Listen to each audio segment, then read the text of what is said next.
Last I saw, he was in the mess, as always. Otto will want to know what happened in Cosnus. I expect he'll be in the mess. Ah, there you are, Clive. Word of your adventures arrived this morning. Victor sent his thanks. I doubt Kupka will miss the fools he sent to catch me. Not a single one of the bearers we saved showed any interest in coming with us. No one seems keen to join hands with an outlaw. Any news while we were away? None worth mentioning. Gav's still off keeping an eye on the Republican army.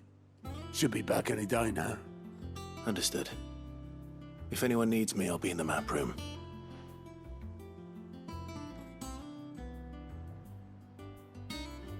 Still can't work that one out.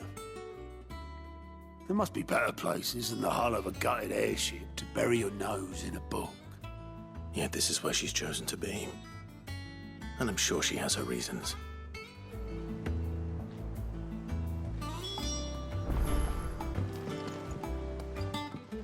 I'd trust I'm not intruding. Back from your mission? I'm beginning to think your habit of surviving cannot be attributed to luck alone. One might say the same of you, Vivian Ninetails. I'll have you know that only 4 attempts have been made on my life, and none was especially memorable. So, to what do I owe the honor? Could it be that you've come for one of my lessons? Is that so hard to believe? Very well then. Shall we start with the state of the realm? To absolutely no one's surprise, she finds herself at the mercy of armies and outlaws. Well, mostly armies. Though that's not for want of trying, is it, Clive? But the real question is, how did we get here?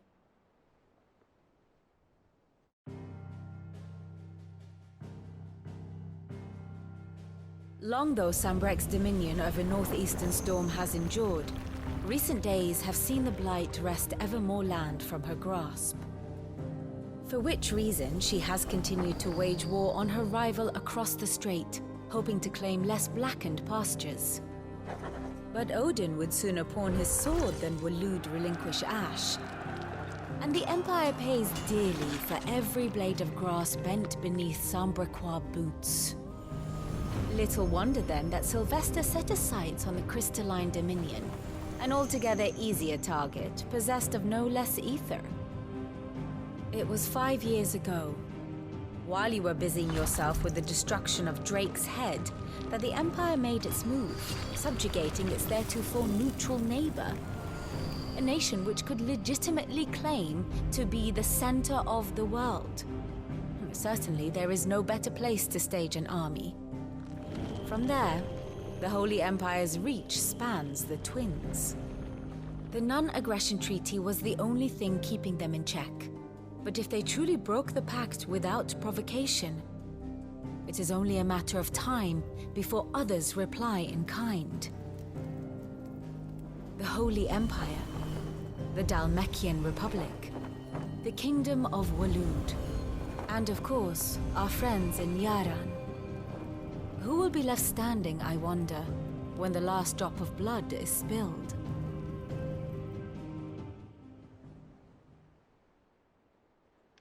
You were born in Twinside.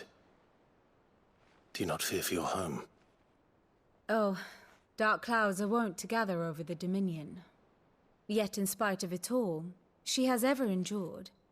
And when the storm has passed, I am confident she will remain. Now, as to the matter of payment for today's lesson, complete a simple errand for me and we shall consider ourselves even.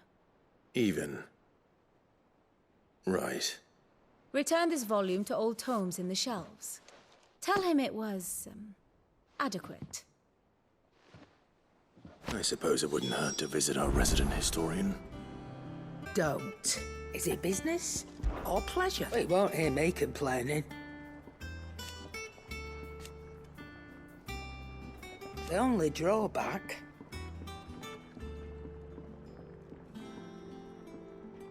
Still...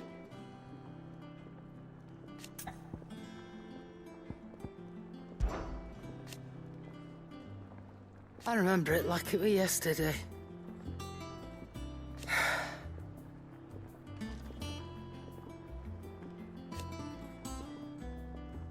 You're our leader now, Clive.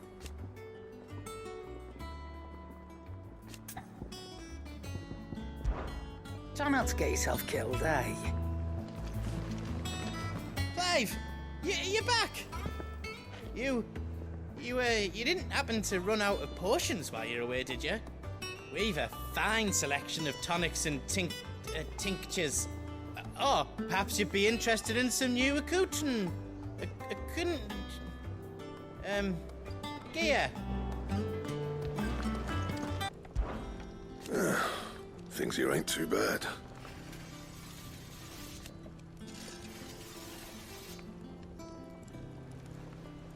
Nah.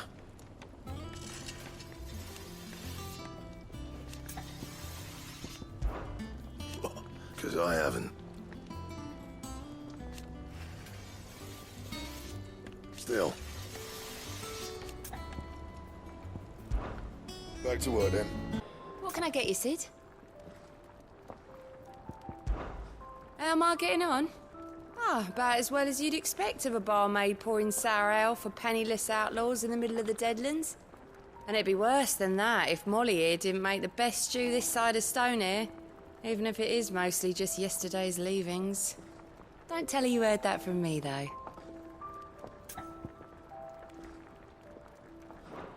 Don't be a stranger, Sid. Norseman Harpocrates. Now that is a name I have not heard for a long time. So long, in fact, I had half forgotten it was mine. Welcome home, Clive. You were missed, as always. I believe this belongs to you. Vivian asked me to return it.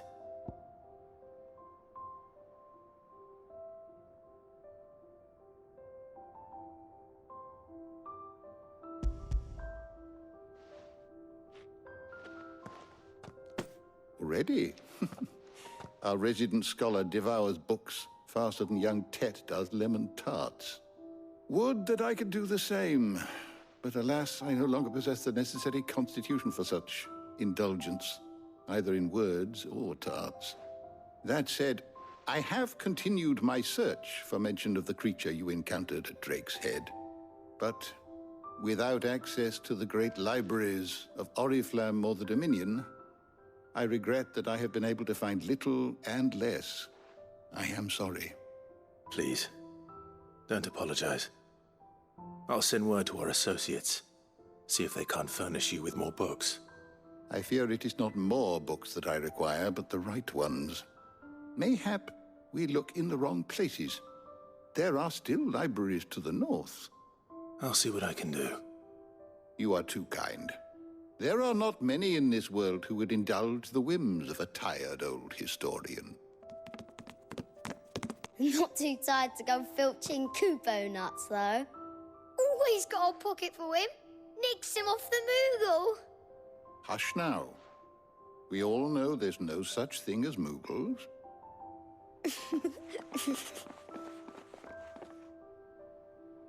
The twins seem well. Aye. Yet they laugh far too little for one so young. The loss of their parents weighs heavy on them, however well they hide it. Titan took much from us that night, from some more than others, and the wounds that remain, they are not quick to heal. Which is why we must give them all the time they need. That we must. Just as I must give you the time you need to recuperate. Good day, Clive. Good day. Gav will be back soon. I should get some rest while I can.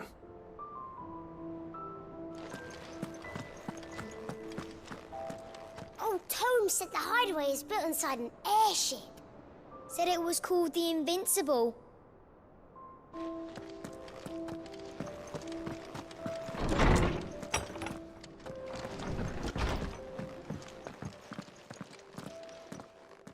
Not back a blink and you're already off solving everyone's problems.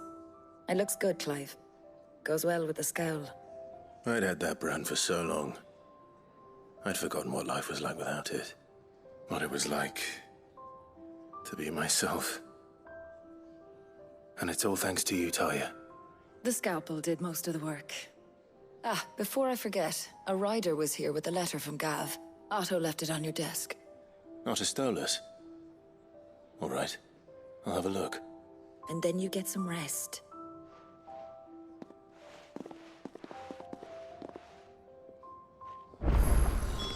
What could Gav have thought worthy of a letter? Once the hall's swept, it's over to the Tavern Crown.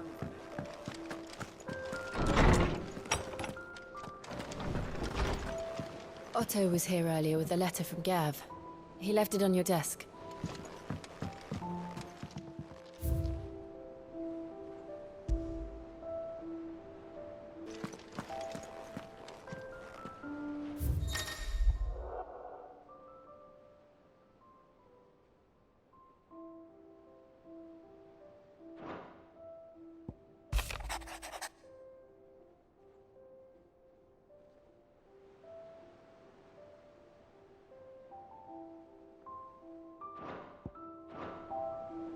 What does Gav have to say? The Republican army is on the march, leaving Randalar in Hugo Kupka's charge. With him and his men occupied with the defense of the capital, they're less likely to trouble us. Good news, then. It's more than that. This is our chance, the one we've been waiting for.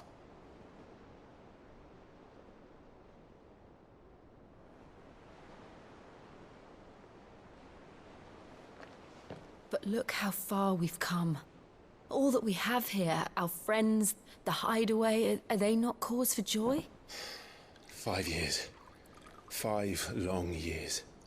If I could only command this power I've been granted, we might have achieved so much more. But each time I reach for it, it's like something is holding me back. Summoning an Eikon exacts a price not easily paid. Your body knows this only too well. It's merely trying to save you from yourself. And every burden I cannot bear falls to you. This mission of ours has made me question everything I thought I knew. But one thing has become abundantly clear. The crystals take more than they give. In exchange for momentary comfort, we must endure a lifetime of pain, war after war, loss upon loss. And now they rob us of our very homes, leaving naught but dust and ash. But you're trying to change that. We're trying to change that. And to me, that's no burden. I know, but... Try not to forget. We're only here because Joshua gave us a second chance. It would be a pity to waste such a precious gift.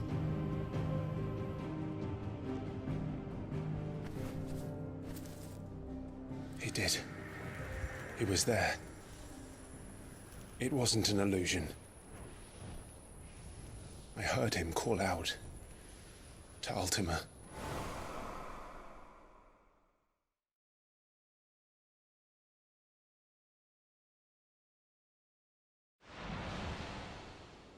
If Joshua is still alive, he'll be looking for that thing. Do you think he will ever come back? I know he will. And we must be ready when he does.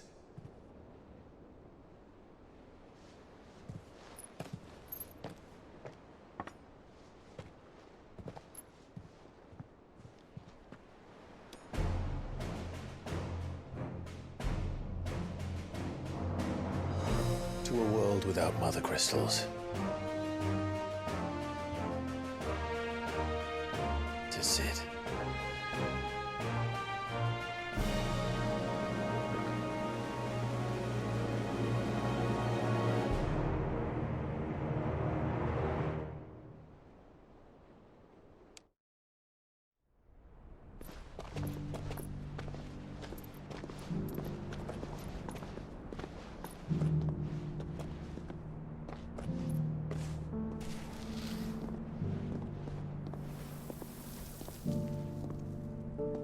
And so the North is lost. I knew that the Blight spread ever more swiftly, Your Grace. But this is far, far worse than any could have imagined. It is only a matter of time before the twins are no more.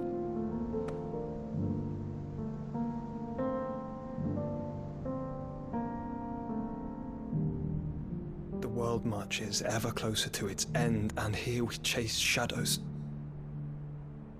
Tell me, brother, are our efforts in vain?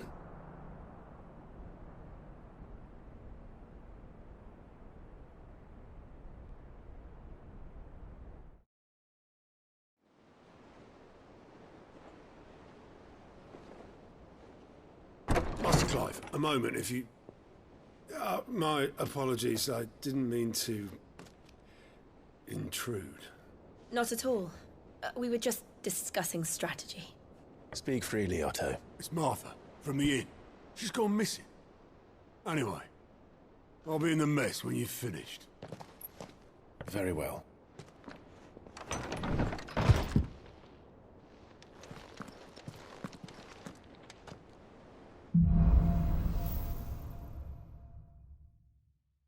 What would make Martha leave the rest?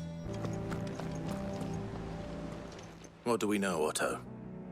Some lads from the Imperial garrison in Rosaria started a fight over at Martha's Rest. Blood was spilled, bones were broken. The usual. But somewhere in the middle of it all, Martha vanished without a word to anyone. And that ain't like her, Clive. Something's not right. You think this was planned? Of course it bloody was. Ever since Eastpool, the Empire's been tightening its grip around the Duchy's balls. They've strung up everyone who's ever set eyes on a runaway, claiming they're traitors to the Holy Throne, conspiring to restore the House of Rosfield to power. And now it sounds like the bastards have turned their attentions to the pallbearers meek enough to stay put. Naturally, old Martha could see the way the wind was blowing, complained that it was getting harder and harder to take bearers in. And now she's missing. If she's fallen into the hands of the Empire, we could be next. Couple of curse breakers are already on their way to the inn. They should help speed up the search. But if this is as bad as I think it is, you might end up having to save their asses and all. Don't worry, Otto. I'll make sure everyone gets home safe.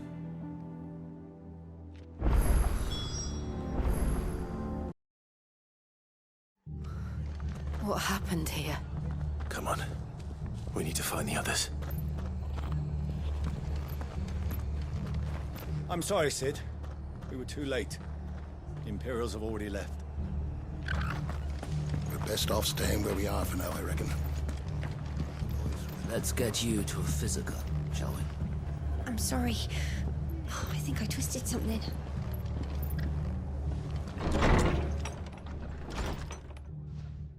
Sid? What said you'd be coming? I trust you don't mind. Also thought you might need some help. And it appears he was right. You, could say that, yes. They're saying the Imperials ascended like a storm. No one was spared their fury. Martha tried to step in and calm things down, but all our efforts got her were a pair of iron shackles and a hard march. Any idea where? Judging by their tracks, they headed towards Sorrowwise Bay. To the Abbey, sheltering Martha's bearers. The bastards. Jill and I will go after them. You take care of the people here. We will. But, before you go, one of the locals heard something. He said the soldiers were talking about a culling. I don't know how big this is, but it doesn't sound good. Be careful out there, Sid. You do the same.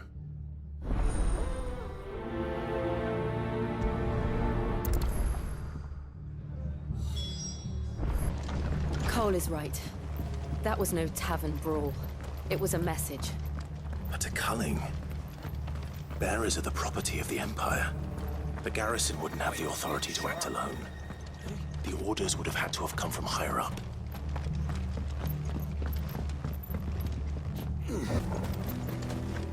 Look. Up ahead. Martha, are you hurt? worry about me. It's them at the Abbey who need you. You have to do something. Tell us what happened. What happened? The damn Black Shields, that's what happened. The Black Shields? The bastards caught wind. The abbot and I were helping bearers. They were gonna hang us both. When the sick rose from their beds, poor souls turned on the Imperials. Distracted them long enough for me to get away. Then they may still be alive. Martha, do you think you can make it back to the inn? Cole is there with the other curse breakers. I think so. Thank you, Clive.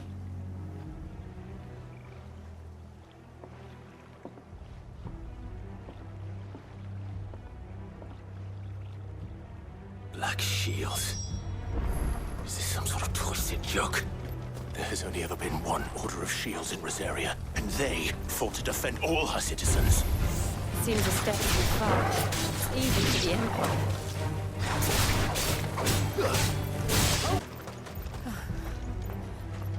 Are we too late? There might still be someone inside.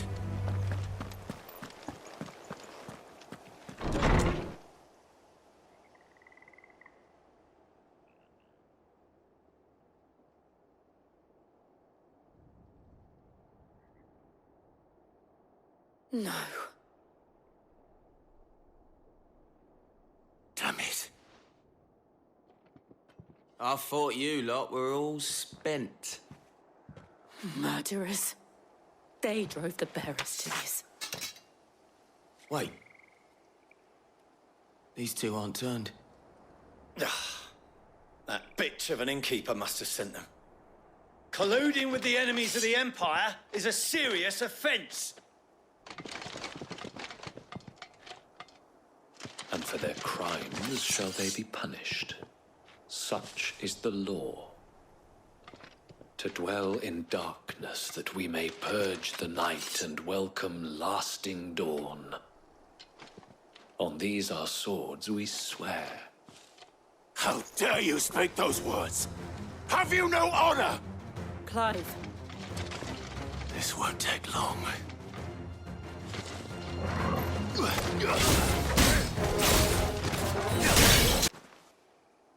Is that all of them? I think so.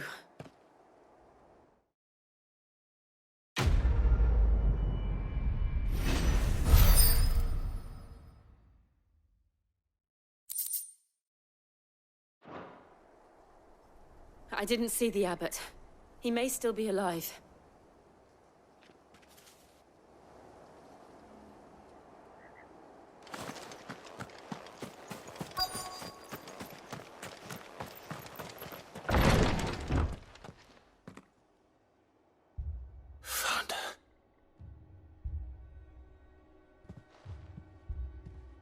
The abbot.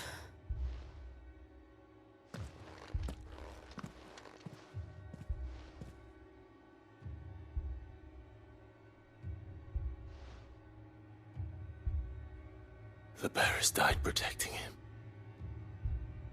Calling upon what little magic they had left in their bodies. Clive. He's breathing.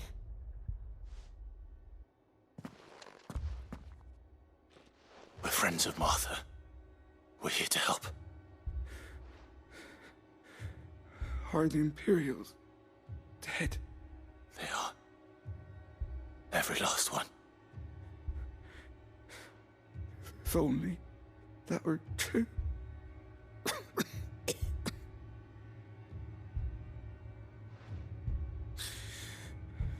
The Black Shields will return. The cullings will continue. Rosaria will never be saved unless we save her. Tell Mother to beg his aid and tell her this wasn't her fault. I shall. Sid! Where are you? Sid! In here! We found a survivor! Clive. He's gone.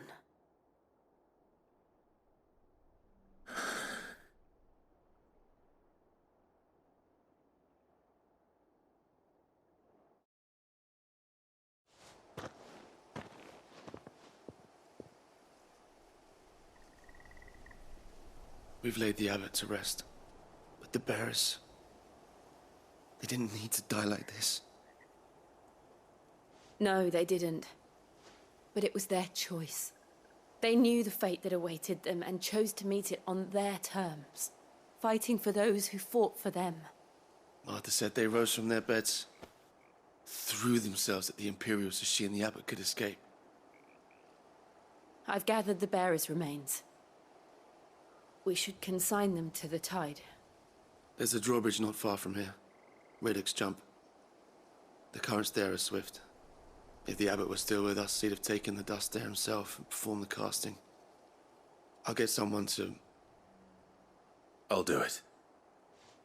Of course. Cole and I will remain here and see to the Imperials.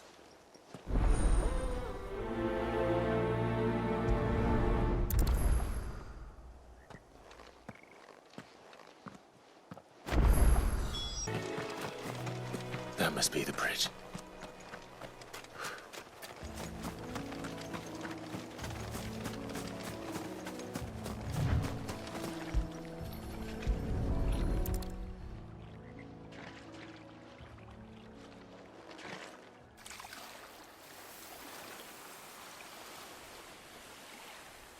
So shall the waters cleanse thee of thy burden, and bear it out to sea.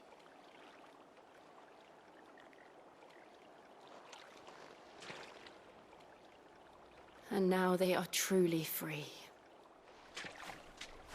I hope so. What of the Imperials? A pyre was made. It's more than they deserve. We should go back. Cole is worried about Martha. All right.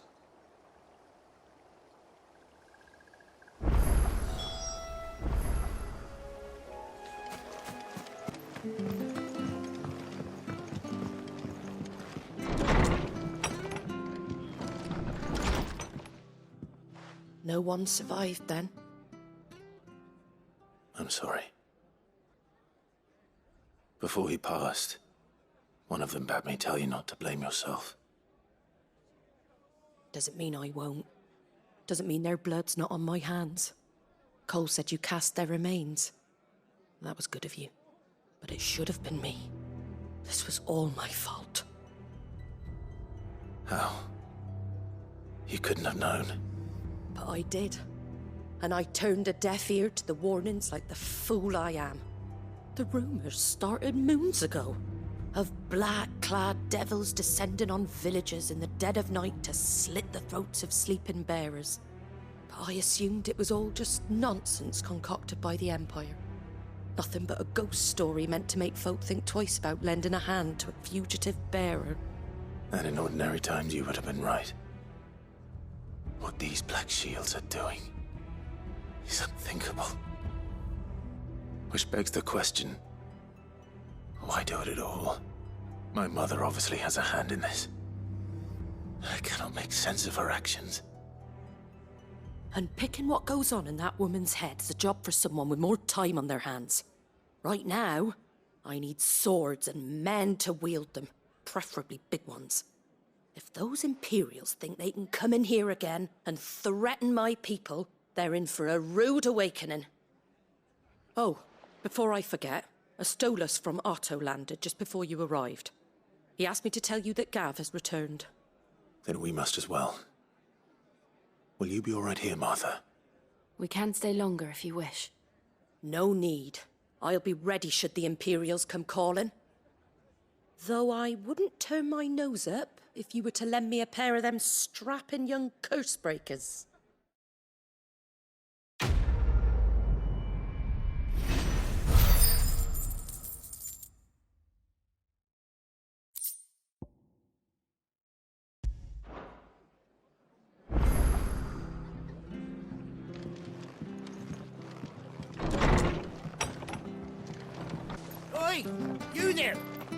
Don't just pass me by. You handy with that sword of yours? Course you are. Bet you're a bloody marvel with the thing. Now, question is, are you willing to use it or not? 'Cause a flock of noble chocobos are in need of help. Chocobos? You heard me right. Wild birds? The big ones?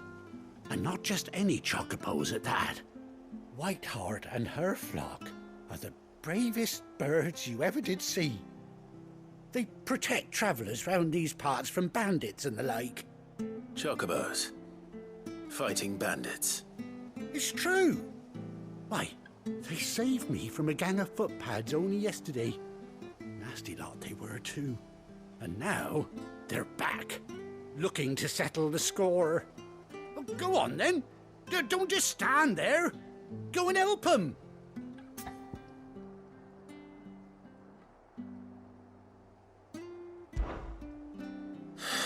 All right.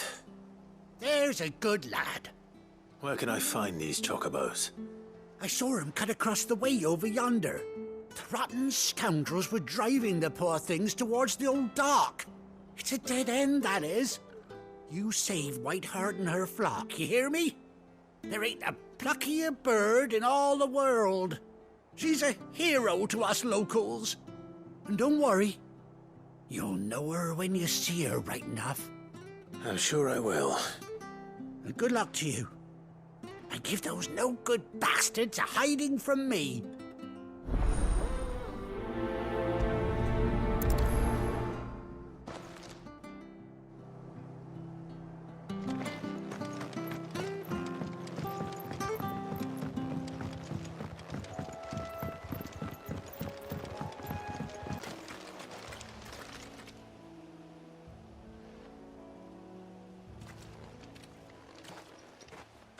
A white feather. I thought Ambrosia was one of a kind. Speaking of brave birds. Looks like they went that way.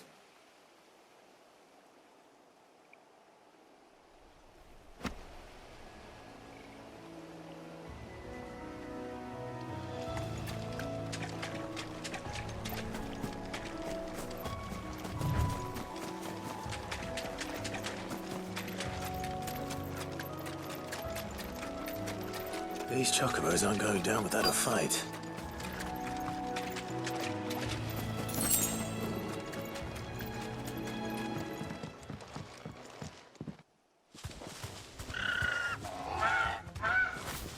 We got you cornered, Feathers. You didn't think you'd seen the last of us, did you? You've been bad for business. But I reckon someone will pay good coin to mount your head on their wall. Not around here, they won't. Oh. And why's that, eh? Because she's something of a hero in these parts. You hurt her, and I hurt you. Piss off. Or better still, how about we hurt you both? All right then. But don't say I didn't warn you.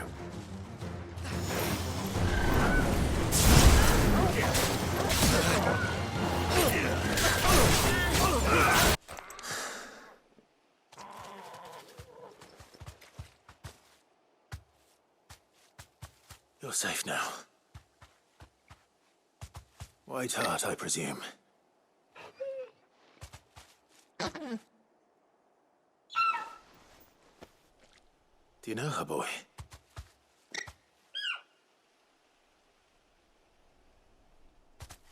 That scar. It couldn't be.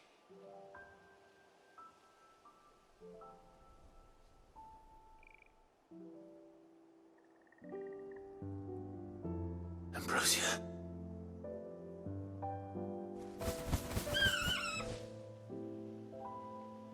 It is you. You survived.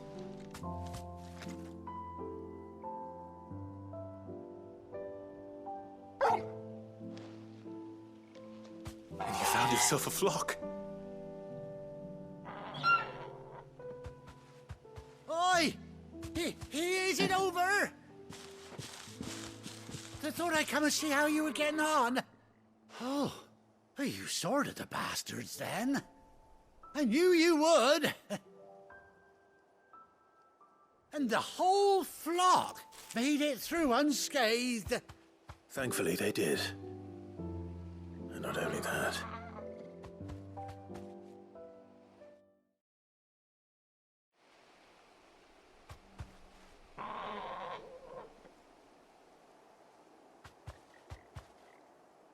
Well, I'll be. I never stopped to think our hero here might once have been someone's mount. Though I dare say she'd suit a fine fellow like yourself. Reckon our feathered friend must have learned a thing or two from her master. Kind-hearted warrior that you are. Bird like her would have cost a princely sum. You born a lord or something? Well, Oh, no, sorry. I didn't mean to pry. Don't matter who you are. You done right by me. What is it, girl? She wants her master back, I reckon.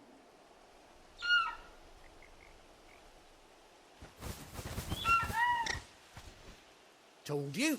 And it seems her pals agree. Is that it? You want to come with me? Well, bugger me if this ain't a heartwarming sight. The lads down the stables will be hearing about this tonight. Oh, stay right where you are.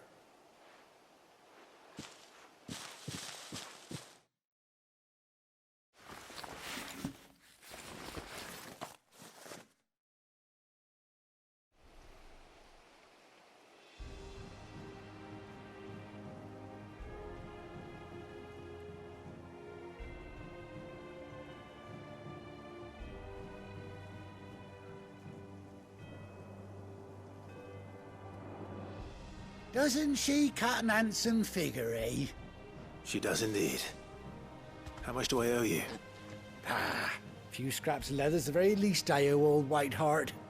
Oh, I'll be sad to see her go, of course. But she's earned her right to happiness and more besides. Don't you worry, we'll get along just fine without her. You hear that, Whiteheart? You've earned yourself some time off. You have fun traveling with your master now.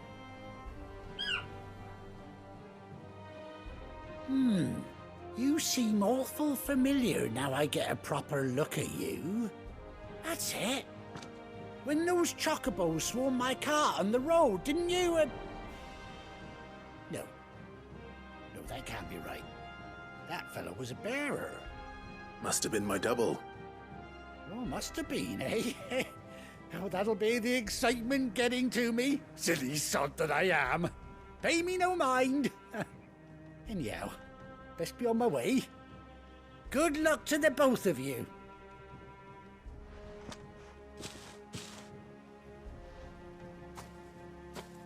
You take care of your flock for now. I'll call you when I need you.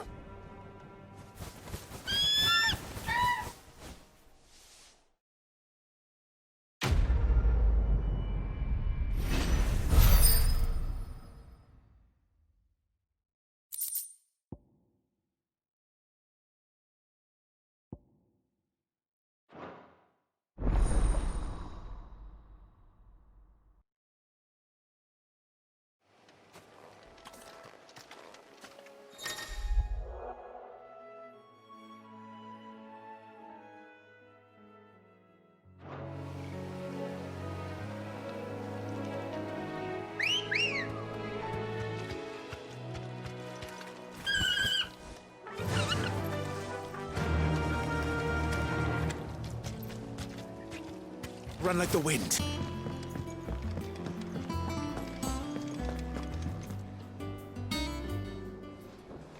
Ah, Clive! Oh, I've missed that scowl. Where's my report? What, no kind words for your old pal Gav? If it's kind words you're after, you're fishing in the wrong barrel. Now sit down, you fool.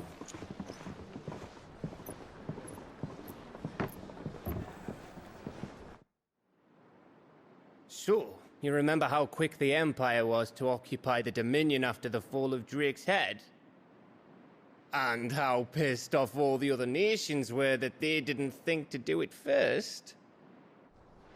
Half a century of independence gone at the whim of a madman. So much for their bloody treaty. Clearly, the promise of unblighted land and the world's supply of crystals was too much for his radiance to resist. And now the Republic's finally decided to follow suit, using liberation as an excuse to declare war on Sambrek. Lined up right outside the Dominion's gates as we speak, looking to starve the Imperials into submission. And now all eyes are on the Strait of Author. While the two nations beat their shields, the rest sharpen their daggers, ready to set upon the war-weary victor. They'll never see us coming. It's time we moved on the Mother Crystals.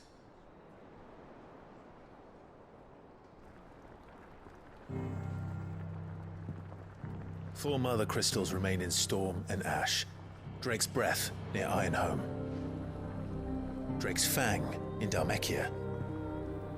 Drake's Spine in Waloed. And Drake's Tail here in the Crystalline Dominion. With the bulk of the Republican army marching to Twinside, Drake's Fang will be left exposed.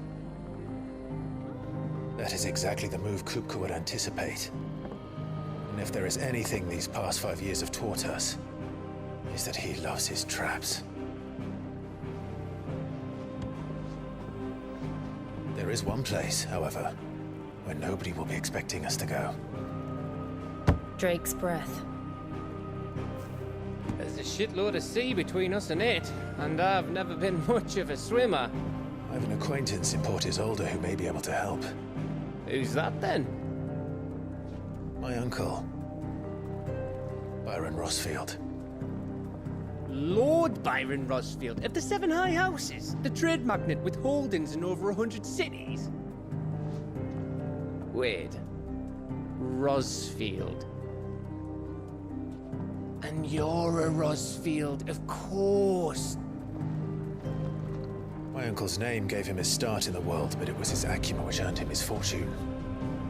Along with a handsome fleet of ships. Well, it's settled then. What are we waiting for, eh? Huh?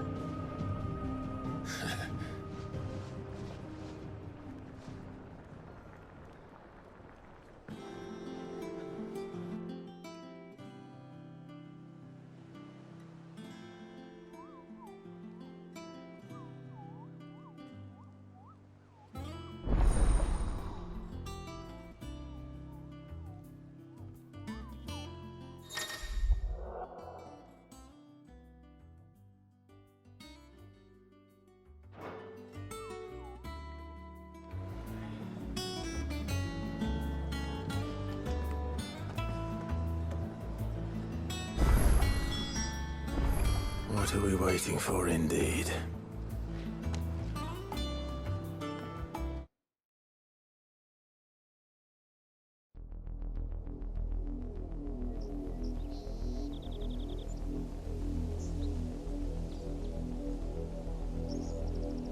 Do you think it was wise to leave, Gav? He didn't seem pleased. I needed his eyes and nose in Dhalmekia. I'm not about to let Kupka take us unawares. Besides, he has a knack for that sort of thing. That he does. And wasn't it Sid who said that matters such as these are best left to dominance? Especially should one of his beloved opportunities to grow and change present itself.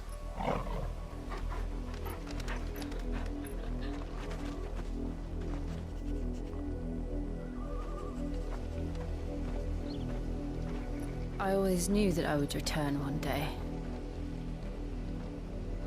Return to Ironhome. For what? After learning the truth, you were given the chance to face your past. If I am to continue at your side, I must do the same.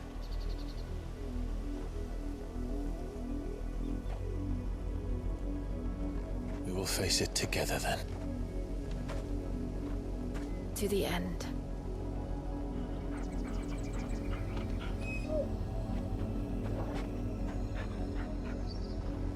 Come on.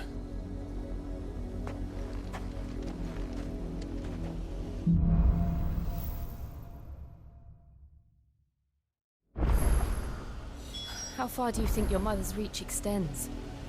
Will we find the same tragedy in the south as we did at Martha's Rest? More than likely. Which is why we should hurry. There are still many settlements between here and Port Isolde. We visit as many as we can and hear their stories. Starting with the village of Amber.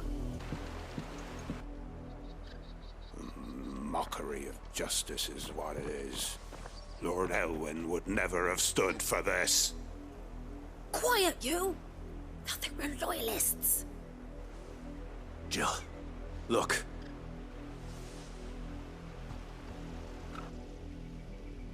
Rosaria must be cleansed of the stain which befouls her, that she might rise once again from the ashes to welcome a new dawn.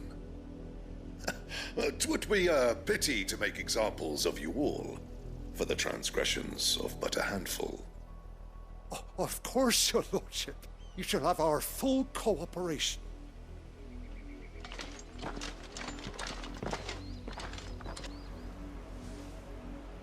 What business could the Black Shields have in a village this small? There's barely room to hide a bearer. Then they must be here for something else. You fancy dancing a gallows jig like the millers. Excuse me, but what was all that about earlier? You haven't heard? Someone's been stirring up trouble. There have been attacks on the garrison, supplies stolen. They even say a Black Shield was murdered. The Empire wants answers, and what the Empire wants, the Empire gets. Don't they just? Keep your ears open, eh? The Black Shields will pay good coin for information on the culprits. You'd have to be dull as a sack of stones to think you could take on the Empire. What with their 100 full legions? 100? I heard it were 1,000.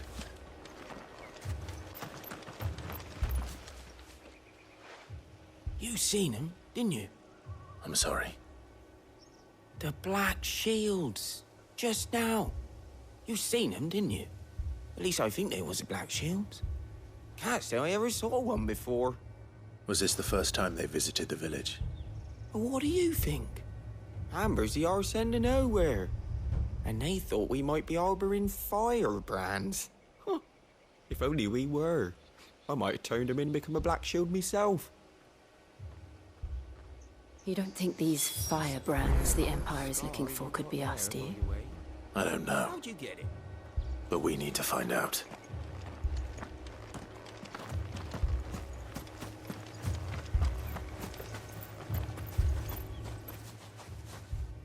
Greetings, friend. We are travelers. I know that. What do you want? We couldn't help noticing those Imperial soldiers who were here earlier. Don't you go telling these strangers a thing. I speak for the people of this village, and we have nothing more to say to you. You are to leave Amber and never come back. May I at least ask why? I don't know who you are or what brings you here, but your presence puts us all in grave danger. The Empire is a harsh master. Its demands are great, and its justice swift. But as long as we keep our heads down and pay our tributes, we are left alone. Some might call it submission. But if it will spare my people the Viceroy's wrath, then I will gladly submit. This village will not become another East Pool. Then we shall be on our way.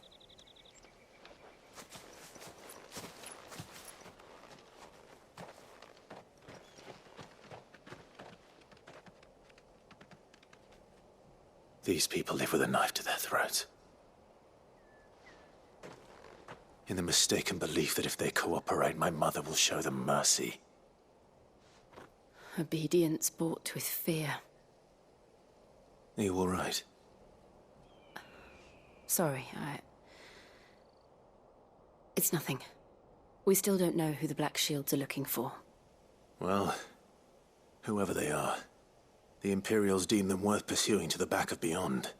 But other than Martha, who else in Rosari would have the courage to stand against the Empire? A new ally would certainly be welcome. Can we find them before the Imperials do? Perhaps the next village will yield more answers. Perhaps.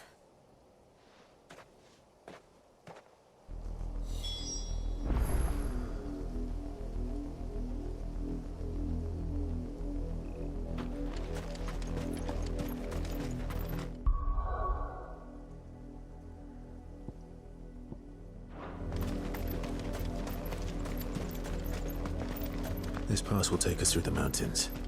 And directly into the path of whoever or whatever lurks here.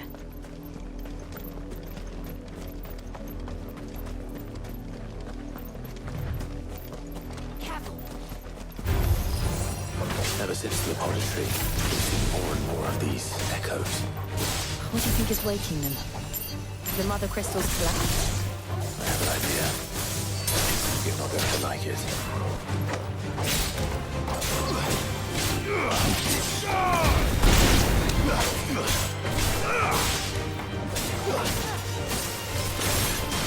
It's over!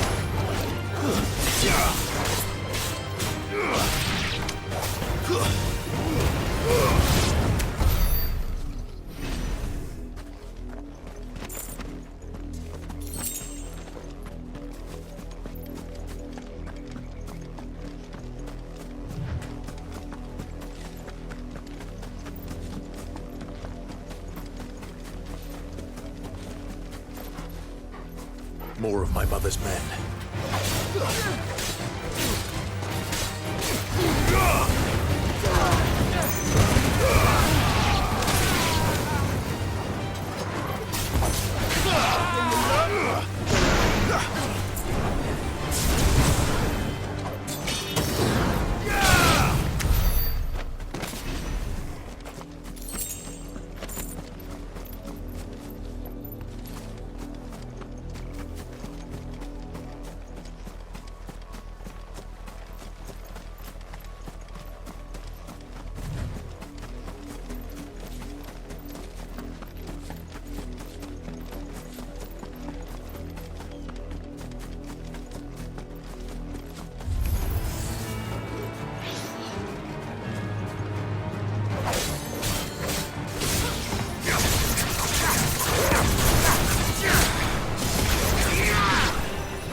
Blood, Clive.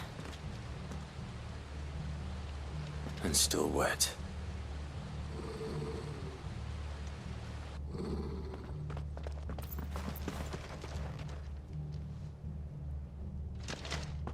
You were told to stay in your homes. The Black Shields. You know who we are. And still, you would bear your steel. Why then, we owe you our thanks. You have saved us the trouble of an interrogation. To dwell in darkness, that we may purge the night and welcome lasting dawn. On these, our swords we swear. Say that again. I'll show you a true shield of Rosaria.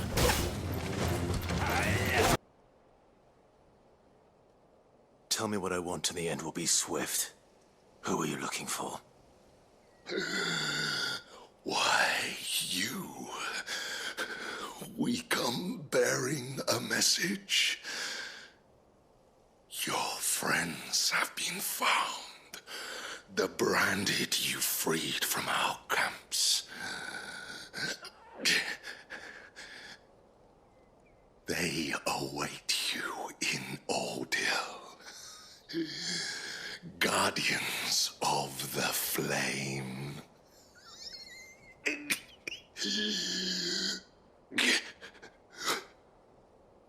Those are Old Hill's gates. Then we hurry.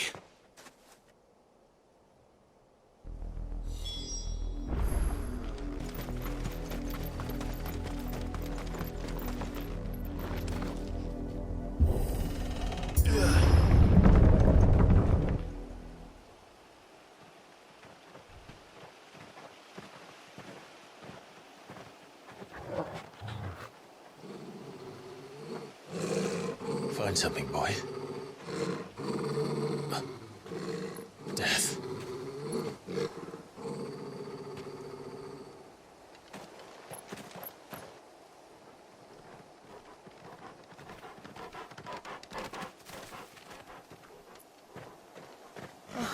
Found her.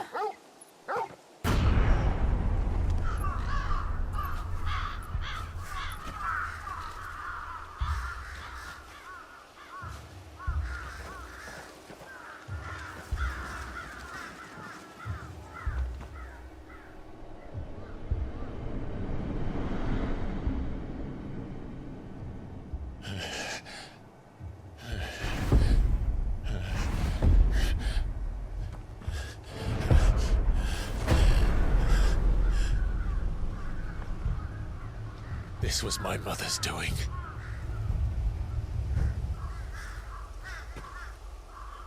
But why? Why would anyone... I don't know.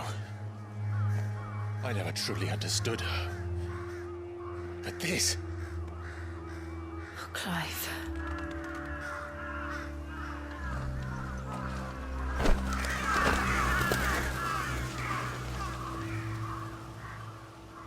I will learn what madness drives her, and I will end it.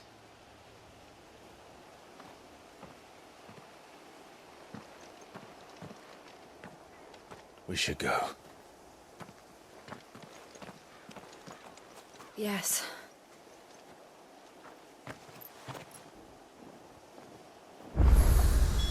We can't leave them here like this. We won't. But if the Black Shields have made it this far south, they may already be in Port Isolde.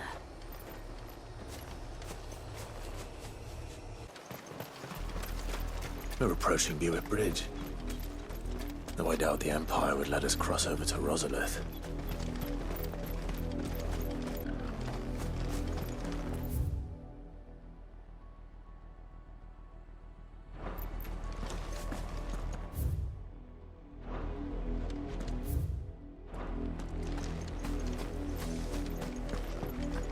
They're all Rosarian. But this is their home.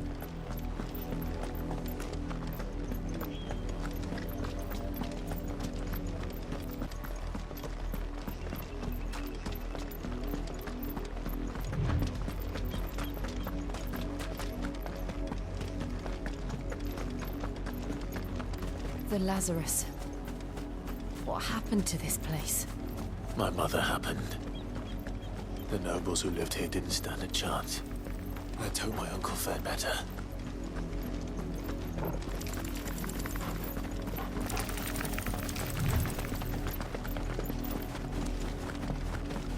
That's the main gate.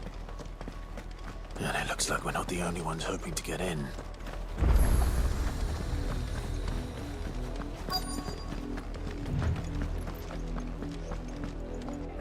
Let us pass!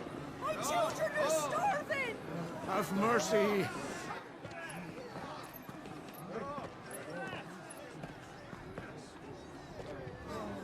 Voice-rinsed dogs they are! You can't ignore us forever! Let us in, or we'll die on your doorstep! Better out there than in here. Oh, get enough Fuck off. Hang the chinless bastards. Those crystals belong to us all. I said, where were you, filth? Back to your sties! Cut you down where you stand. Destroy it! No chance of slipping through unnoticed. We'll need to find another way in.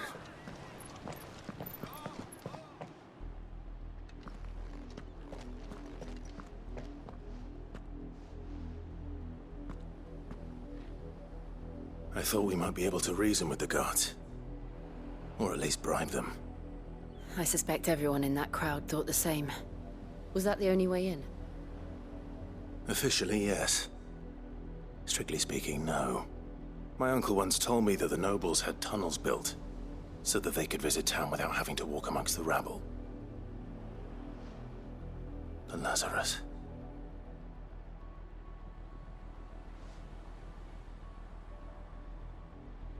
We'll find our way into the city there. If you're sure.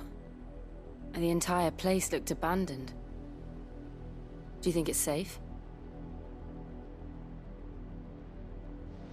As long as it is abandoned.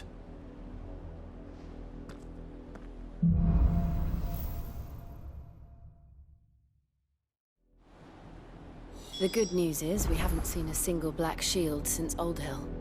Maybe they found who they were looking for.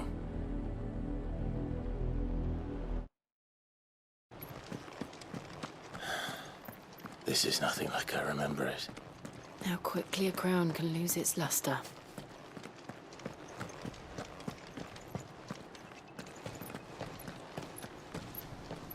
Not abandoned, then. Oi! Visitors!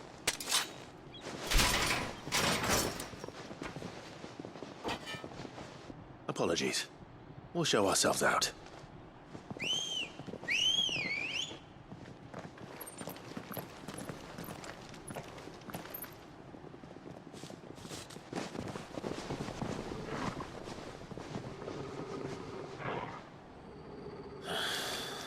Or not.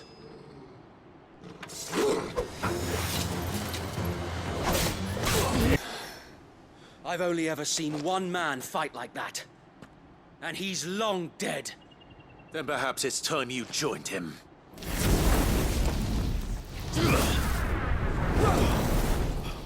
The blessing of the Phoenix. It can't be. I was there when you died.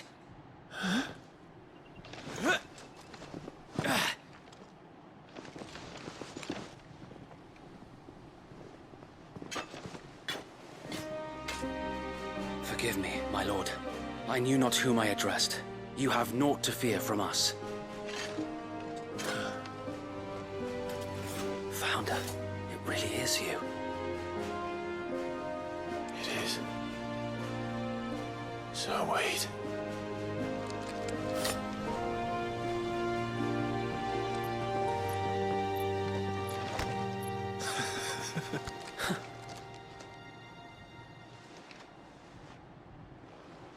We can speak inside.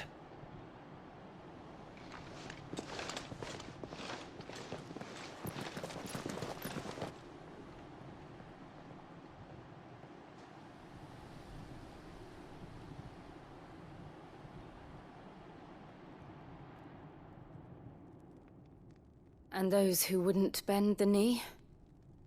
We left before the Empire could make examples of us, though we didn't go far. And we banded together to form the Guardians of the Flame soon after. Alas, there is only so much a handful of aging shields can do against the might of an empire. But we've seen to it that their stay has been anything but pleasant. Of late, though, we've had our hands full just trying to keep the Duchy's few remaining bearers out of the Imperial's clutches. The Cullings. We saw what happened in Old Hill. Aye, the foul work of the Black Shields and their mistress. You mean my mother? But it doesn't make sense. Even knowing what I know about her. Her hatred for bearers was no secret, but she wouldn't have been ignorant of their value to the realm. No offense, my lord, but in case you haven't noticed, the Lady Annabella couldn't care less about the realm. She barely even cares for her own home. That much has been plain since the slaughter at Eastpool. And, since granting the Holy Emperor a new heir, her obsession with bearers only seems to have grown. As to why, I don't know. Maybe she can't bear the thought of anyone having the power to challenge her beloved son. Her son. Sir Wade, the Black Shields have broken camp. They march in full force for Buick Bridge. Then so do we. Make ready.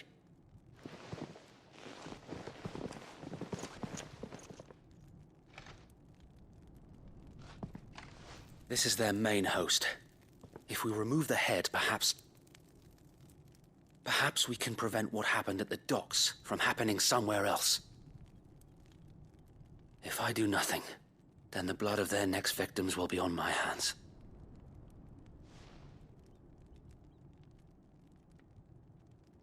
Yours and ours. We too have witnessed the crimes these men who dare call themselves shields have committed in my mother's name. It cannot be allowed to continue. We must put a stop to this madness. We must. So let us go with you. For the good of Rosaria. I was hoping you'd say that. Very well.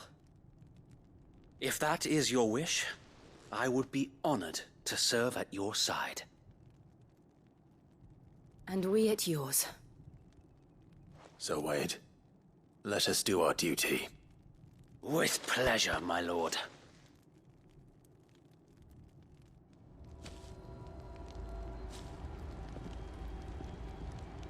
I imagine this endeavor will require more than just our wits.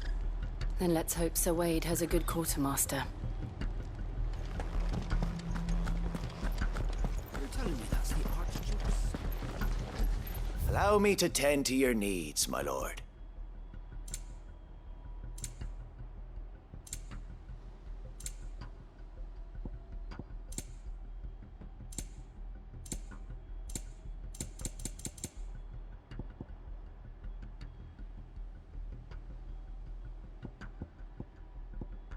It has been an honor. Tell us then, Sir Wade. What is your plan? Nothing fancy.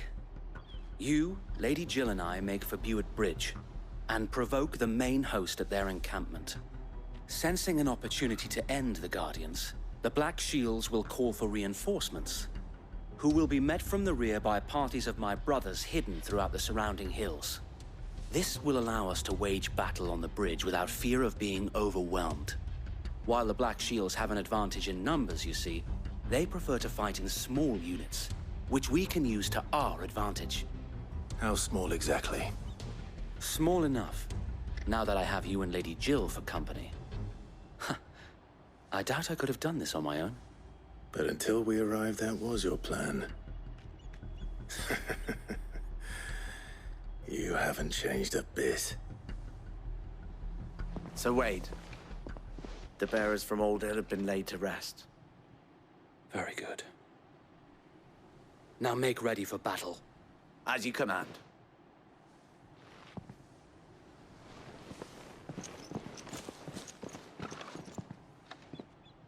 Thank you, Sir Wade. Perhaps now they will find peace. There is but one thing which will grant them peace. Putting an end to the Black Shields. And so we shall.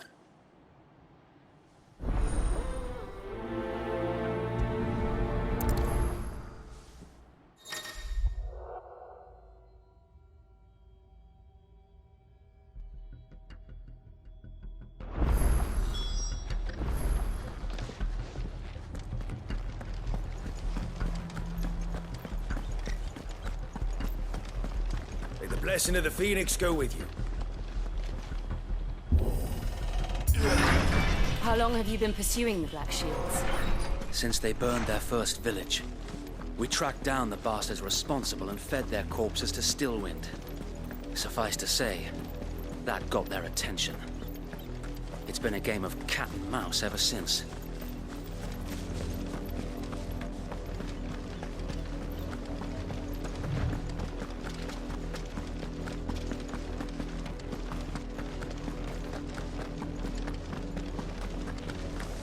Sideways. Come along now. The bastards are lucky on it. There they are. On your command, my lord.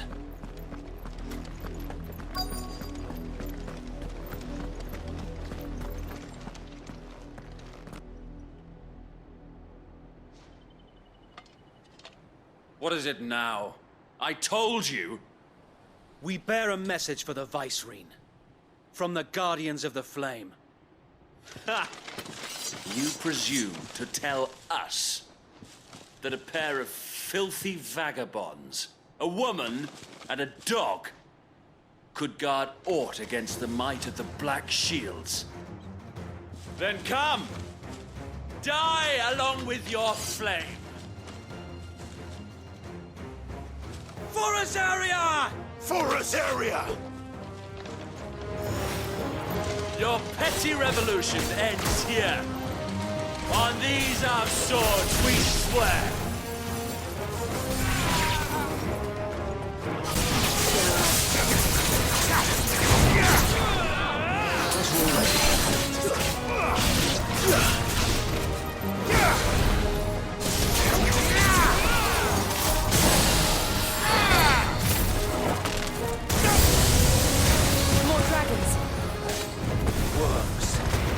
The Imperials aren't taking any chances.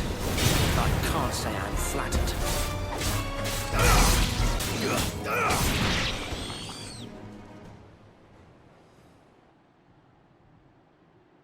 A noble stand, albeit a misguided one. In taking it, you have but proven our point. That this land is in dire need of cleansing.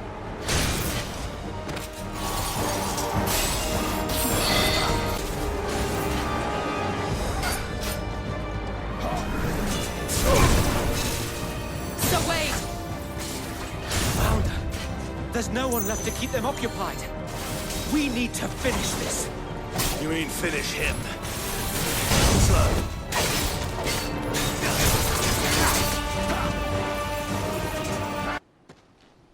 I don't see any more. Nor do I. The plan worked. It did. It bloody worked. We sent every last one of the rotten bastards straight to the mud. Lord, perhaps this will be enough to stop the Cullings. For the time being, at least. Perhaps. Though I doubt my mother will take this loss well. She'll move swiftly to see her minions' ranks replenished. And then it will all begin again. I often wonder if the nation we once knew is gone for good. Her fields rot. Her people starve. We battled to preserve the flame that was, but for every foe we fell, another springs up in its place. Yet be that as it may, it is still our home, and we must fight for it, as we always have, and always will. For as long as the Firebird's flame burns in our hearts, the Duchy cannot die, and her loyal subjects may dream of a day when the Rosarian standard flies over Rosalith once more. So wait, Think we should fall back to Port Isolde before the garrison sends reinforcements? A sound strategy, my lord.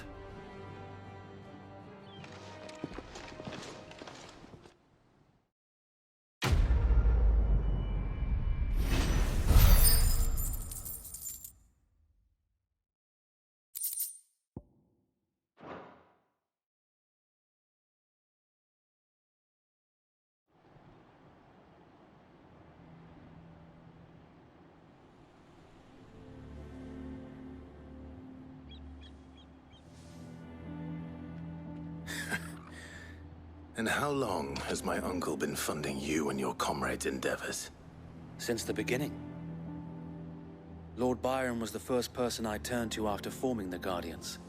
And had I known of this tunnel back then, I wouldn't almost have been hanged by the city guard for trying to sneak over the wall. I suppose a formal request for an audience would have appeared suspicious. And appearances must be maintained. Were the Vice-Regency to catch wind of Lord Byron's involvement in our movement, they'd seize his estate and send him to the gallows, where he would be of no use to anyone. And so, though it sickens him to the soul, he plays the part of the loyal lord, knowing that one wrong move might prove his downfall. It is why he remains ever vigilant. Don't be surprised if he refuses you an audience, especially since you're famously dead. Then I will have to think of a way to prove that I am neither wraith nor wrongdoer. I might have something which could help with the latter. It's the mark of the Guardians. Display it, and those who love Rosaria will know where your loyalties lie.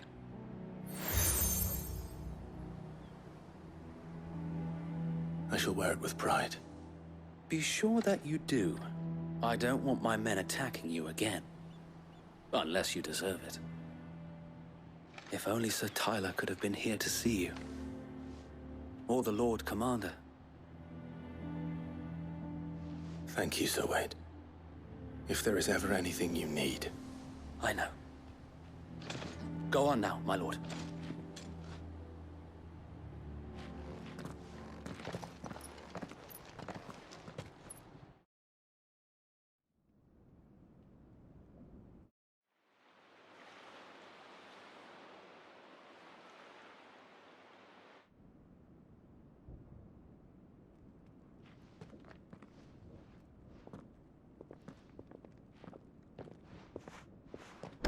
How accommodating. Do you really think they believe we are who we say we are? Not a chance.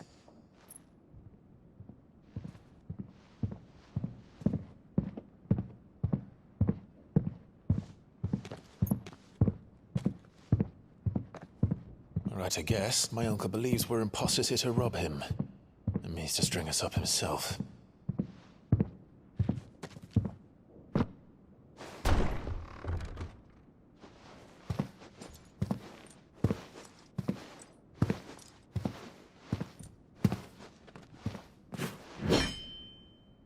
Imagine my surprise when I was told my nephew had come to visit.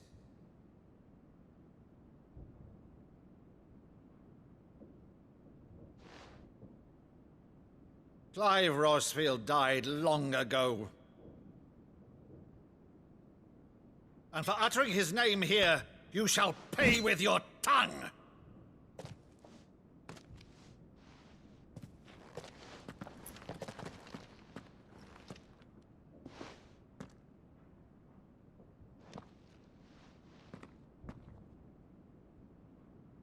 You would mock me as well?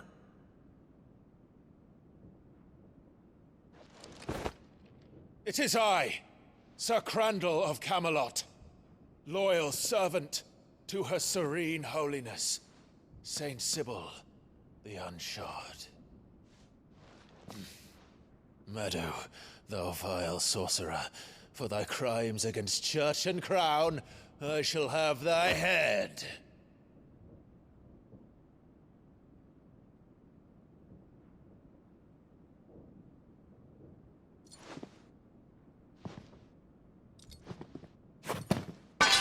Curse thee, infectious flax wench.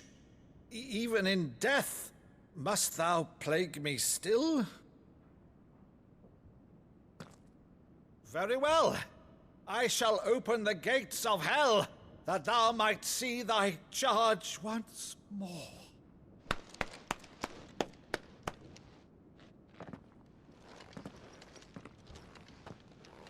Bravo, Uncle. You're still the finest Meadow in the twins.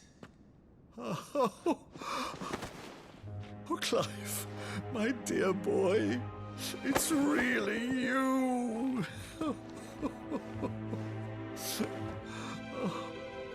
You always were fond of that scene from The Saint of the Sanctuary. Never did let me play Sir Crandall.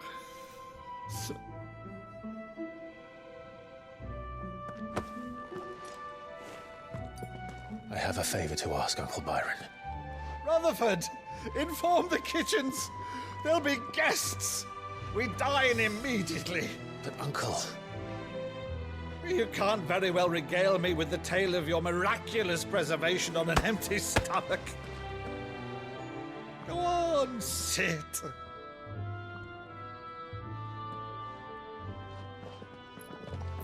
See that you use the good plates, Rutherford.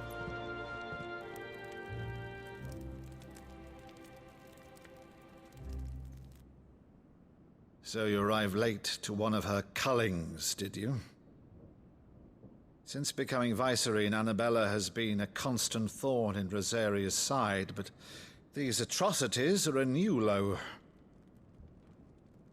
Something has changed. Quite what, I don't know, but the woman we knew is gone, and a monster sits in her place. A monster? For better or worse, I've been charged with governing this town, and thus must maintain the illusion of obedience. That's all I can do to aid Wade and his merry band of revolutionaries. So he's told us. You have risked much for Rosaria. Our nation will be forever in your debt.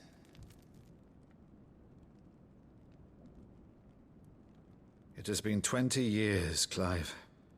The nation your father and your forefathers fought to defend is no more. Perhaps it would be otherwise had I the courage of my brother.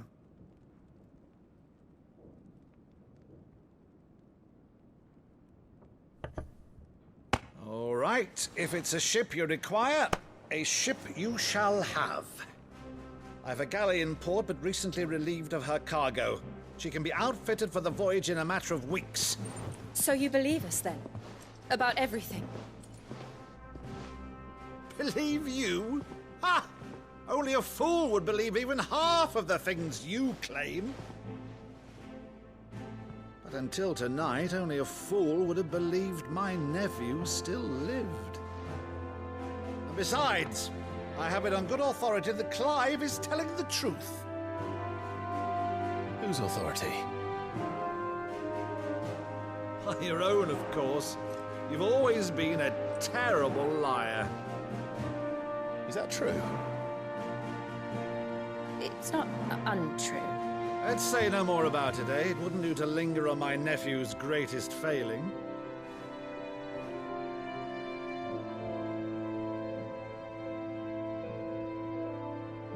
The one thing I cannot believe, though, is all this about you being Sid.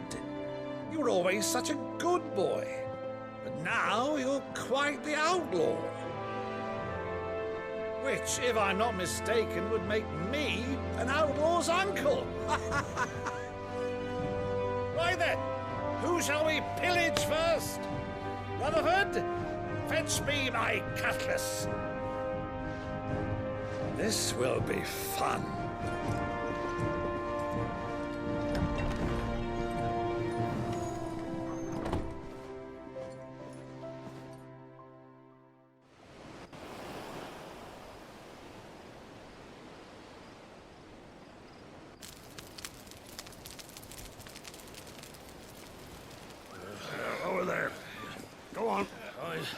She's a fine ship, isn't she? Once outfitted, she'll bear us across the boiling sea to Drustinus in the space of 3 days.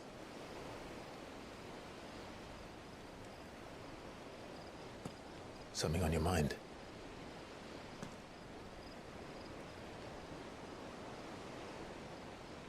Monsters. When I served the Iron Kingdom, I did so because I saw no other choice. Because once they learned that the lash would not move me, they turned it on those who could.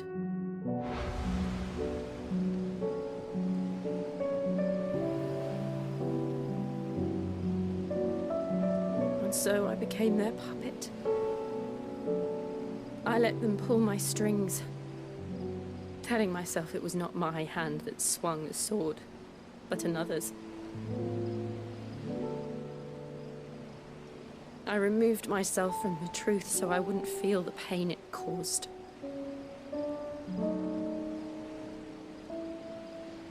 And before I knew it,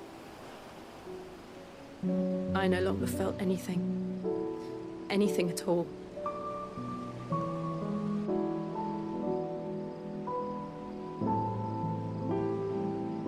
I had become a monster. Jill.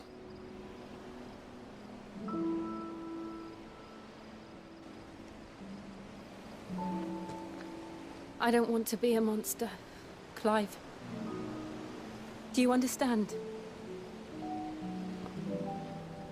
I want to choose a different path, a better path. To live on my own terms.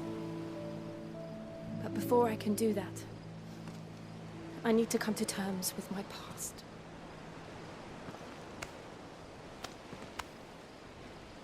And when you do, I'll be standing there with you, just as you stood with me.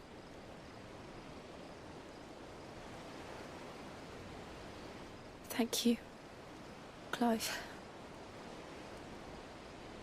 I must atone for my sins. Only then, when it's done, will the monster cease to be. Just promise me that you won't die with it.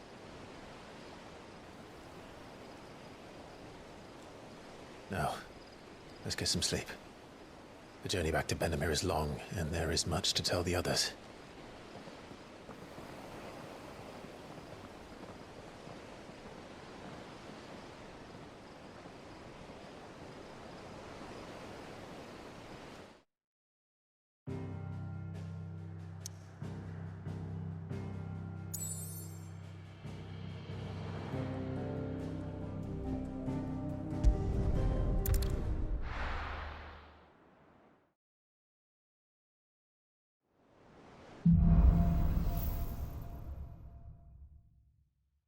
Only the Founder knows what awaits us in the Iron Kingdom. But Vivian could probably make an educated guess.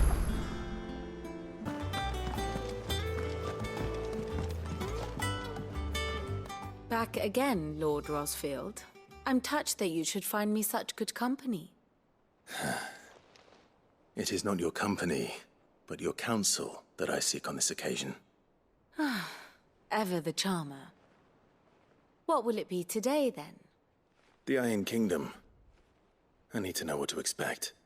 You'll soon be setting sail for Drake's Breath, then, I take it.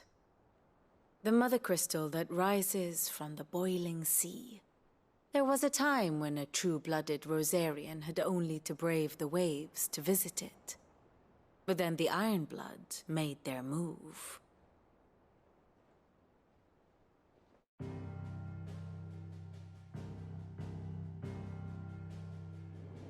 As you know, the Iron Kingdom rules over the islands to the west of Storm. Or rather, its church does. But this is not the pragmatic approach to state religion employed by the Holy Empire to manipulate the masses. No, the Iron Kingdom is the literal embodiment of the crystalline orthodoxy. And so, if one is to understand it, one must start there. As the name implies, the Orthodoxy holds the Mother Crystals sacred, and they do not take kindly to heathens plundering the objects of their worship for the means to fill washtubs and light lamps with frivolous feats of magic. Indeed, the faithful consider ether a sinful thing, a poison no less. And to them, a dominant is an instrument of evil, albeit one they have proven only too happy to turn against their enemies. Some 80 years ago in Northern Storm, Drake's eye collapsed. Soon after, in pursuit of ether and with the Blight at their backs, the Northern Territories descended upon the Grand Duchy of Rosaria. And when the Shields of the Flame marched north to meet them, the Iron Kingdom spied an opportunity. A few short days later, the Crusaders landed on the island of Mount Drastanus, home of Drake's breath, and plucked it from the Duchy's grasp. Rosaria tried to reclaim it, of course, but to no avail. I doubt more than a handful of Duchy men have set foot on its shores in your lifetime. Nor are they like to again, under the Empire's stewardship, meaning the Iron Blood will keep their island, and with it, the foothold they need to march on mainland soil when next they spy an opportunity.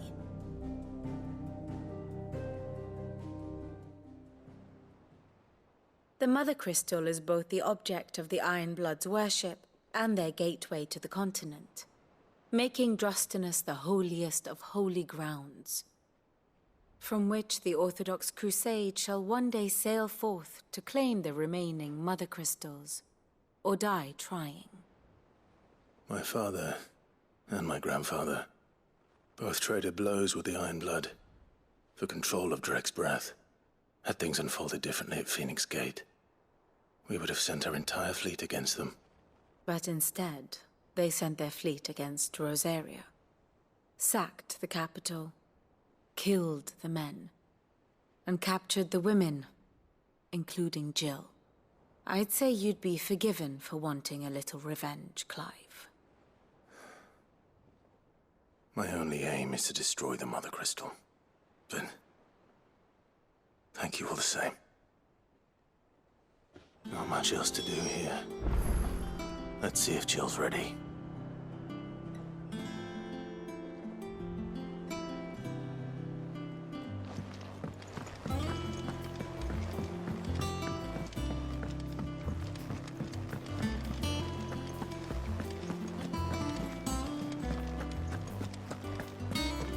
It will be over soon. One way or another. You ready? I think so. Jill, when you told me you had to come to terms with your past, you weren't talking about destroying Drake's breath, were you? No.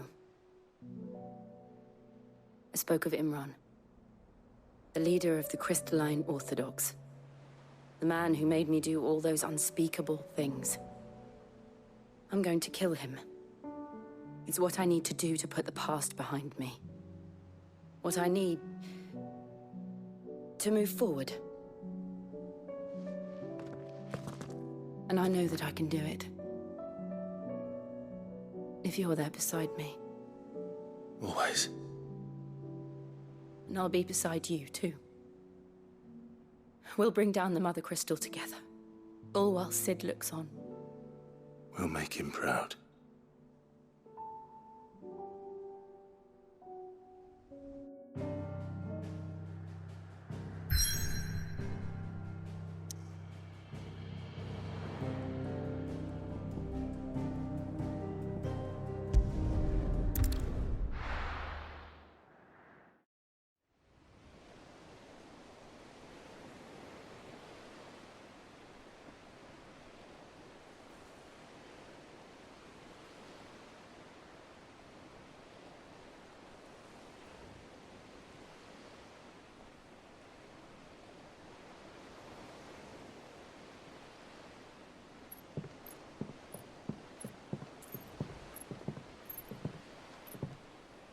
Useful trick. Freezing and thawing the spray to make mist. How did you learn to use your powers like this? The Masters made me do it. When the Crusaders took to the seas, to keep the fleet's movements from prying eyes. I'm fine. No, you're not.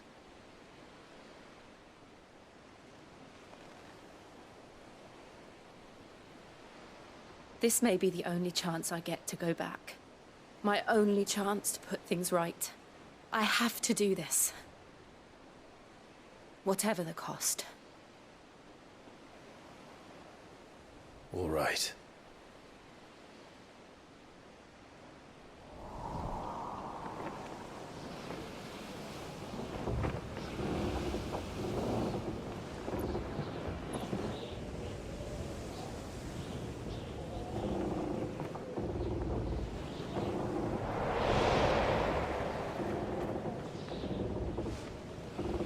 There she is.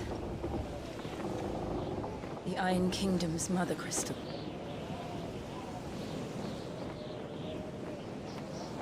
Drake's breath.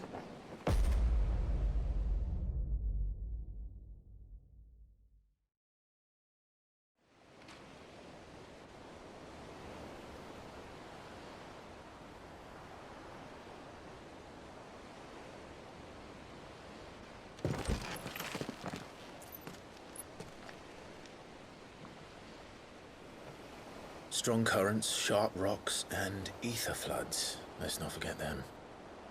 This island is a natural fortress. But safety breeds complacency, allowing a single rowing boat to slip in unseen.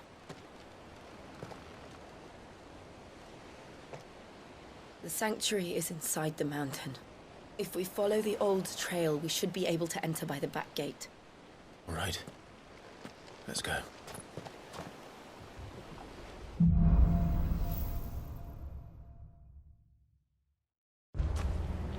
I always imagined when I came here it would be to reclaim it.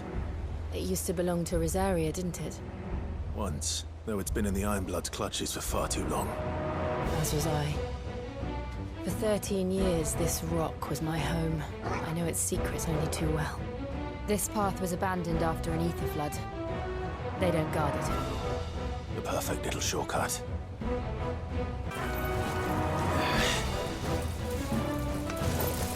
They're all Akashic. The ether flood must have spread.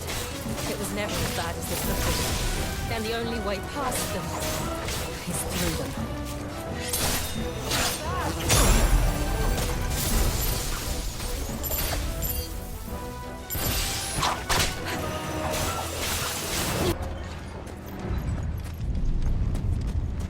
Was that an earthquake? They happen all the time. That wasn't even a bad one. It's nothing to worry about.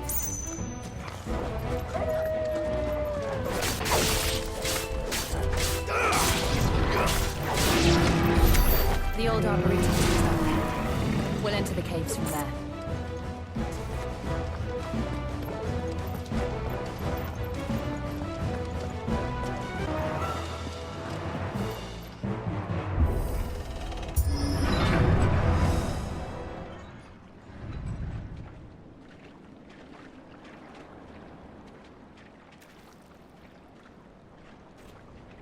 Look at this place.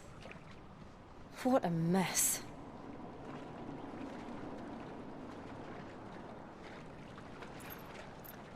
Wait.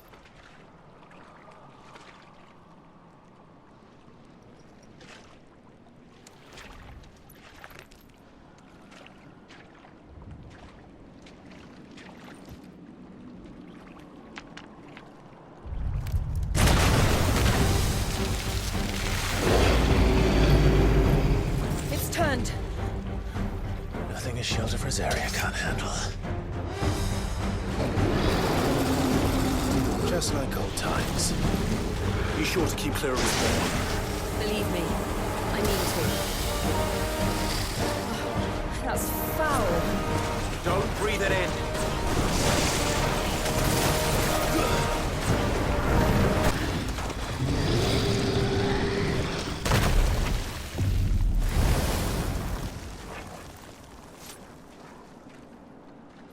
Press on. Yes.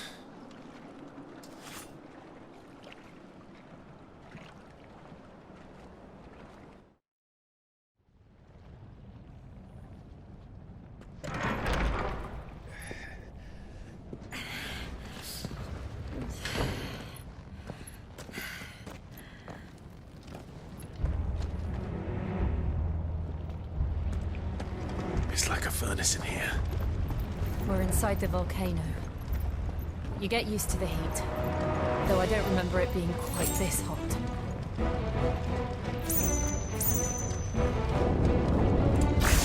Was that one cause for concern? It was. And they're getting bigger. Something's wrong.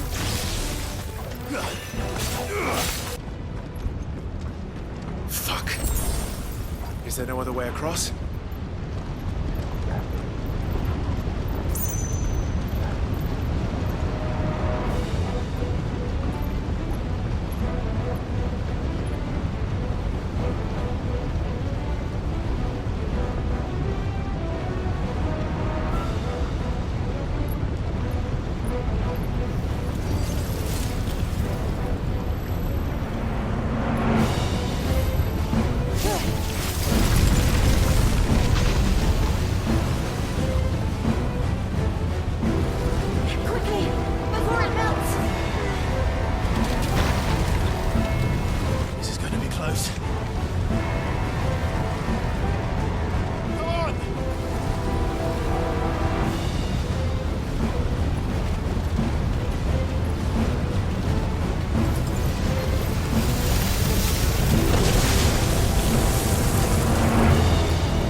Do that again. No. Let's not.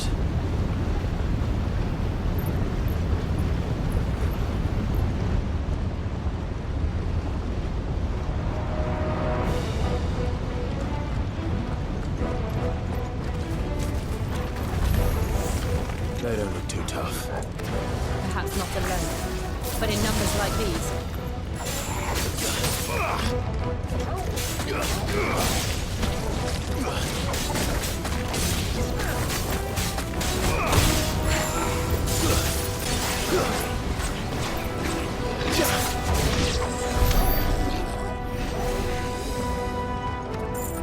Well, we aren't going this way. Let's look for another path.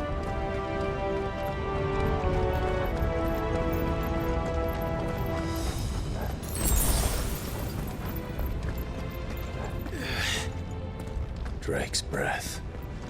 We're nearly at the oratory.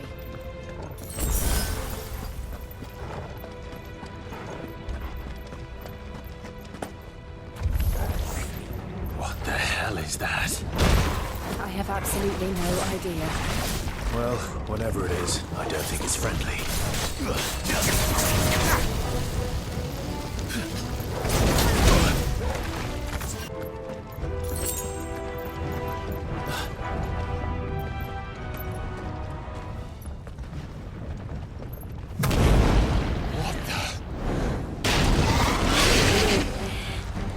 One of the demons. But they never leave the lava. If I didn't know better, I think this volcano was about to erupt. Why attack us then? They're peaceful creatures. But this one must be the exception.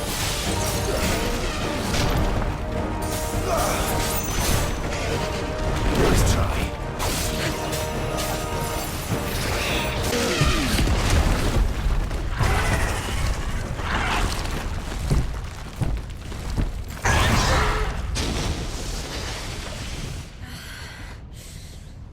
Are you hurt? Just hot.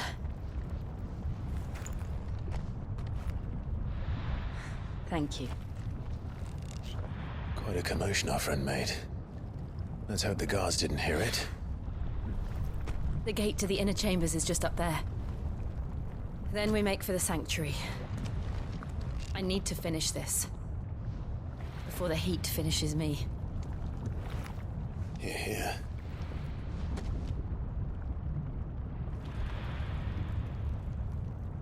We'll enter the Comric by the Handmaiden's living quarters. It was always a hive of activity. Sounds like we'll have a hard time staying out of sight. We won't have to. There's someone there I should very much like to see.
Lady Marley. It's me. By the mother. Jill, it can't be. It is, my lady. We cannot talk here. Come with me.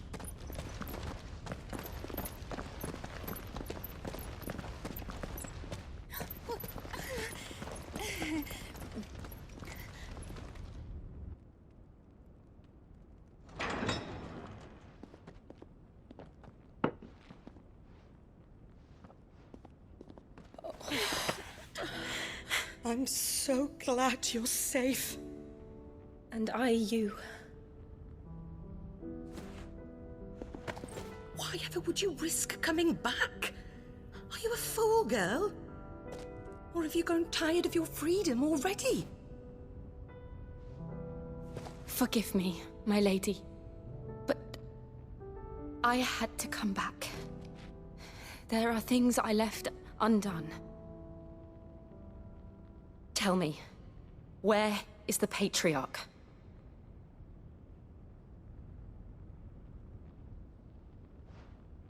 At this hour, he'll be in the Comric, giving thanks. You mean... Oh, that fiend! Clive, we have to get to the sanctuary. Now.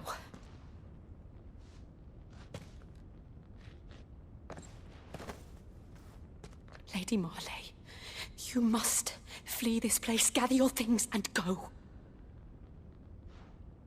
Now listen here, Jill. We have company.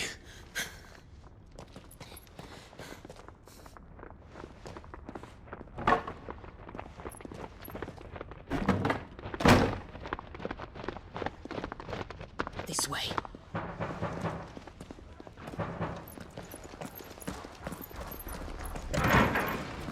Follow this passage. It leads straight to the Comric. Go on, stop dawdling. Thank you. You were always so kind to me. My light in the darkness. Take care, my lady, please. You deserve better than this. A long and happy life, promise me.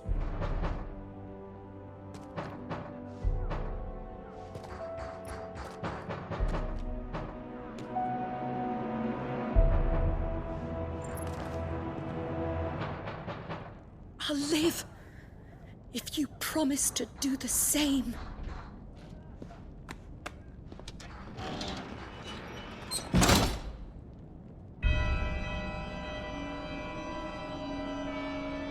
Come on, Clive. We're nearly at the Comric. All right.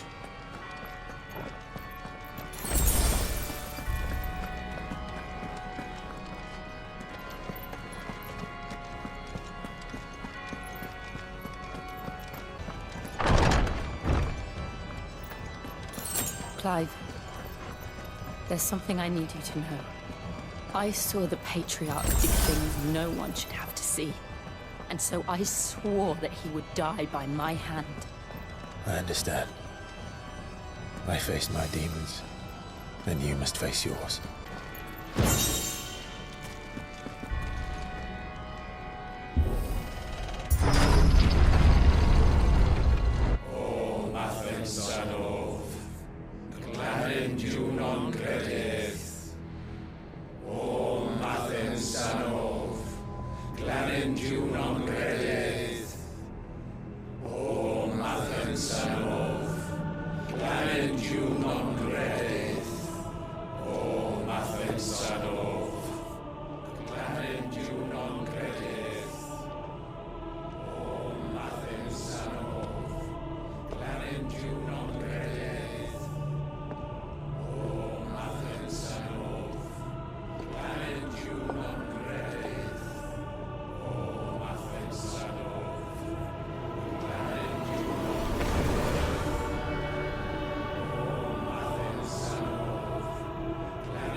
Shiva's dominant. Come to beg forgiveness for your failure. For years, I followed your orders. Fought your wars. All to protect the children you took. Just as you took me. And what did you do in return?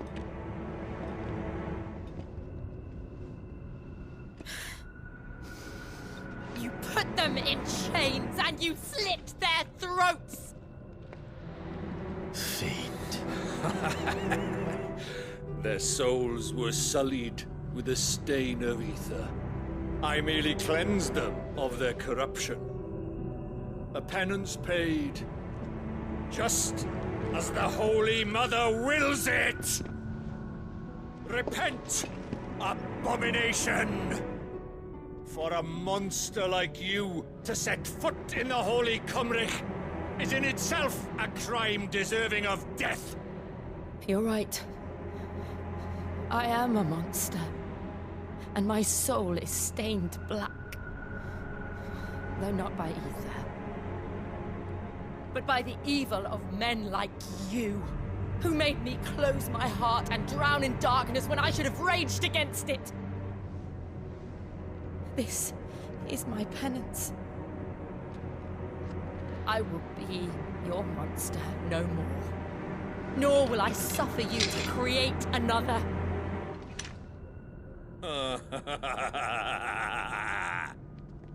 Does the beast bare its teeth at its master?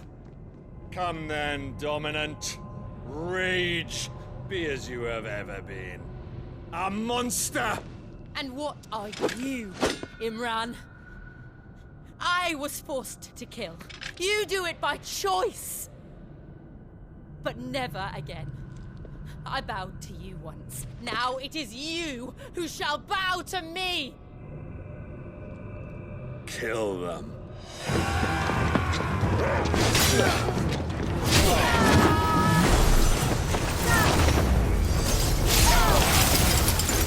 Now! Right!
Why can't I do it?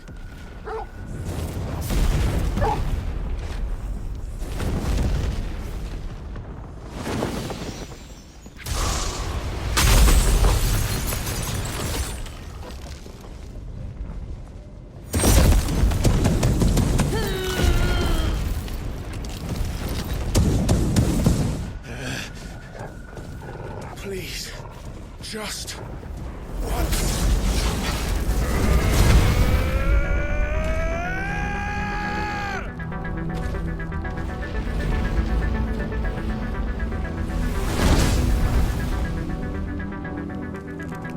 She won't be able to hold that lava back forever. Better make this quick.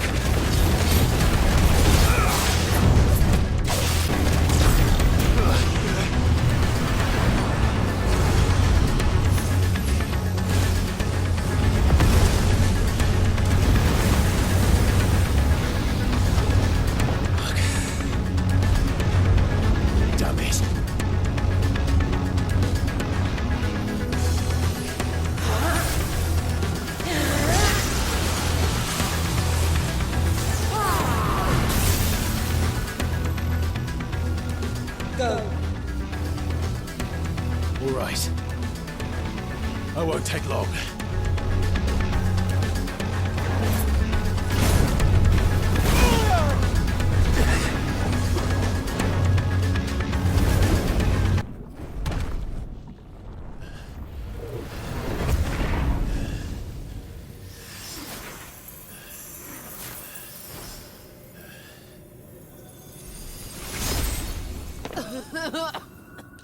Jill!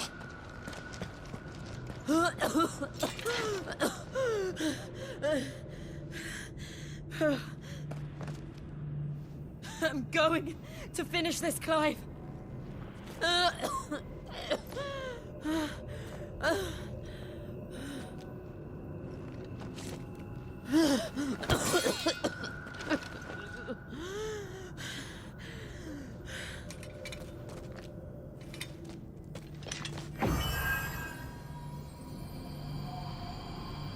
Here! Use this.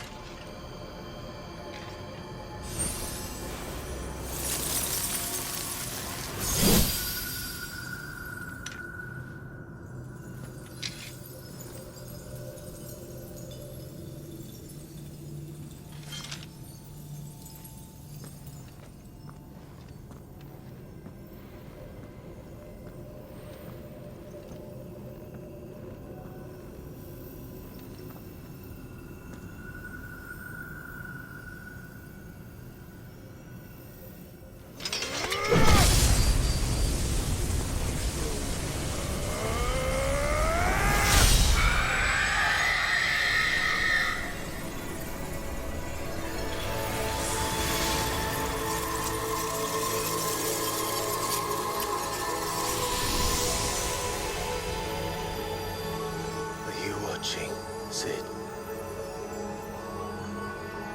We're one step closer to freedom.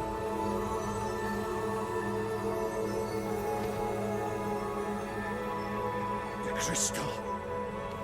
What did you do to it? Oh. We destroyed it. What? But... Monster! Monster! Do you have any idea what you have done? I do, Father. I have killed the monster and become an outlaw. May the blessing of the crystals go with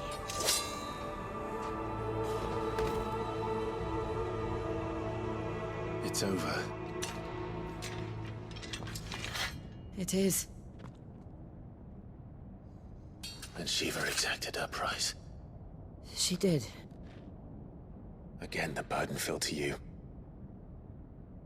And I bore it willingly. This was a sin for which I had to atone. Now I can continue at your side with my head held high.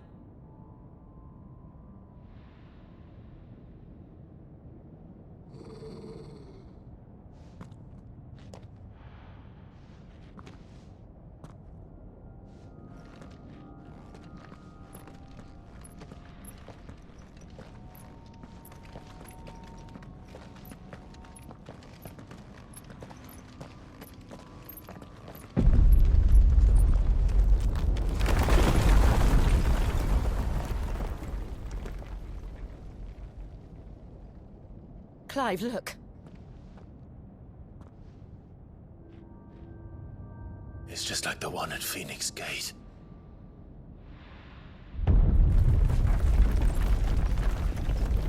Damn it. We need to leave. Agreed.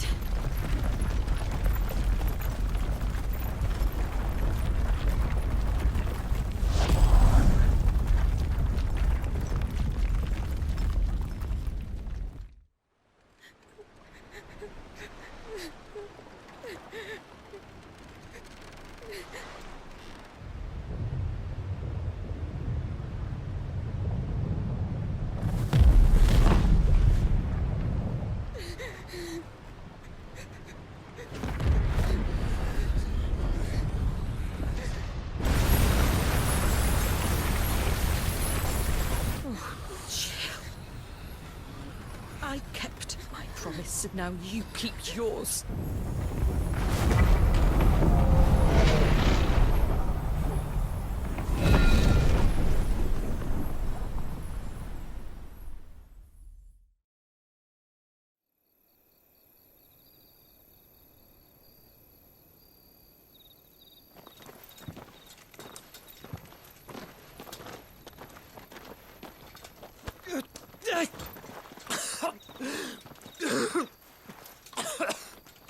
This way, Your Grace.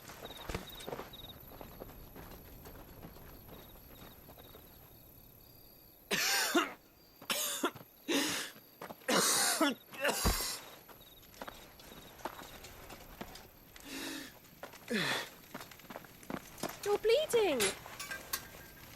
I have a tonic which will... I thank you for your kindness, truly. But I assure you, I will survive. Please, save your medicines for those who need them most. Oh, well, if you're sure.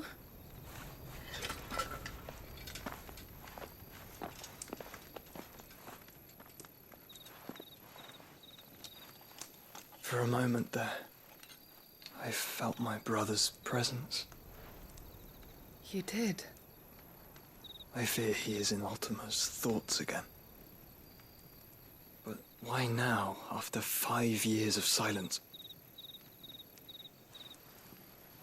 I cannot keep him sealed away much longer. Your Grace.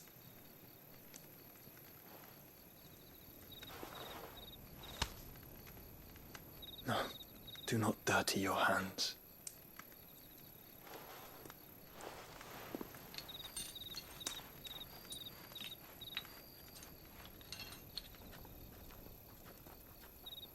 Look at them all. Like a river flowing to the sea. Or moths to a flame, perhaps. The crystalline dominion their light in the darkness. More and more lose their homes to the Blight and set out in search of sanctuary, while others lose their fortunes to the Dalmekian levies and leave to find new livelihoods. What is it that you seek in the Dominion, Your Grace? Oh, Dion Lesage. You mean the Crown Prince of Sanbrec? He has many titles. Dion the Bold, Prince of Dragoons, Odin's Nemesis, or simply Bahamut. I met him once, when we were children. He was a chivalrous soul even then, and has served his empire indefatigably ever since. And you are confident that he will listen to what you have to say? Our world lurches ever closer to the abyss, and a hidden hand ushers us onward. Ultima's influence extends to every nation, Sanbrec included. If His Highness is the man I believe him to be, and I pray that he is, this truth will not have escaped his notice.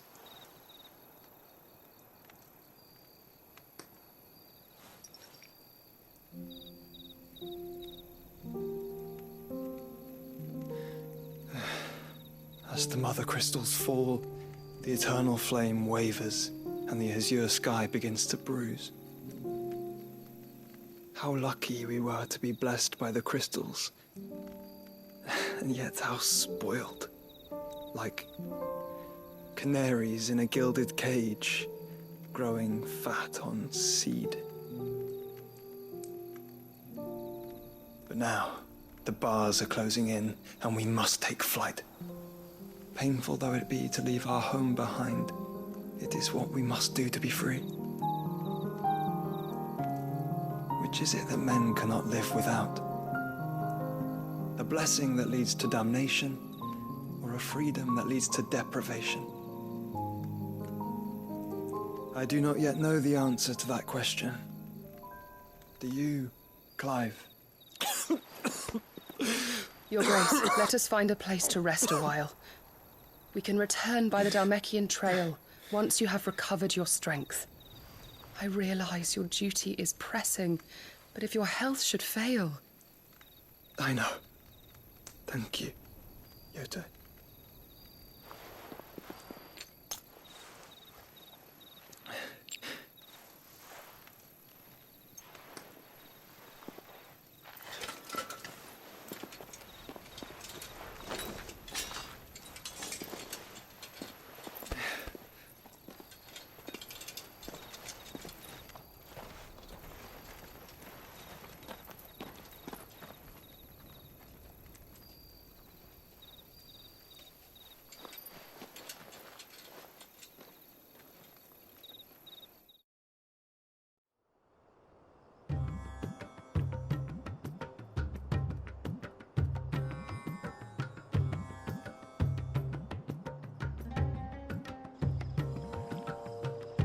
Army's attempt to breach the Empire's defenses and gain the Isles of Ark has failed yet again. Only because your fleet has proved as impotent as a eunuch on laying night. Would you rather we simply fell back to the capital? Enough, both of you. All here agree that the Empire cannot be allowed to maintain its illegitimate claim on the Dominion. However, our casualties mount with each passing day.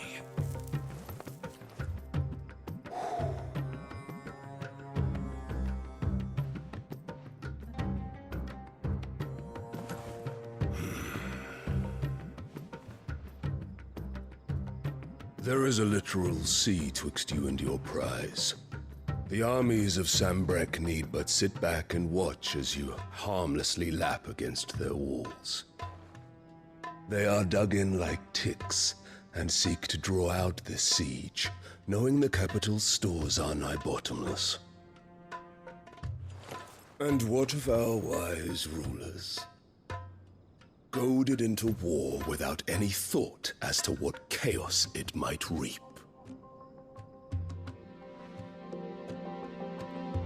Republican soldiers starve while waiting for orders from Randalar. If you would but take the field, their bellies would be full by nightfall.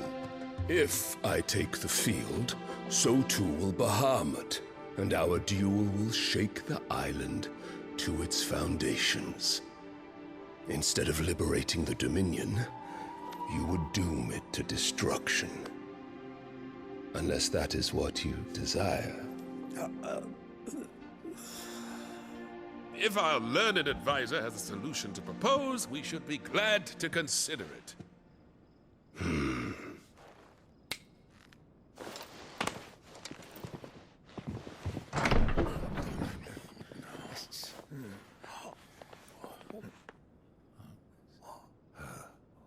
Is that the Emperor's?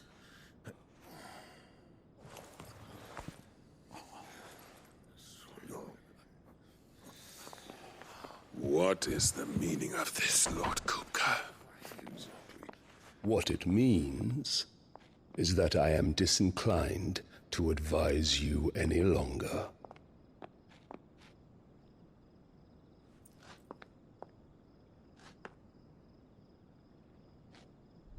Ah, the looks on their faces when you walked through those doors.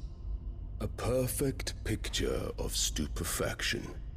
They could not believe their eyes. Though I confess, I had my own doubts whether or not you would accept my invitation.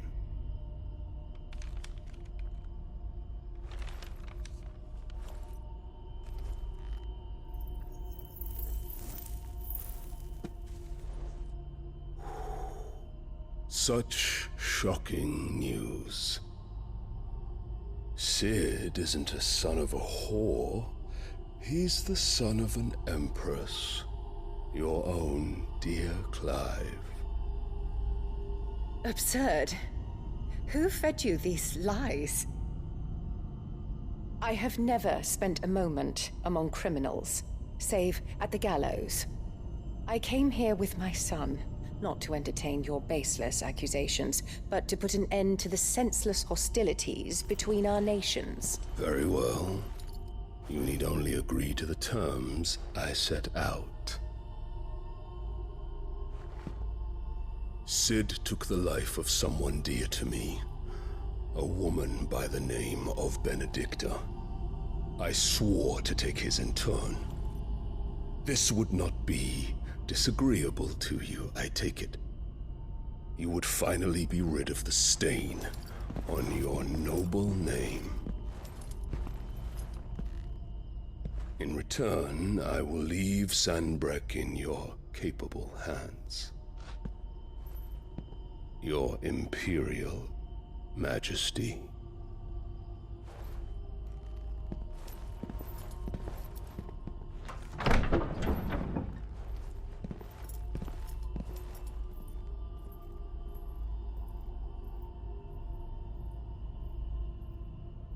And all for the love of a common whore. Dominant or no, one cannot hide one's breeding. And beasts will ever belong with beasts.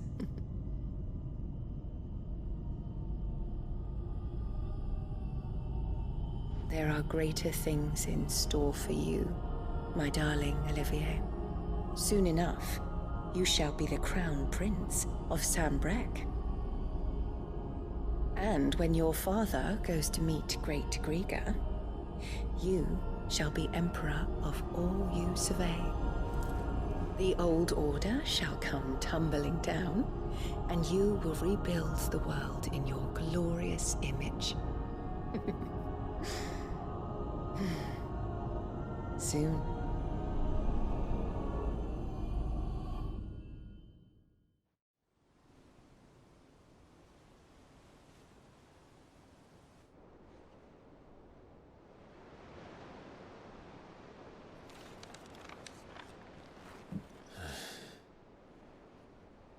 She's been in there for hours. Something must be wrong.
I've done what I can, but the rest is up to you. You need to start taking better care of yourself.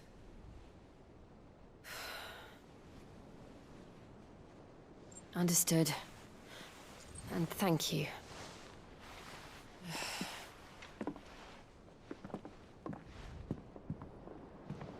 The curse has spread. Make sure she rests.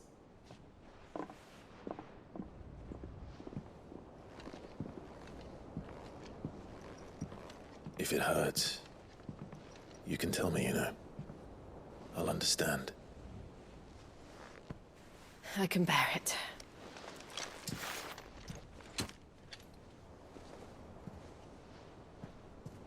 But you shouldn't have to. Not anymore. This isn't just your struggle, Clive. It's ours. And when we see how hard you fight, it inspires us to do the same. Or would you rather we left you to save the world all on your own? No. That's not...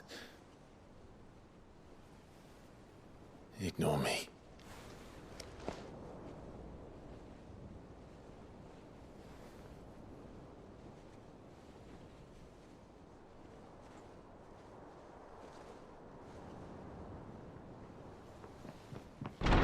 Clive, where are you? In here.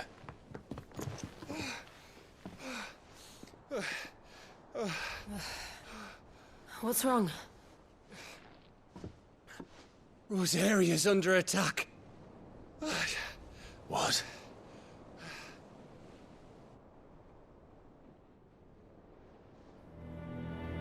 This isn't the Dhalmekian army we're talking about.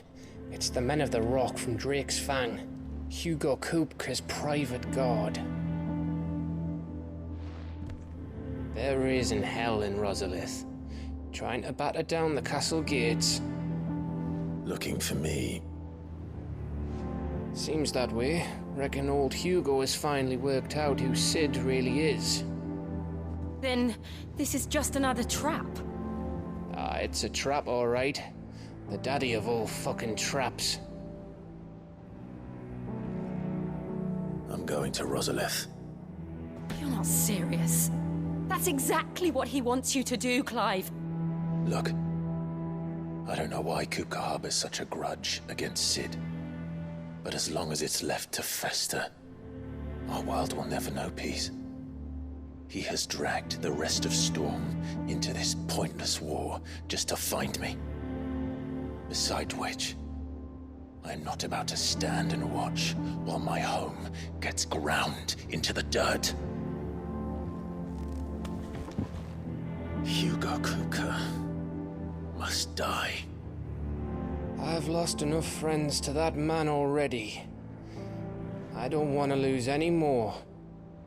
So let's go and kill the bastard. I'm coming too. After all, we're in this together. All right.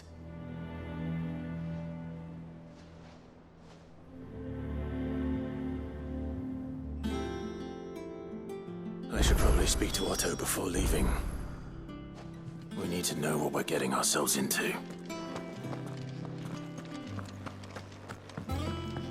We must be ready to leave for Rosalith at a moment's notice. Gov gave you the news then? We're leaving for Rosalith. But not before I know exactly what's going on. What have we heard? All sorts. Nobody was expecting the Dhalmekians to open up a new front against the Empire, least of all our friends in the provinces. Reports have been rolling in from all over the place, with no two saying the same thing. I've been passing them on to Vivian, in the hope she can make sense of them.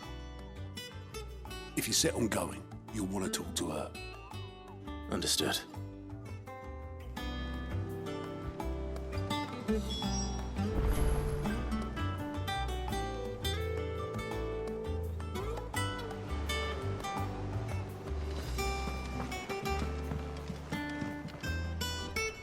Ah, if it isn't my favorite pupil.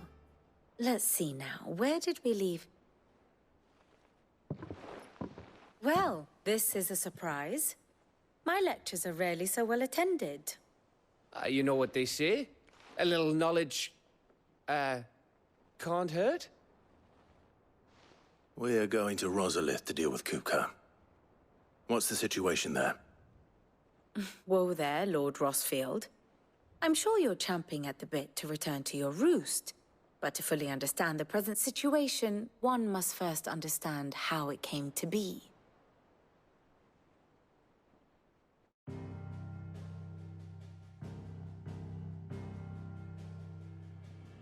Let us begin with the story of Hugo Kupka, or the permanent economic advisor to the Dhalmekian government, to give him his formal title.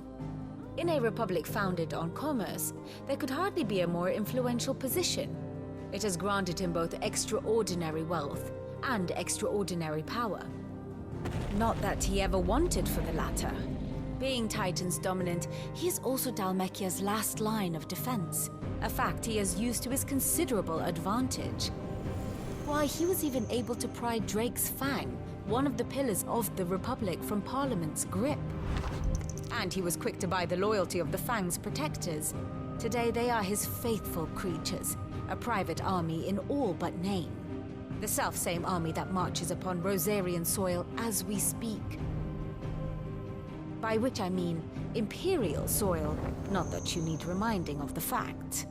Suffice it to say, the Empire's attentions are elsewhere at present, deadlocked as it is with Dhalmekia over its occupation of the Crystalline Dominion, where its legions are now gathered. Scarcely a handful of garrisons remain to secure its western provinces, and half of them left after the fall of Drake's Breath. With the threat of the Ironblood thus diminished, they had little cause to fear a maritime invasion. And so today, only a token force guards the former duchy's shores, as Kupka was quick to descry. He landed his troops on the Rosarian coast without encountering so much as a single ship. All for you, Clive. He wants your head. And so he and his men advance upon Rosalith, not to capture the province, but to draw you out.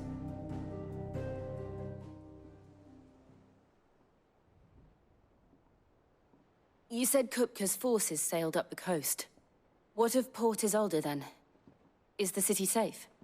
Quite, according to the Guardians of the Flame. The Dhalmekian fleet floated by without incident. But not without remark. When they learned Kupka's forces were making for Rosalith, our friends were quick to begin arranging the exodus of her citizens. And so the stage will soon be set for your heroic homecoming. Alas, it will be a more trying task to enter the capital than it was to leave it. Hugo's men hold Buet Bridge, despite the Imperials' repeated attempts to wrest it back from their grasp. And they were careful not to repeat the Empire's mistake in neglecting their coastal defenses. The seas around Rosalith are firmly under Dhalmekian control. So tell me, pupil mine, what do you believe to be the best route to Rosalith? The north. We cross the northern border near Phoenix Gate. Then take the road through Stillwind down to the capital. Hardly the quickest route, but at least we won't be spotted. A little local knowledge goes a long way. And so must you. We'd best get a move on then. Oh, will you be going too? Aye. I've been waiting a long time to give that fucker a taste of his own medicine. I would have missed this for the world. All right. We should be on our way. Lead on.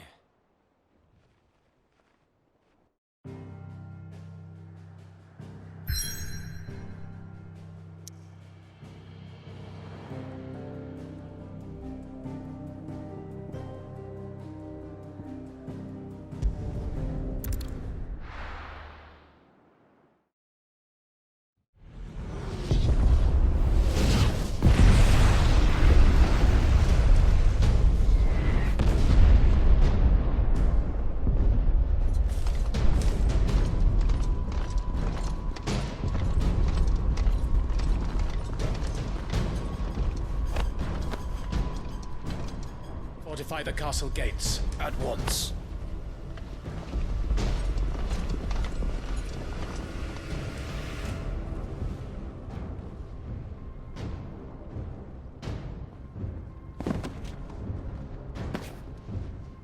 Hugo and his men have been busy. They've already breached the castle's outer wall. The Imperials are holding their ground for now, but it's only a matter of time before the keep falls. Those fuckers really went to town on this place. Almost like they want to wipe it off the map. Just a means to an end.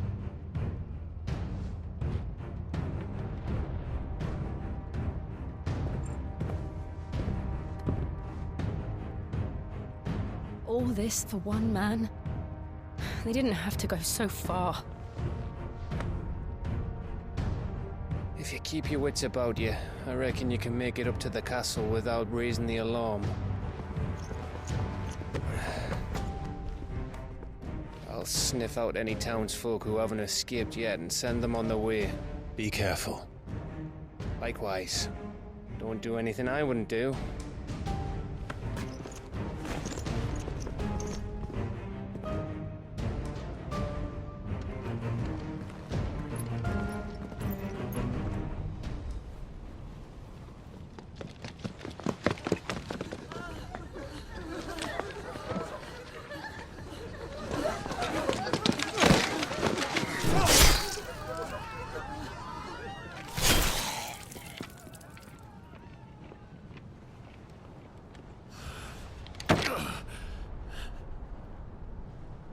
I thought I was ready for this, but...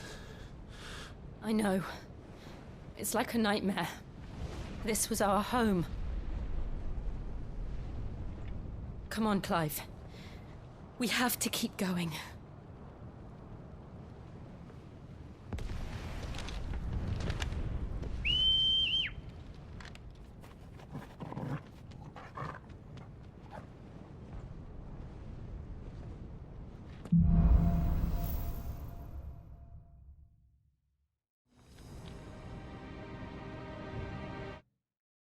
This isn't an invasion. It's a massacre. He'll stop at nothing, Clive. Nothing.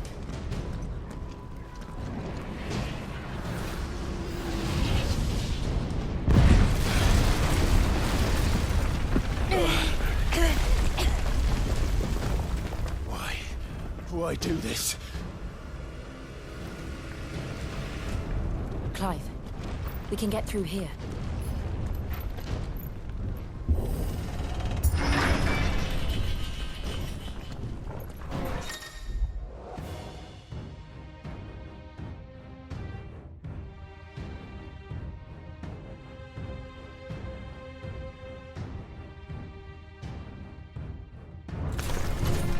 Murderers!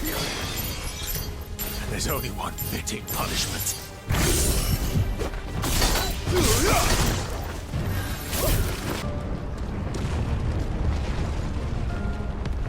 I yield! I yield!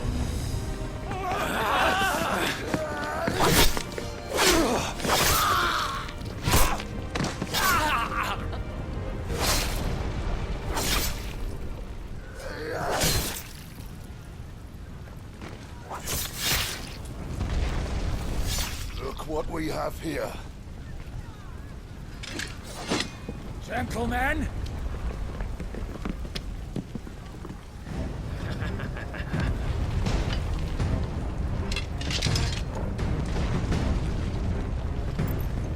You won't escape!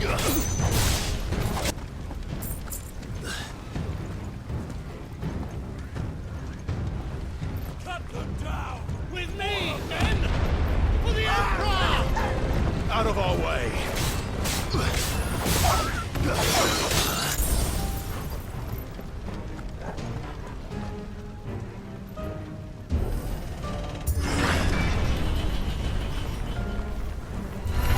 It's the out! Get out of my city, or die!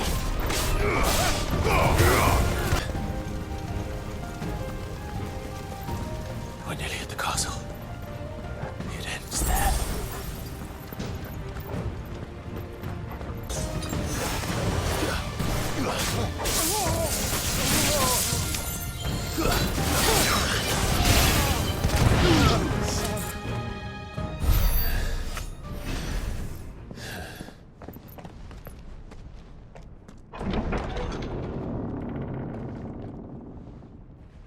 Set her loose!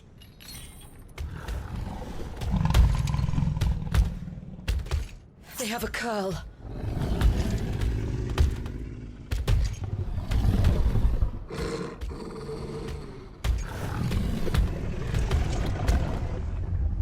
Attack!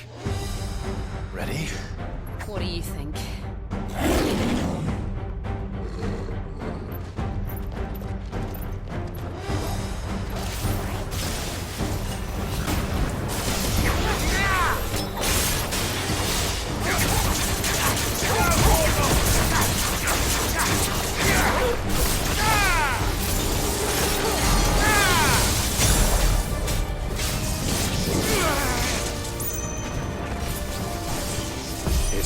up to something. We need to stop it.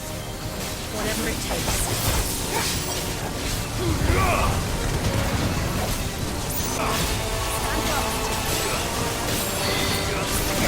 It's down.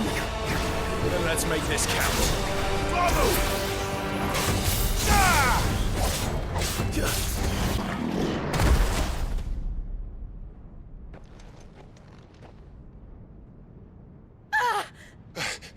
Jill! We meet at last, Sid. Or should I say, Lord Rosfield? I've been looking for you for a very long time. Let her go, Kuka. I'm so glad you accepted my invitation. I went to some trouble with the decorations. Do you like what I've done with the place? Bastard! Such a pity your predecessor couldn't join us. But I am sure you will prove compelling company.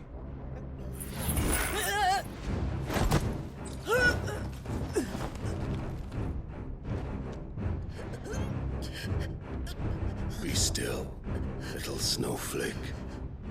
I would not have you melt before your starring moment.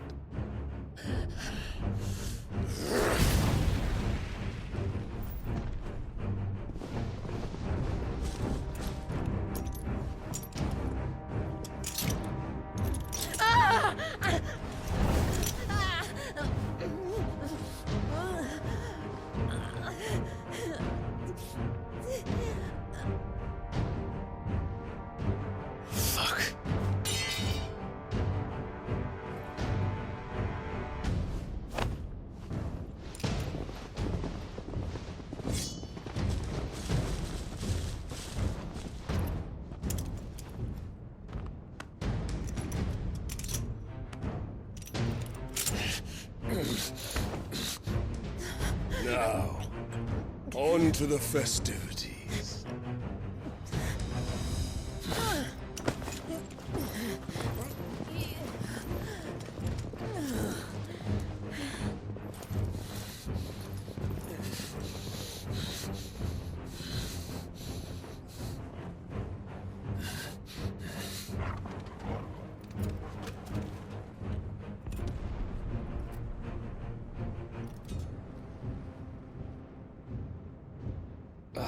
That's just great, that is. I suppose it's up to me, then.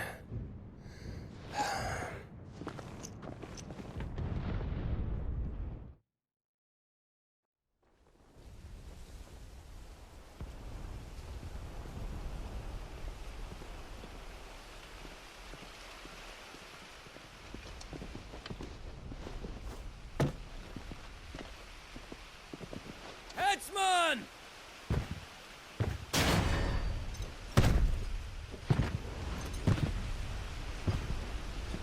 Where do you want me? You! Bring the prisoner!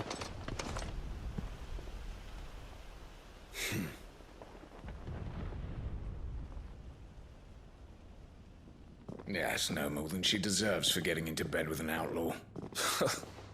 We should get into mine. Lord Kupka commands your presence. You're to bear witness to the girl's execution. Such a waste.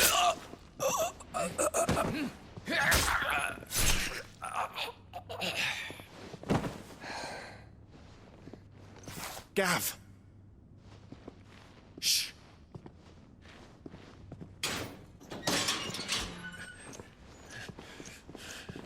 Crystal fetters are a bastard to open, just so you know.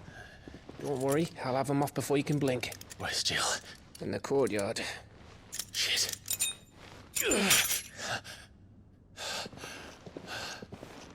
We have to hurry.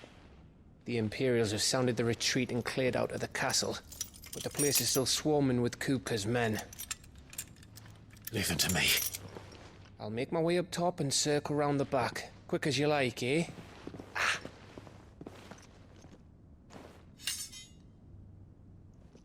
Nearly forgot.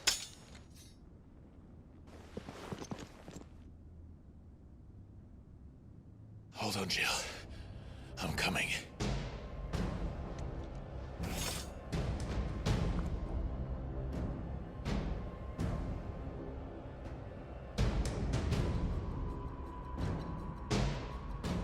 I have to get to the courtyard.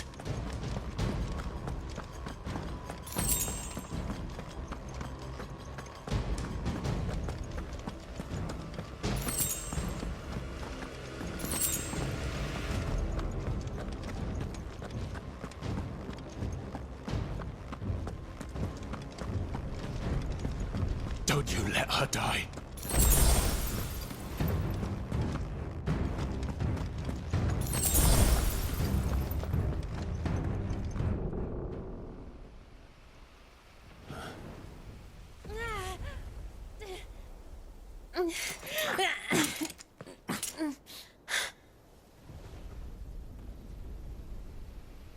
I hope you've got a plan, Clive, because we are fucked if you don't.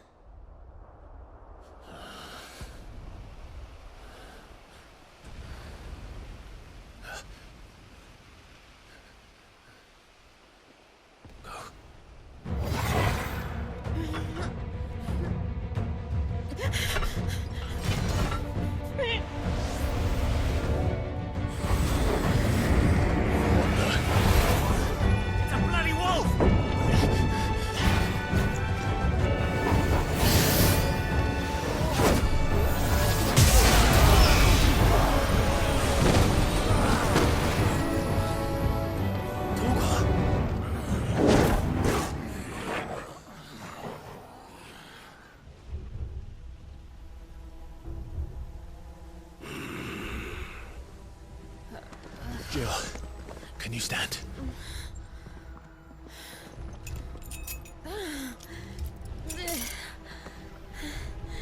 Come, Lord Rosfield. Don't tell me you tire of my entertainment. Enough! Yes. Perhaps it is time we served the main repast. I trust you are hungry! Need this? Much obliged. Stay close. We're getting out of here. And Torgal, thank you. Take on a Care to explain what the fuck your dog just did? Later, everyone. With me. That includes you, Torgal.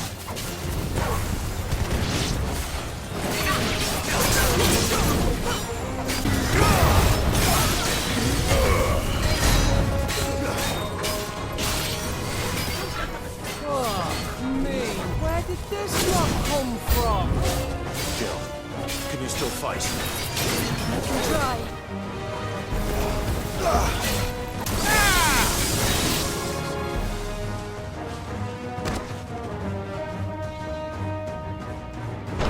Still breathing, are you? Excellent. Then Lord Kopka's reward shall be ours. I thought fighting you was always hidden in trees. Let them come. To me, boys.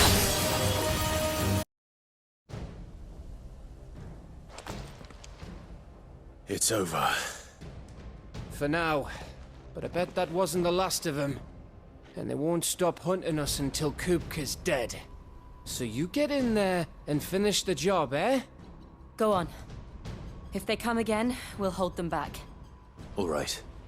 But be careful.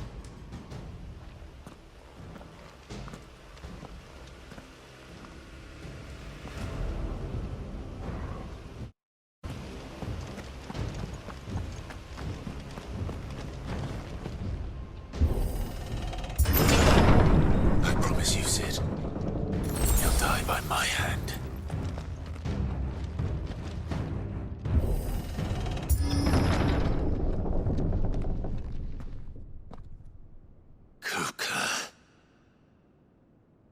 You're late. Trouble on the way. Just enjoying your entertainment. How gratifying.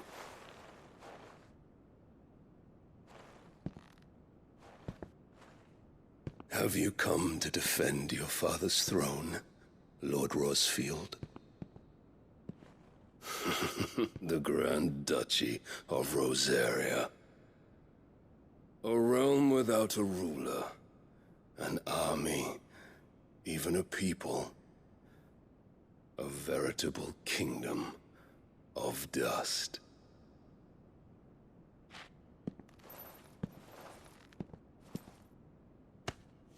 Truly, I see no throne to defend.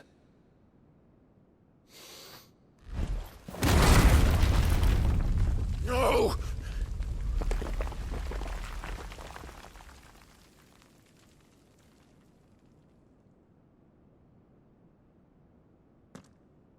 Enough of your games, Cooker. Just tell me what you want. Sid's head in a box. Imagine my disappointment when I learned that he met his end at the hand of another. And my relief to learn that you had taken up his thrice-damned name.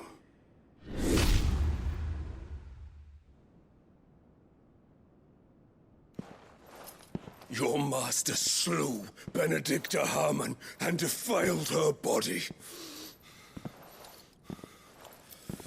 If you choose to bear that murderer's name, then you shall answer for his crimes.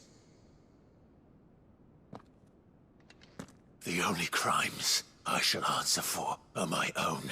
Sid did everything in his power to save that woman, though she was long past saving. And so I did what he couldn't. It was me all along, Hugo. It was you.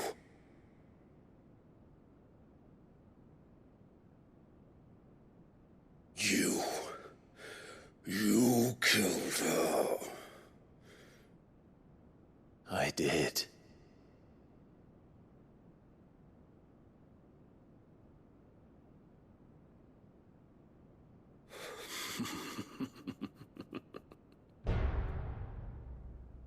Then I am fortunate indeed.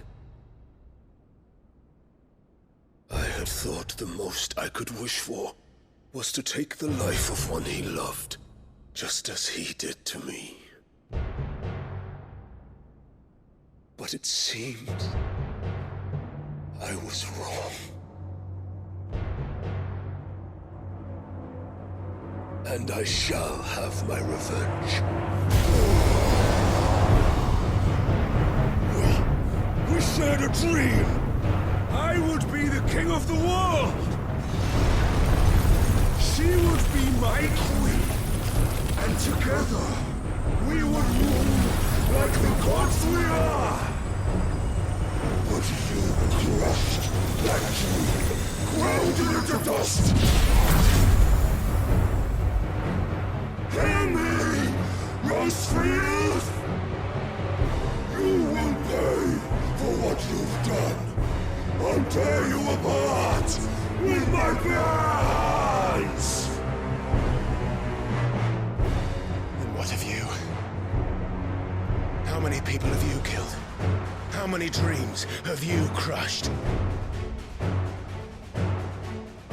You're not the only one who's seen their world fall apart around them. You'll get no pity from me, Kuka.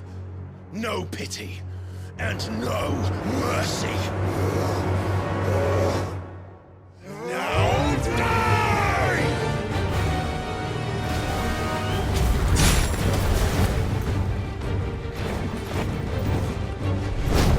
This time, you learned what becomes of those who dare to cross me. Cross! I'll kill you!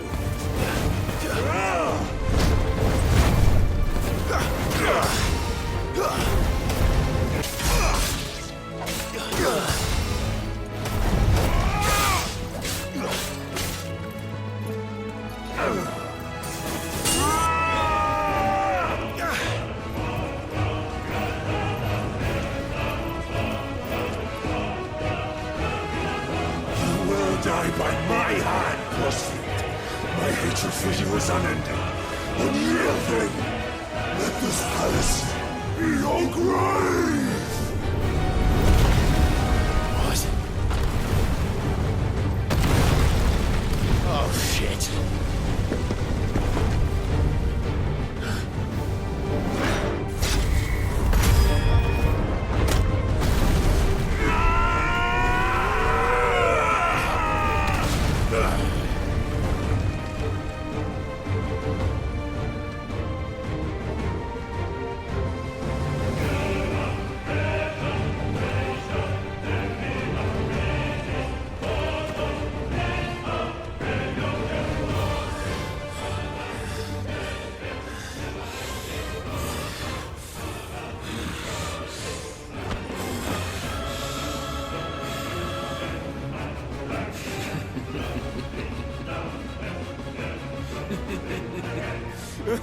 The world has chosen. I am in my element. There's no escape. The earth will always be my domain.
Kill you.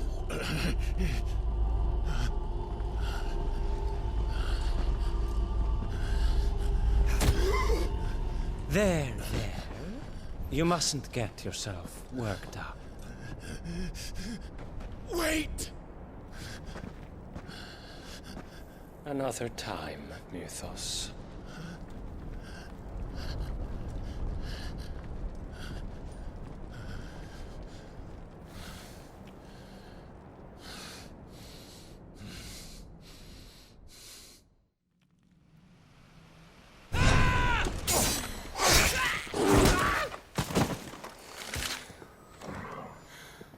Is that all of them? I think so. Well, load of scum. Who the fuck invited them? Not that that's the biggest surprise we've had today. Where did you learn to do that, Torgal? Not telling, eh? Suit yourself. Gav, we have to find Clive. Right, sorry.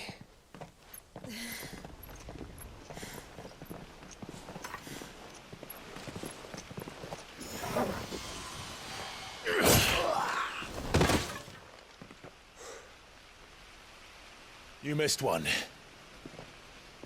We were worried. So was I.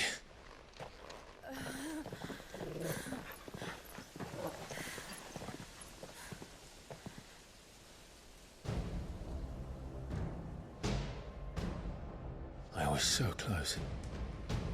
If it hadn't been for my gift, I would have finished him. I'm just glad you got out of there alive. When did the Royalists arrive? Right after you went inside. Just when we thought we were shot of Titans, lot. In pile Odins. Not enough of them to worry us, though. No. You didn't see the one who took Kupka away. So, what? You think they came here to save him? Well, I'll be fucked if I know what's going on, but every minute we spend racking our brains, that bastard's getting further away.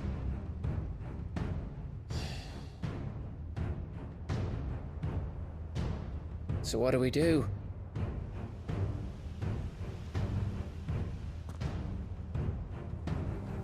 We go back to the hideaway. I'm too tired to think. As are you, by the looks of it. And after what Jill's been through. Let's worry about Kupka later, shall we? Aye. All right. It'll give us a chance to solve the riddle of your magic mud, too. Hey, how you feeling? Ready to go home?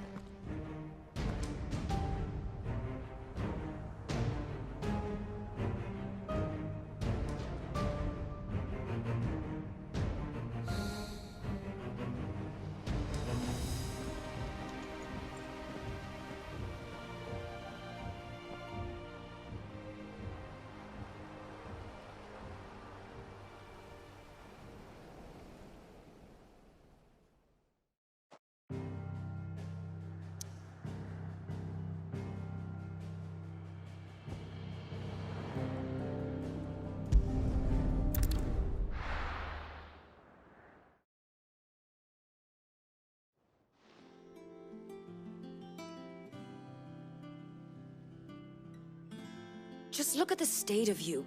You're more of a wreck than this place. Is this what you call taking better care of yourself? No more excuses, your ladyship.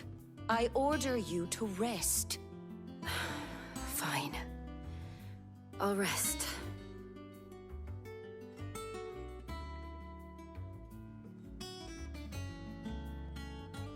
Don't worry, Gav. She's in good hands. But we should have never let her fall into Hugo's. Back when he had some like. The question is, where is he now? And what the hell were those royalists doing there? I was wondering about that all the way home. Otto may have heard something. I'll talk to him. And I'll talk to Tomes. The lawsman? About what? About your faithful hound for a start. If any four-legged friend's ever done that before, I'm betting Tomes will have read about it. But what I want to know is, what happens afterwards? It's all well and good Torgal saving our arses, but if it costs him what it cost Jill... Right. Let me know if you learn anything. Will do. And you do the same, eh?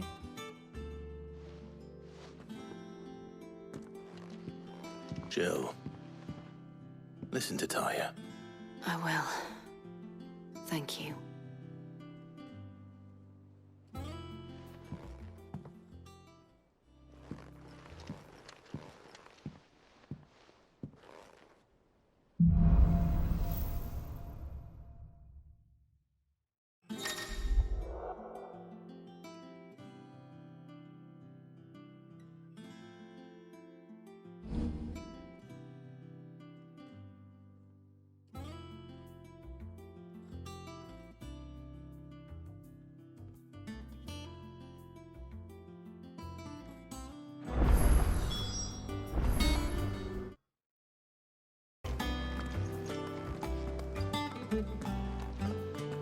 Otto, is now a good time?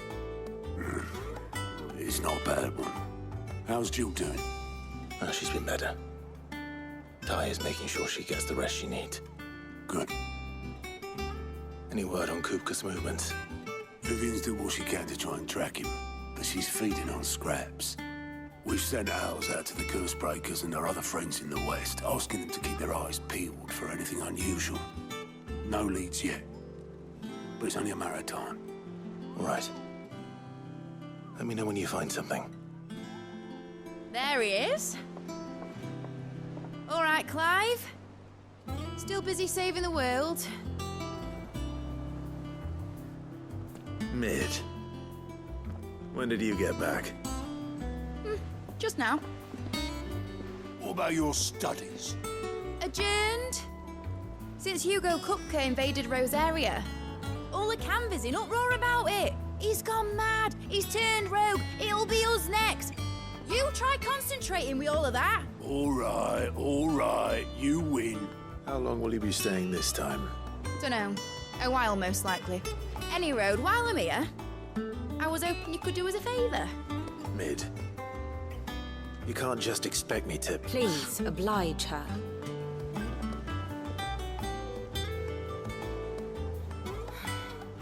While we are busy tracking down Kupka, you should have a little time to spare. Professor! Now there's a face I haven't seen in a while. Shouldn't you have it buried in a dusty old tome? I did, till a familiar trill pricked my ears. As ever, your exuberance is a breath of fresh air, which successfully scattered the painstakingly assembled fragments of my thoughts. I'll take that as a compliment. Well, Clive, you heard the Professor. So, I'll meet you in the storeroom when you're done. Wait, hold on. Breath of fresh air? Bloody tempest, more like.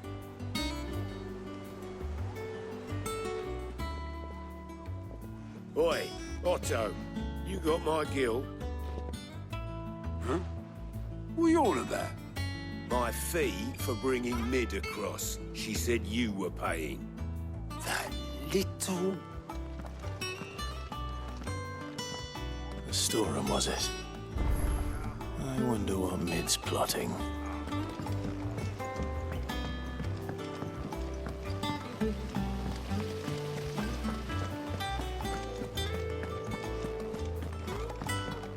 Shouldn't you be getting some rest soon?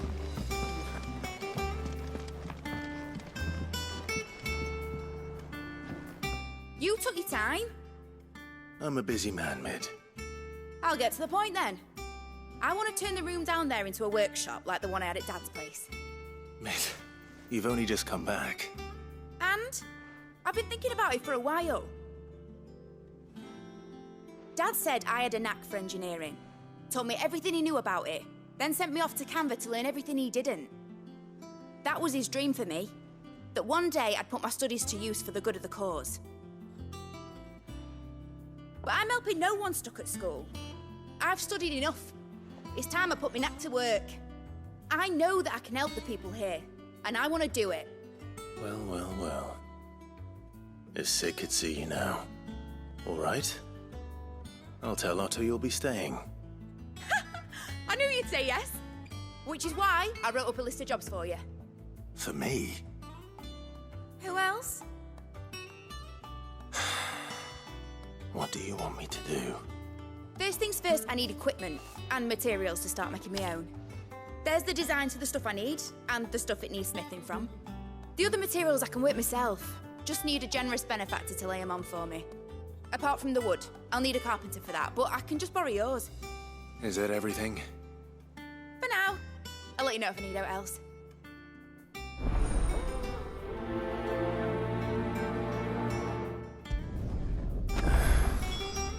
Where to start? Materials and tools. That means Karen and Blackthorn.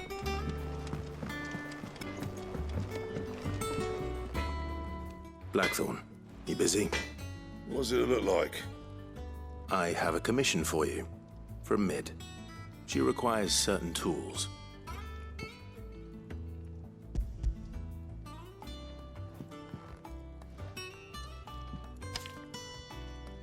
Do you think you can make them? Bloody hell. What's she planning to build with this stuff? An airship? Yeah. I'll see what I can do. Tell her I'll bring them over when I'm done. My thanks. And mids, no doubt.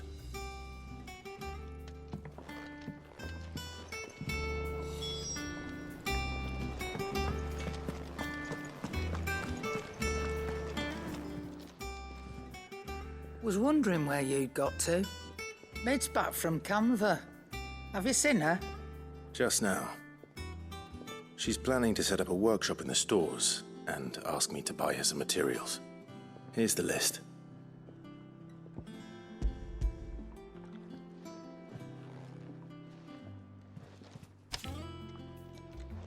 Think you can find everything on there?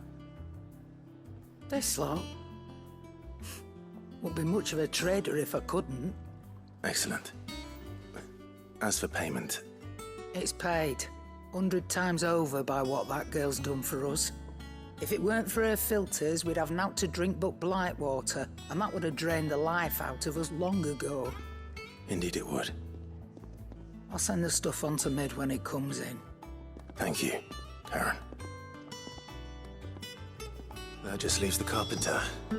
Let's see if Bardolph's available. Do with a good oil in this.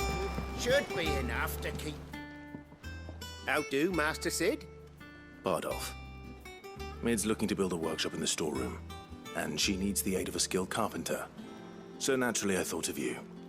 Well, I'd love to help the young miss however I can. But I'm afraid I got my hands full just keeping this place afloat. There's holes need patching, and if I don't patch them, we'll all of us sink into the mere. I'd gladly spare Mid all the time I have, but the sad truth is, I ain't got none. I see. It don't have to be me, though, does it? What about that other fella? You know, the one over at Martha's Rest. Bernard, was it? That's right. And he is a friend of the cause. I'll ask Martha if she can spare him. Thank you, Bardolph. Least I could do.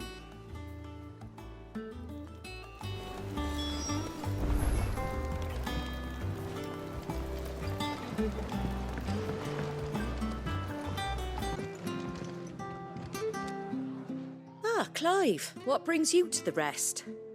Our home finds itself in need of an extra carpenter. I wondered if I might be able to borrow Bernard for a short while. I don't mind if he don't. We're all friends here, aren't we?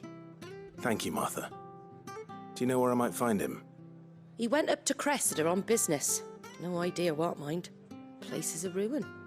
Far as I know, he's still there. I'll look for him there, then.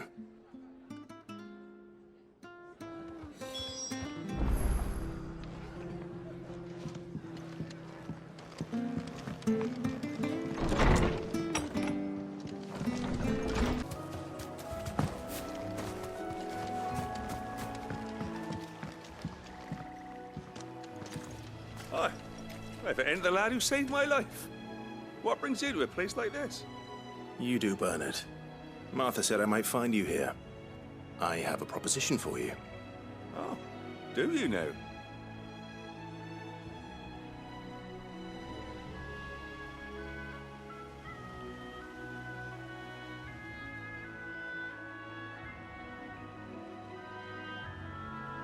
Building a workshop, you say? Well, that beats tacking boards to bridges, sure enough.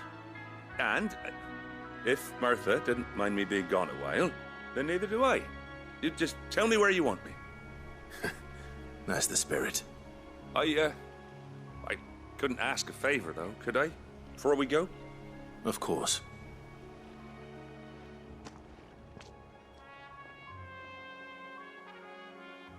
Well, that there is Cressida, where I grew up.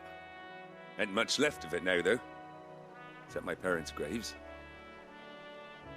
But I came up here hoping to visit them. I even patched up the bridge to get across. Only to find the place crawling with fiends. But you're a dab hand when it comes to dealing with beasts and bogles, ain't you? Any chance you could, It's the least I can do. Well, thank you kindly. And take care.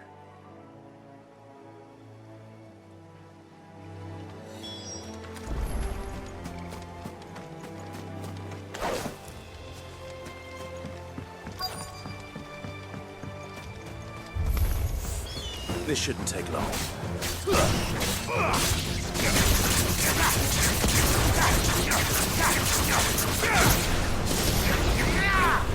That should do it.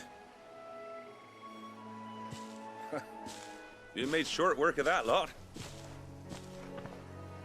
Thank you, son. Now my folks can rest in peace once more. How long is it since the village was abandoned? Oh, people started packing their things after the duchy fell. Between the Blight and the Imperials, you just couldn't make ends meet. Must be nigh on a decade since the last wagon left. Though it may as well have been a century, looking at the place. This isn't the Cressida I remember. I'm sorry.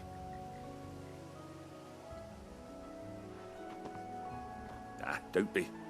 Can't live in the past, no matter how nice it might have been. Soon as I'm done saying a prayer for those that raised me, it's on to your hideaway. I'll meet you there.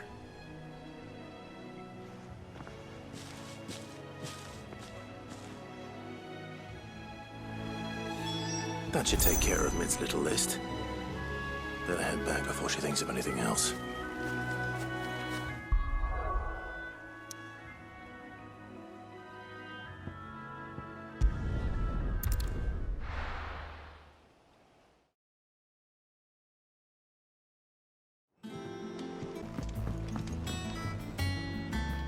All right, Clive.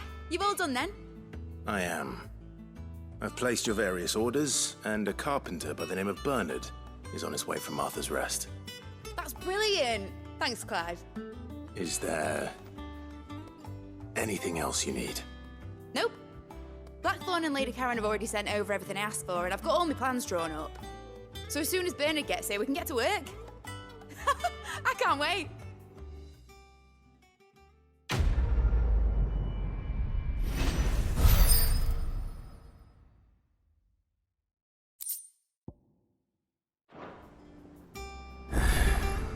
That's my good deed for the day done. Let's see how Jill's faring.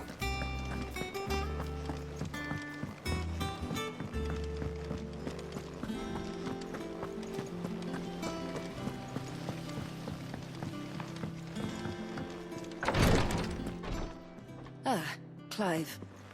Talia, how's Jill? Recovering, but she still needs her rest. Of course. Take good care of her, won't you? I'll do my best.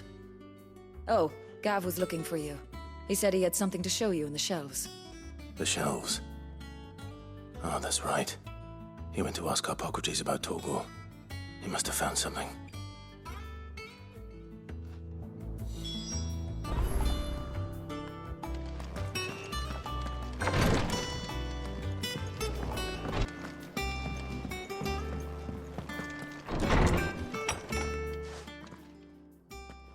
Clive, where have you been? I've been wanting to ask you something about Torgal. Where did you get him, like, in the first place? My father brought him back from one of his expeditions into the Northern Territories. They were crossing a snowfield when they heard his cries, and seeing no sign of his pack, they took him in. What do you reckon, Tomes? It certainly adds weight to the theory. Clive, I believe that Torgal may be no mere hound, but a rare frostwolf, an animal native to the far northern reaches of Valisthea. In one of our oldest bestiaries, I found reference to a frostwolf who served as guardian to an ancient queen of the north. Such was his mastery over ether, he could cast magics on command. His name was Fenrir. Fenrir the Frostwolf. Now, the annals do not state it explicitly, but I have reason to believe this queen was a dominant of Shiva, a girl from the Northern Territories and her faithful hound. One awakens as the dominant of Shiva, and the other? You're saying that Jill granted Torgal his powers? What? Just like Fenrir. People called him my hound, but Torgal and Jill were inseparable. He grew up as a faithful companion to the dominant of Shiva, and years later, his powers awakened, just when his master needed him the most. You're right. If it weren't for Torgal blasting those bastards to Kingdom Come, Jill would have been for it. Quite.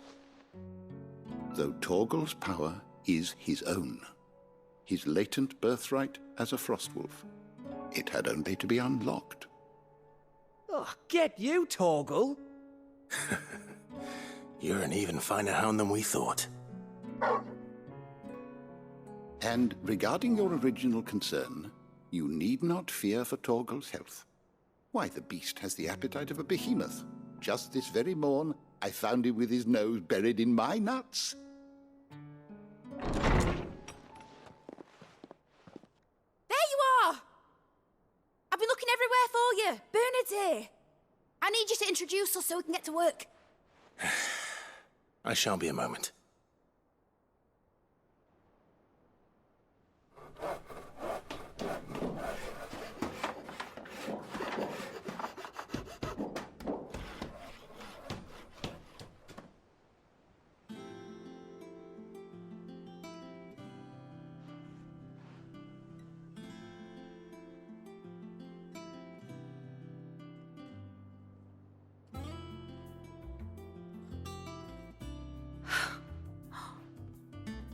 Brilliant. It is. Well, I couldn't have done it without you. You and everyone else. But I promise I'll pay you back. I'm gonna work my fingers to the bone for you lot, starting right now. Just you wait. I'll make wonders like this world's never seen. Then I look forward to seeing them.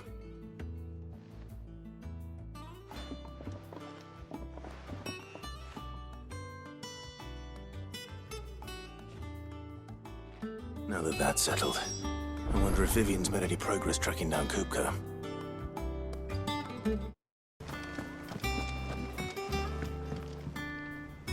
How goes the hunt for Kupka? Largely in circles. We have myriad sightings of strange soldiers in unexpected places, but nothing definitive as yet. If only we knew for certain by what route he left Rosalith. Well, keep at it. If anyone can piece this puzzle together, it's you. And I'm willing to wait as long as it takes.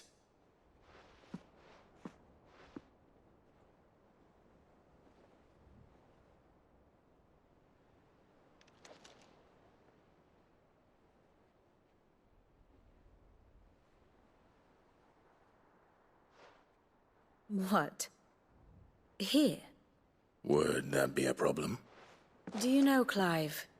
I believe it a mercy that you didn't inherit your father's throne. Your poor people would surely live in fear of you. You have nothing to worry about on that front. I won't be claiming his crown. That is a relief. Clive, have you got a minute? We, have a guest. A guest?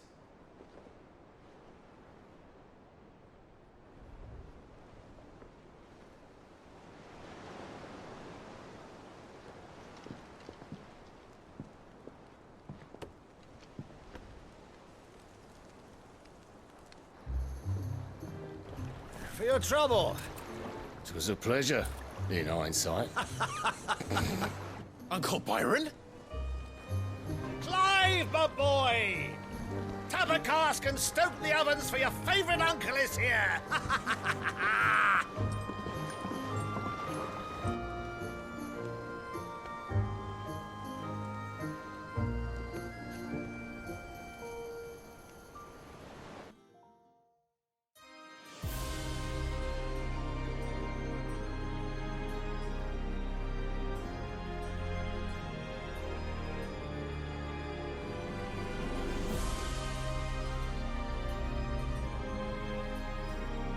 The Dalmekian government sues for peace. How shall we respond? If they're willing to accept their fault in the matter, I see no reason to refuse them. Still, we must insist on substantial reparations. The Twinside stores are not as bottomless as reported. Aye, and we have many more mouths to feed.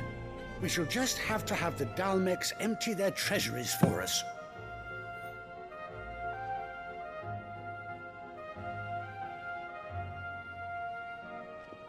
Of course, none of this would have been possible without your timely intervention, Prince Olivier. Indeed, I doubt any of us would have had the courage to trade words with the mighty Titan, nor less the wit to win him over. The Empire owes you a great debt. May the blessing of the crystals go with you, Your Highness. May the blessing of the crystals go with you. Very good.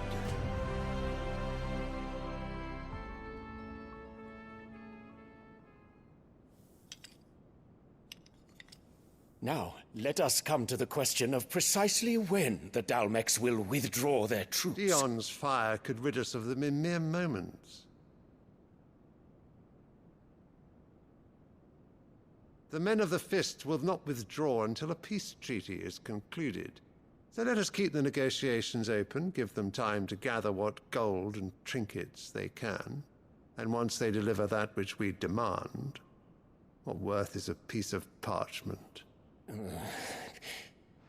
Your Radiance, were Prince Dion to take the field, the enemy would surely send their own dominant to meet him. And while His Highness would of course prevail, there would be heavy losses on both. You need not fear Hugo Kupka. He is engaged on the Western Front. Even were the Dalmecs to send for him, he would not arrive in time. As much as I would enjoy witnessing a clash between Bahamut and Titan, it is not to be. And what of your subjects, Your Radiance? If the fighting spread to the city proper, the people would bear the brunt of it. There will be losses, it is true. Yet for every citizen who falls, another can be bred. For every home that burns, another can be built. The Empire will live on.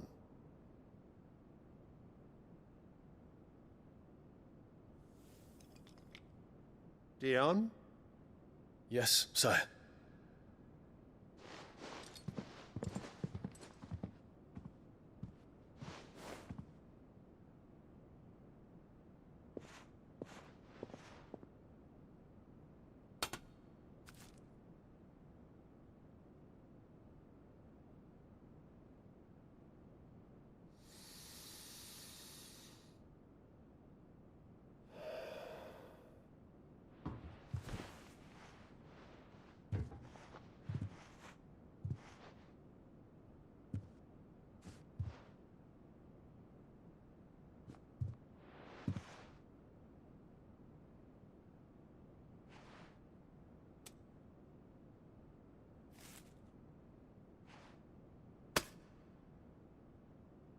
Prepare for battle.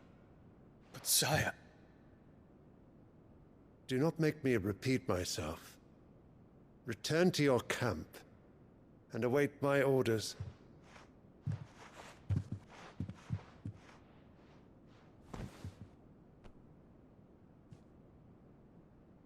If that is your wish, Your Radiance, I shall depart at once.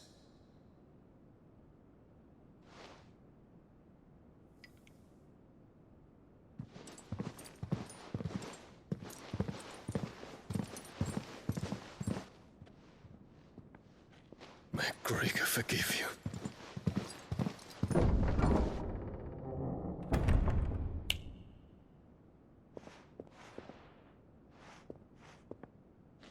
What do the astrologers augur? The stars are in agreement, Your Radiance. The shadow of treachery hangs over Prince Dion.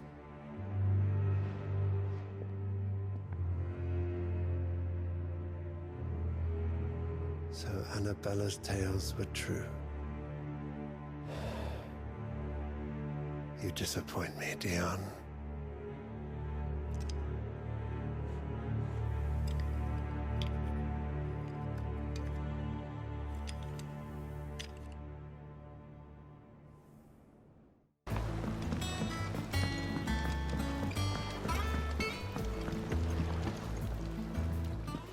Ah, my dear nephew. How I've missed you. How did you find this place, Uncle? Through the good offices of young Sir Wade. He really is the most helpful fellow. As are you, I hear. The Guardians and those they freed tell the most outlandish tales of your heroics in Rosalith. Which is why I came, to learn the full truth of the matter. Sort the fact from the fiction, so to speak.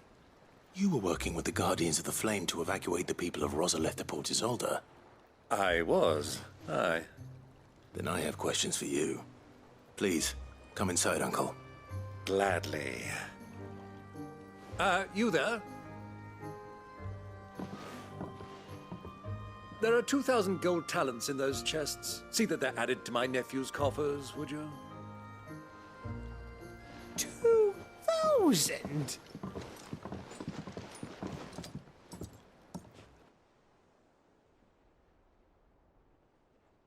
And I'm afraid that is all I know. A fleet sailing south past Port Isolde. Most intriguing. Forgive me for not being able to tell you more. I hadn't the faintest idea Kupka withdrew wounded from Rosalith. Still less that my own nephew dealt the decisive blow. What do you think, Vivian? I think, with this news of the Dhalmekian fleet and recent reports of the Royalists' movements, that the final piece of the puzzle has fallen into place. Come here and I'll show you.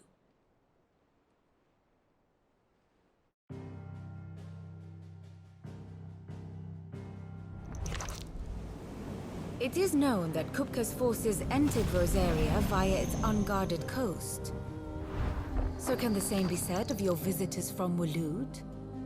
Certainly her Royal Navy is famed for the efficiency with which it bears her knights from one battlefield to the next. And in the Einherjar, or Black Galleon, she boasts a vessel nigh as swift and every bit as feared as the kingdom's legendary cavalry. A fitting flagship for a land apart, her naval presence being crucial to her ambitions beyond Ash. Yes, it seems safe to assume that the Royalists did indeed enter Rosaria from the sea. So then, had you a vested interest in Titan's survival, whither would you take him? Why, home to Drake's Fang, a place rich enough in ether to conjure the magics needed to mend his hurts. But would that not entail an arduous voyage around the Southern Cape? Let us say that the Royalists did put ashore with a mind to spirit Kupka away from under your very nose. Could that truly have been their plan for him? To load him aboard one of the ships flying Republican colors sighted off the coast near Port Isolde? To spend weeks at sea, being tossed hither and yon by unforgiving waves, his life hanging in the balance? No. The journey would mean Titan's death, and Kupka's faithful creatures would not allow it. So what then was the plan of our Waluda friends? Reports suggest they made not for the coast, but for the desert. And by cutting through the Velcroy, a party traveling light would have Titan back in his bed days before a galley could lurch into port.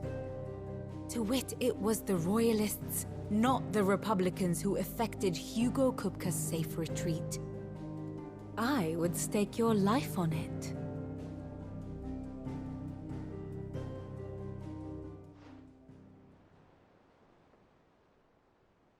So it was the Waludas who spirited the wretch away. Now I think about it, there was something a little strange about the ships I saw. The men seemed almost crestfallen, as if in mourning, as if they believed, or were made to believe, that their master was dead. You have a keen mind, Lord Rosfield. And you have your answer. To find Kupka, you have merely to follow the Royalist trail across the Velcroy. It may well have gone cold by now, but as they say in the Republic, all roads lead to Drake's Fang. Allow me to accompany you part of the way. As luck would have it, I had intended to journey Candlewood on business after visiting you here. The Fang would be but a short detour. I'd be glad of the company. Give me a moment to make ready. I need to tell my friends what we've learned. And where we're going. Very well, but be quick about it, my boy. Time waits for no man.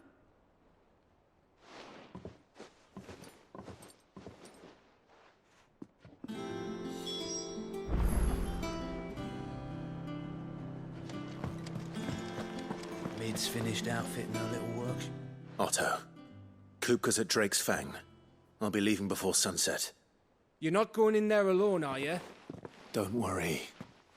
I'm not going there to destroy the Mother Crystal. All I'm after is Kupka's head.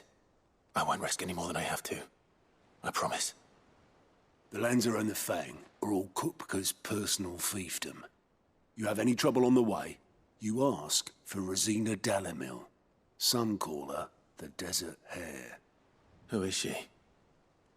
An old associate of Sid's. And only Sid's.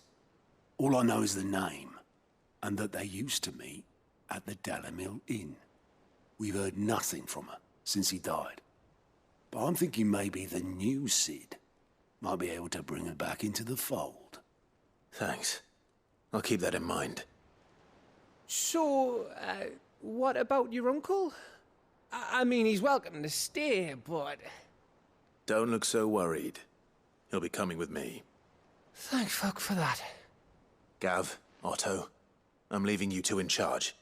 You can count on us.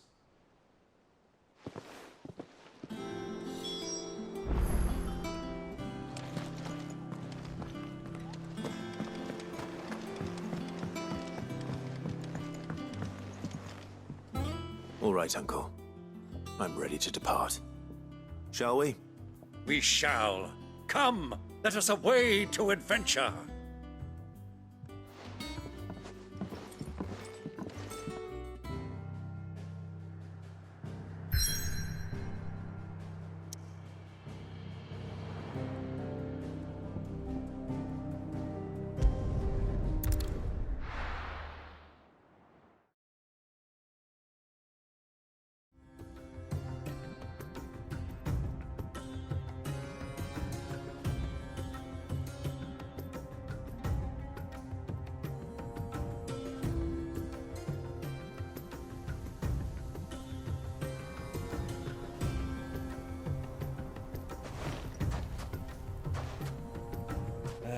I was a young man when last I walked this path.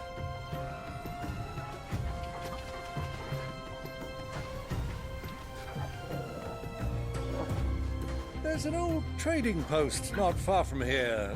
The road to Drake's Fang leads through it. The trading post it is.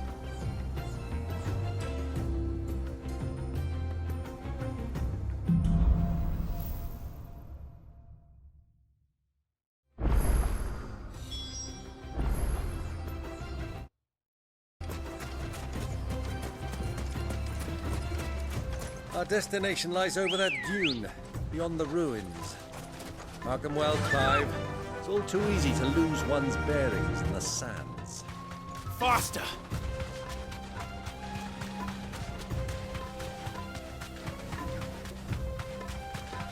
Many years ago, when you were just a boy, you and I rode this way together, accompanying your father on a scouting expedition to Drake's Fang. He let me come with you. I'm not surprised you don't remember. It was just before Joshua was born. You were so eager to be there when your brother arrived that you whipped your chocobo too hard on the journey home and fell from the saddle. I shall never forget how Elwyn fussed over you as you sat in the sand, bawling like a babe.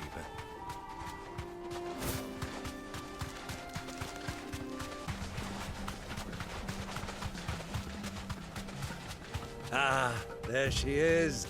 The good old Dalamil Inn. Do you know, this heat has given me quite a thirst. Quick drink before we press on?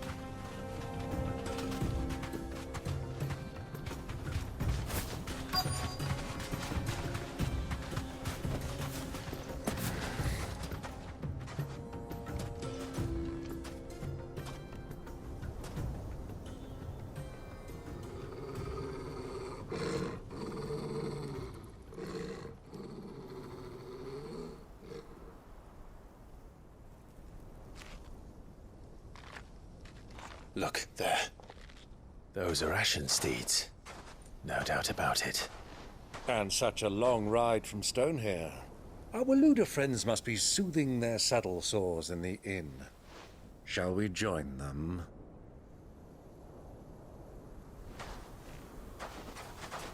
Run along and play now, Torgal. Dogs aren't allowed inside.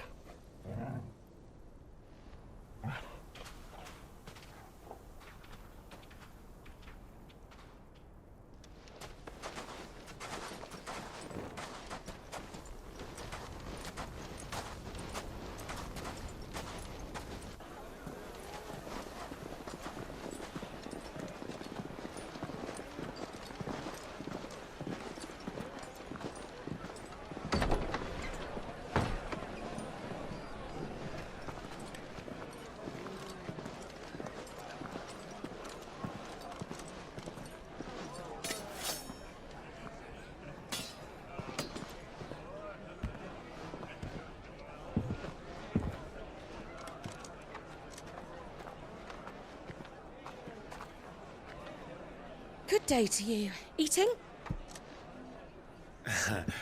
Sorry about my pal. He only talks when his mouth's full. What do you recommend? Well, if you're after something light, we do a fine chocobo soup with lentils and honey. 2 bowls of that, then. An ale. Right you are. Hey, girl!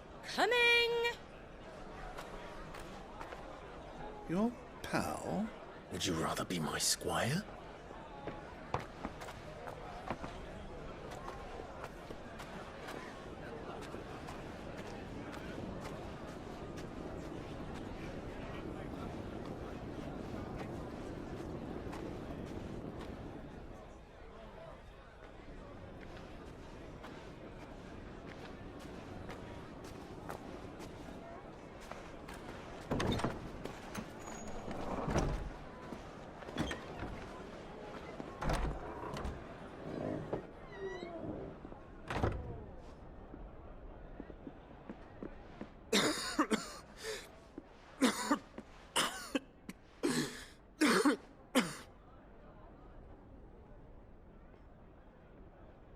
Your Grace, it is plain you are not yet well enough to travel.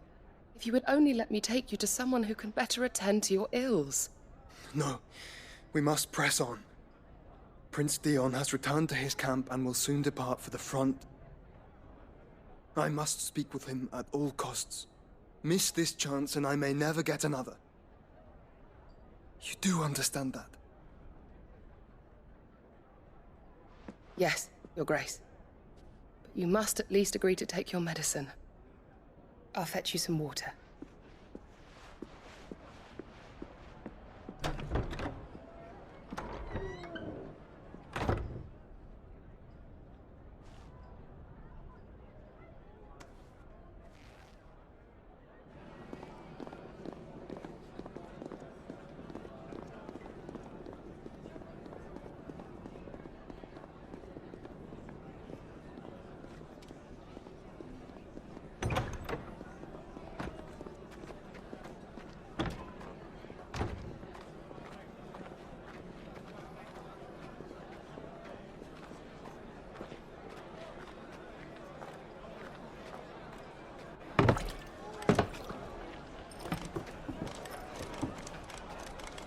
Keep watch, they tell us. But all I see is sand. I hear they got our guest back to the Fang without any trouble.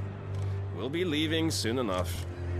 Why the Lord Commander dragged us all this way just to save that blockhead skin, we'll never know.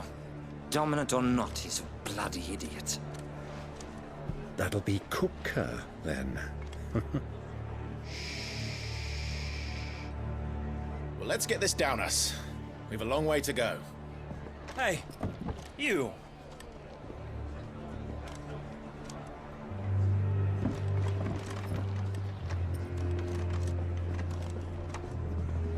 Uncle? Sorry.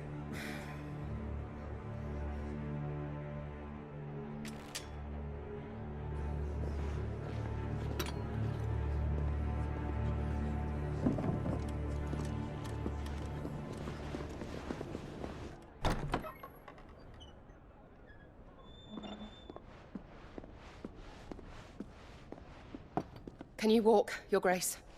What's wrong? I fear trouble may be brewing downstairs.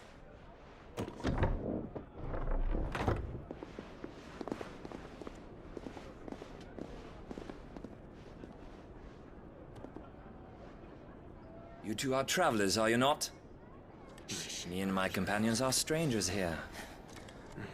Perhaps you'd be good enough to accompany us a while. Help us find our way. Sorry, lads, but we've got business in camera that can't wait. Ah, I'm sure you could spare us an hour or two. Come on. Friend.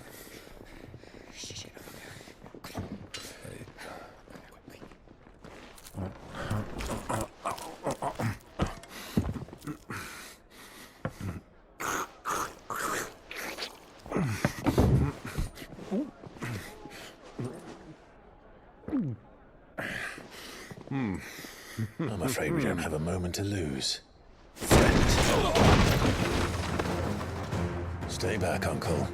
Gladly.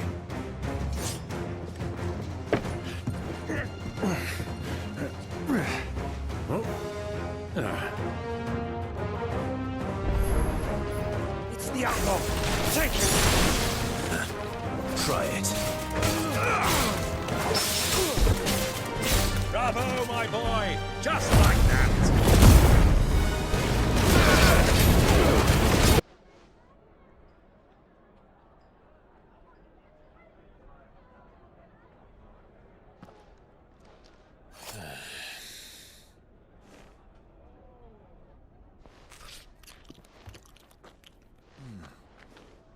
For your trouble.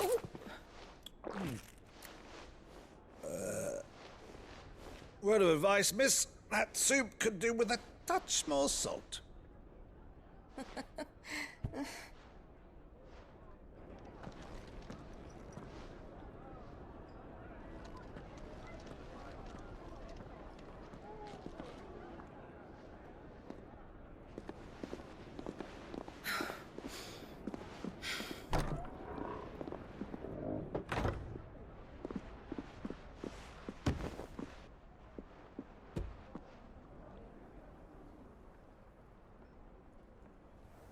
Now's our chance.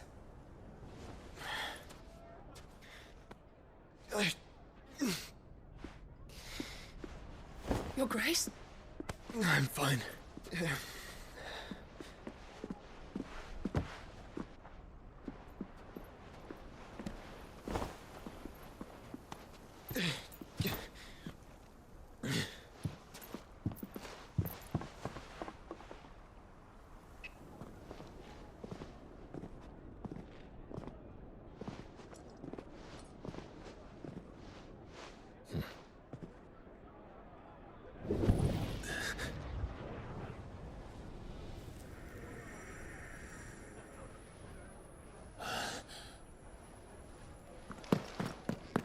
Clive?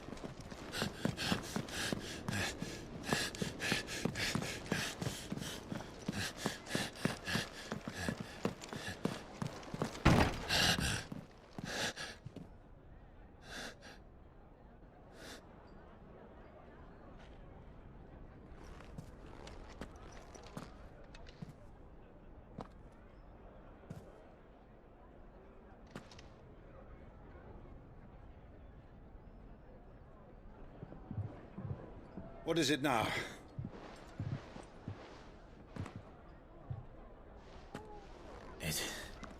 It's nothing. Let's go.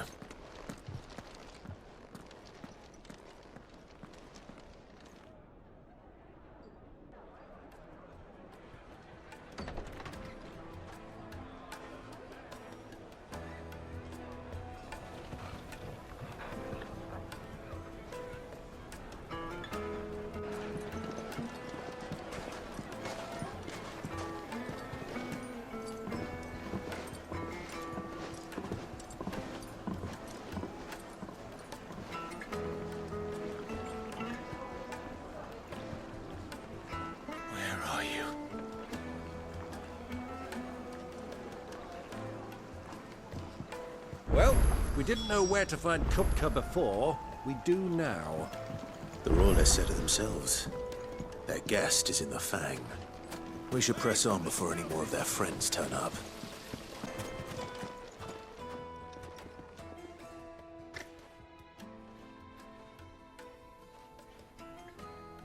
Ah, they've closed the road. And it's the only way from here to the Fang. It would seem Lord Kupka is not accepting visitors at present. We have to get through that gate.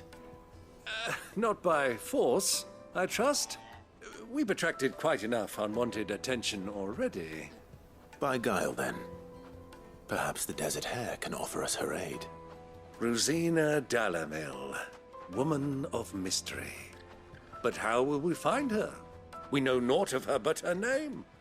And that she was working with Sid.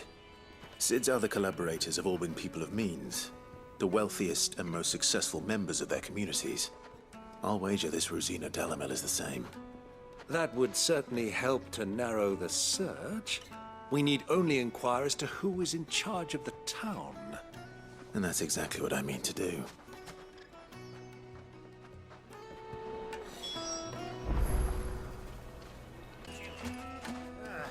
Anything I can help you with, travelers?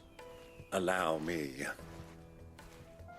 My good man, we represent one of the oldest and greatest trading houses of Port Isolde.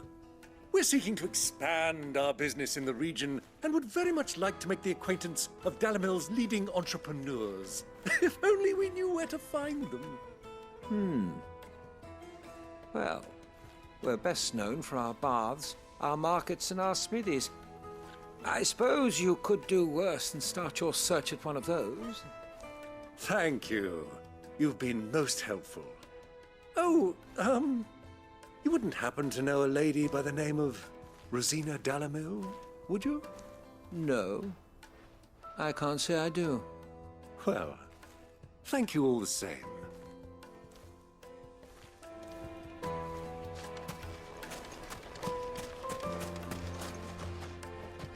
What do you want? Can't you see I'm busy? I won't keep you long. I'm looking for someone. A woman by the name of Rosina Dalamil. Do you know her? Never heard of her. Is that all? One more question. If I wanted to find the richest trader in town, where would you recommend that I look? Well, that's easy. The Briar's Kiss. Won't find a finer smithy this side of the strait. The owner's only a young sprig, but he's got all the right ideas. The Briar's Kiss, you say? Thank you.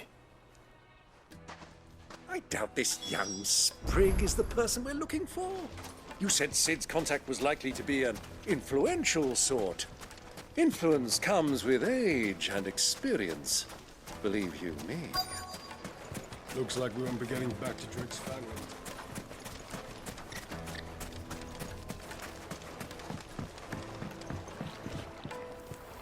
Can I help you?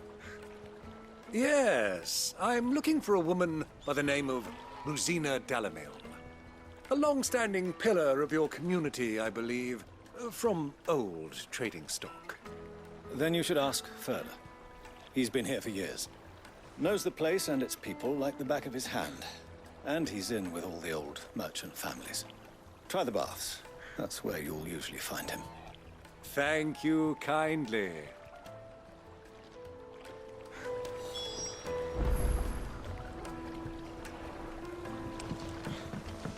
Well, it sounds like we have our man. Perhaps. Let's go and find out exactly what this Furder knows. Sweet incense! Excuse me. Are you Furder? I am. Can I help you, travelers? I hope so. You've lived here for some time, is that correct? Do you know Rosina Dalamil? We believe she may be a trader of some renown. And what business do you have with the Desert Hare? She was a close friend of mine. I was hoping she might be able to help me. Very well. Go to the bordello. I'll arrange an introduction.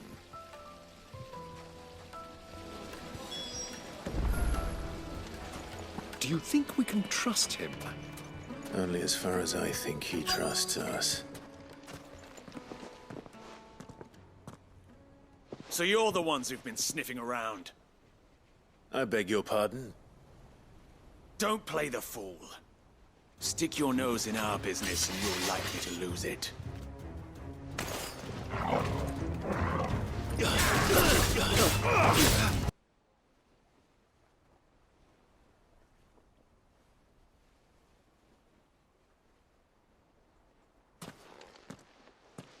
Who are you working for?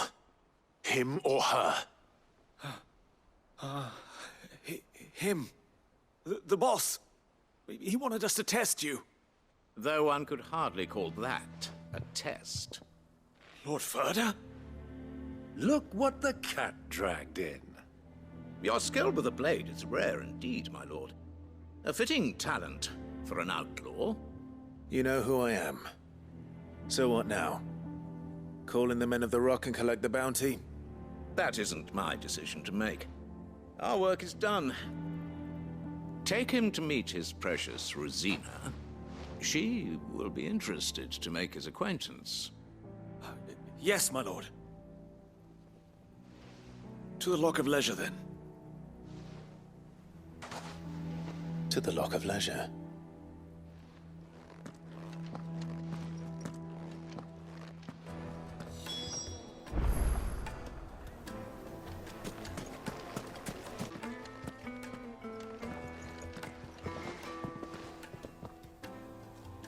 Is this the place? Lubor's Forge. The Briar's Kiss. Ah, so it was the young sprig after all. So much for Rosina Dalamil being a woman of experience. How wrong I was. It was an easy mistake to make, Uncle. After all, it must have been years since Sid last saw her. Sorry, him. Whoever this Lubor truly is, he's clearly a man of means. I'd say he deserves our respect. See that he gets it.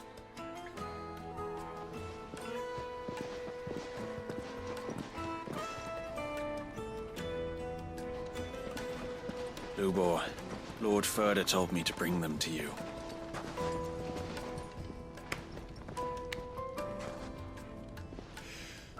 My boys tell me you're in need of assistance.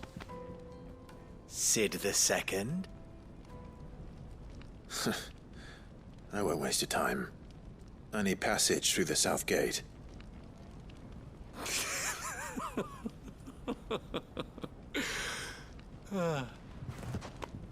Tell me, what do you think is a merchant's most important commodity? Why, trust. Everyone knows that. Without it, you have nothing. And nothing is exactly what you have. And so, for you, I, too, have nothing. I'm not in the business of helping every lost puppy that wanders in off the street. I'm a busy man, as you can see. Let's leave this mummer to his farce. By all means. Find someone else to help you on your way. Just be sure to tell them you're not the two travelers from the inn the guards are looking for. Don't want them jumping to conclusions, do we? Why, you... So, what do we need to do to earn your trust?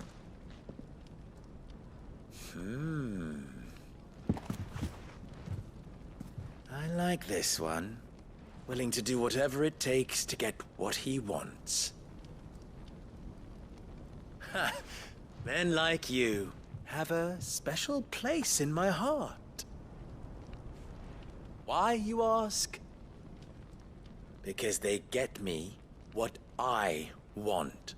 Always. Fine. So what do you want? Don't tell me you're going to listen to this swaggering scruff! We might as well hear him out.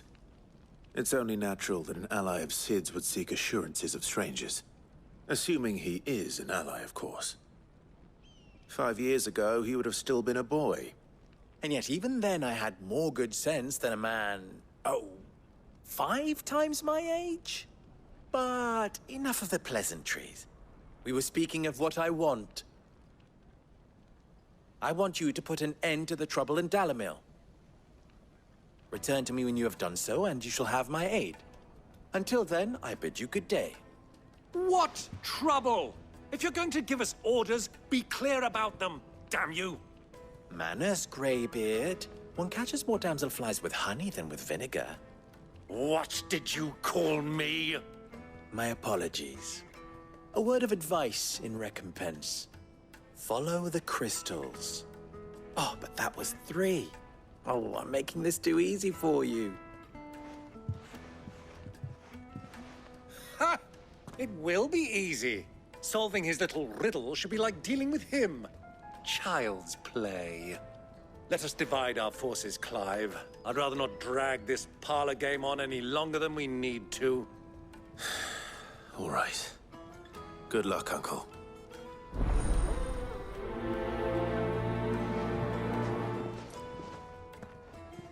I thought we were the only ones causing trouble in Dalamil.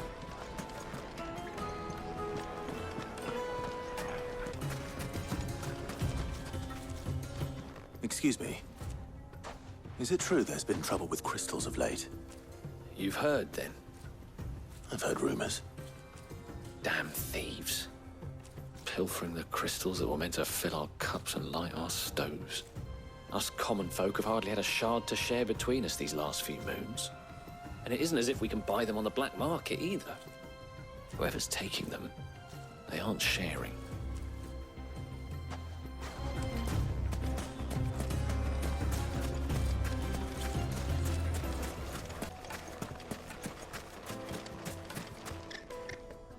Do you have a moment? Depends what for. Just a question. Dalamil seems to be thriving compared to the other villages I came through on the way. Is there a reason for that? Well, we're a stone's throw from Drake's Fang, for one. The soldiers guarding the Mother Crystal and the shipments need a place to spend their hard-earned gil. The men of the Rock throw their money about like there's no tomorrow. Is that so? Well, thank you.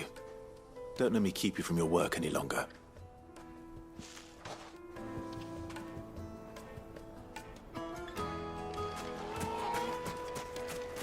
Well, I hope you gave as good as you got.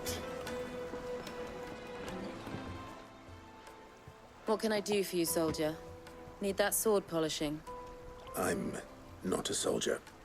Oh, then be off with you. I serve the men of the Rock and the men of the Rock only. You have an agreement with them? Don't be stupid. I just know which side my bread is buttered. Don't want to be stuck under some pauper when they come knocking. With pockets deeper than Zemeckis and an urge to empty them. No, just leave, will you? Before you scare them off. I think I'm starting to get an idea of what's been going on. I wonder if Uncle Byron's learned anything of use. He'll probably be back at the inn by now. The finest fabrics!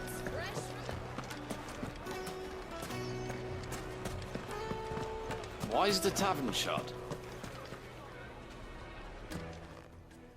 It's you, the one who broke all our furniture. What do you want? Haven't you caused enough trouble already? I'm looking for my pal. Have you seen him? The gentleman who was with you? Yes, he's upstairs, but...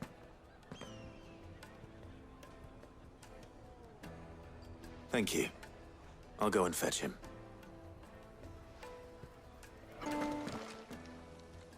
Huh?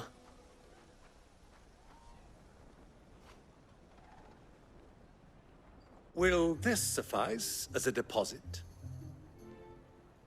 By the sands. That's a black pearl. One of the many treasures in my collection that I would be only too happy to part with, should you give me reason to do so.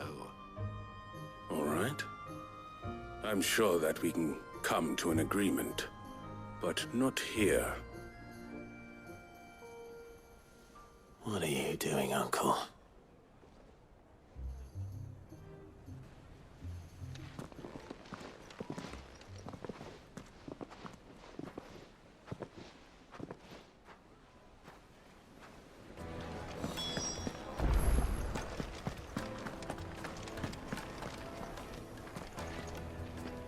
Care to explain why you're giving gifts to Kupka's men? Bait, my boy. One cannot catch one's prey without it. And I do believe I've snagged us quite the quarry. I started by asking around the markets as to where I might purchase crystals. I had no luck, of course. It's forbidden to trade in such things. But my uncharacteristic indiscretion just happened to attract the attention of those uniformed ruffians. They took me aside and said they could procure the crystal I sought if I proved I could pay for it. So the pearl was your proof? I thought they'd asked for more. A second-rate specimen like that would only fetch 500,000 or so. A small price to pay for admittance to the underworld. But enough about my little act of subterfuge. What did you discover? That the supply of crystals has dried up of late. And some people seem to think they're being stolen. Meanwhile, members of Kupka's private guard have been spending money all over town. I'll wager those soldiers you've been talking to have been siphoning off crystals meant for elsewhere, and pocketing the profits. I'll wager you're right. We'll meet with them then, just as you arranged, and put an end to the trouble Lubor spoke of. Ha! That preening popinjay thought this would be difficult. It just goes to show, one should never underestimate a Rosfield. We'll soon wipe that smirk off his face. I arranged to meet with the soldiers in a secluded corner of the Velcroy, far from prying eyes. The perfect place for a spot of double dealing. I trust I can count on your support, if things turn sour. Of course.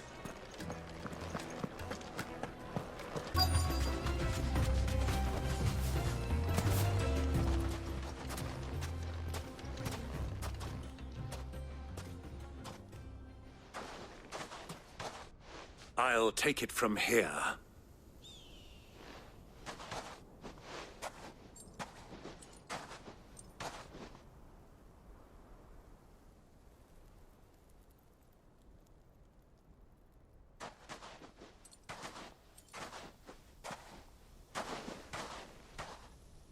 I was beginning to think you weren't coming, my lord. You've brought your contribution? All the silver and stones I could scrape together at such short notice? You brought the whole 500 talents. That was the price we agreed upon, yes? If you've no objections, I'd like to see the crystal. Of course. Right this way, my lord.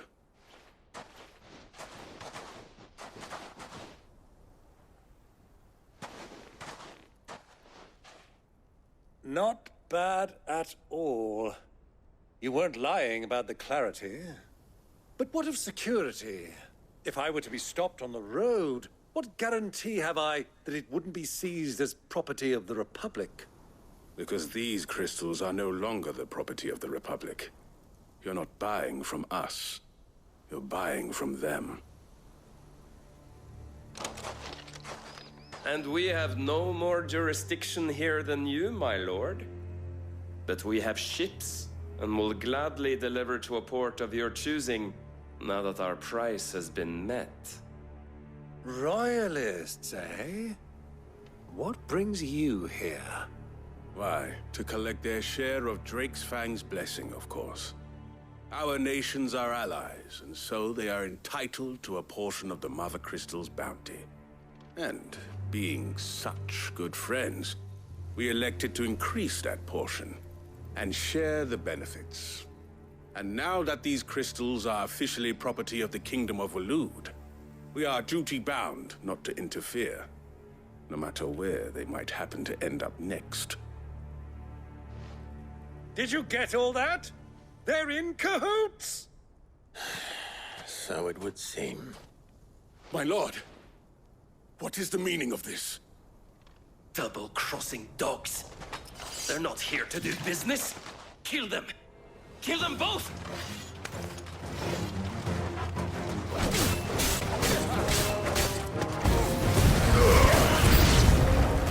It's not over yet, Uncle! I'm just getting warmed up!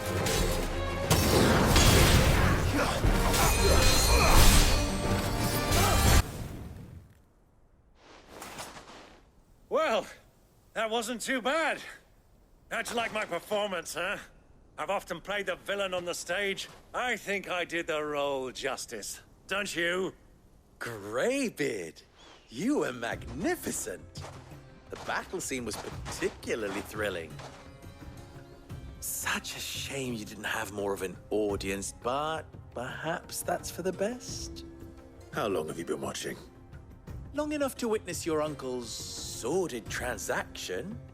I hardly expected one so venerable to degrade himself so thoroughly, buying one's way into the confidence of degenerates.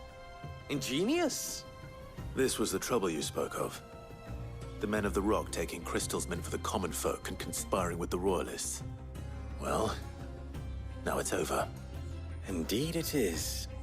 The people of Dalamil had scarcely any means of redress against Kupka's men, let alone a foreign army. Until you two came along, that is.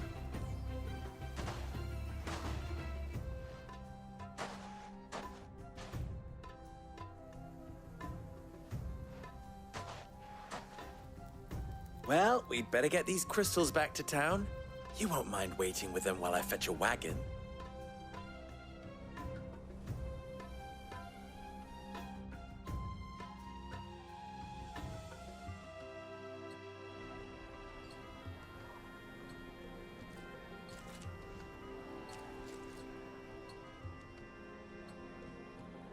It occurs to me that I still don't know your name.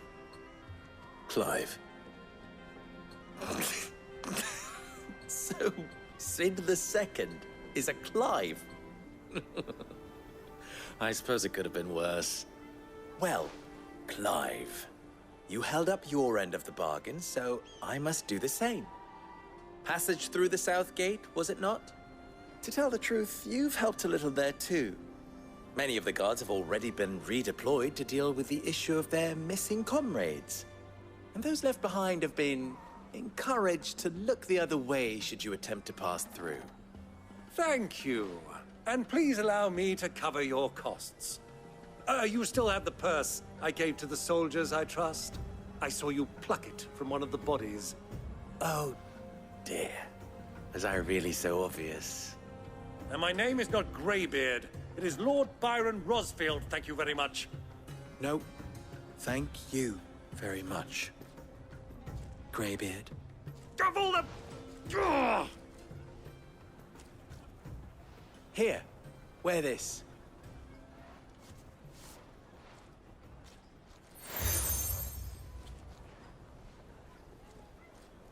Any friend of mine who sees you with it shall be a friend of yours. Thank you, Lubor. And please, feel free to send one of my Stoluses back to your people. Tell them that Rosina Dalamil is back in bed with Sid.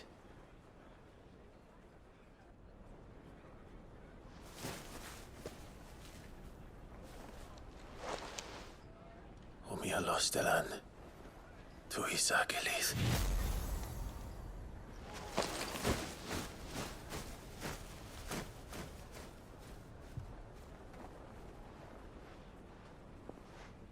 I'm trusting you, Sid. Or should I say, Clive?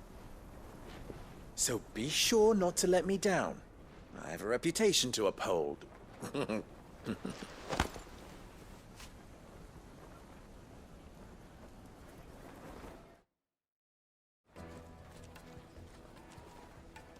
Well then, I wish you a safe journey south.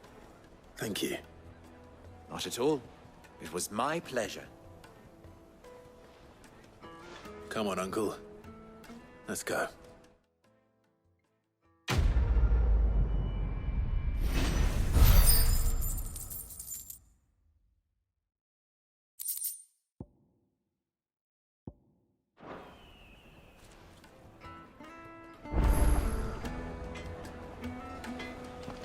Wait inside. Ah, they've opened the gate.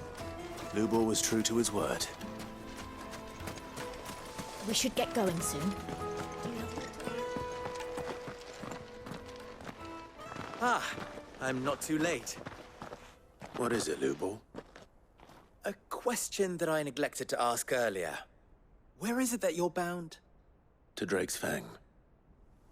To finish Hugo Kupka. Just as I thought. Then allow me to share a secret. Drake's Fang is currently riddled with royalists. Talmeki and Walud are allies, and as you've seen, their soldiers work hand in glove. But no nation has ever before allowed a foreign army to make a barracks of its holiest of holies. Not by choice, at least. And there's more. My man on the inside of the Fang has failed to report for several days. I fear there may be more trouble lying in wait for you on the road ahead. Isn't there always? If you're determined to beard the lion's den, then promise me one thing. That you will enter via the mines, where the guard is lightest. I've lost one Cid already. If I lose another, people will start to think me careless. I don't plan on dying. Not before Kupka does, anyway. Well, so long as you have a plan.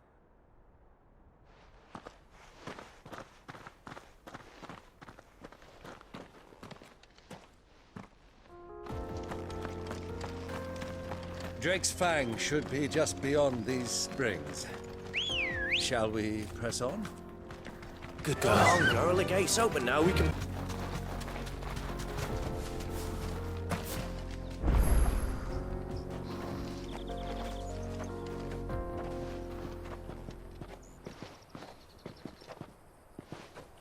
There it is.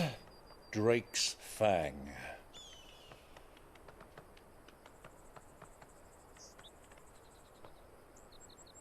Kupka will be hiding inside.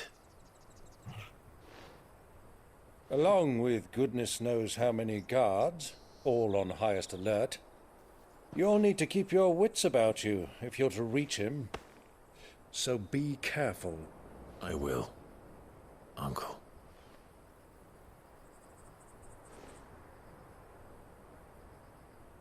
Before you go, Clive, allow me to apologize.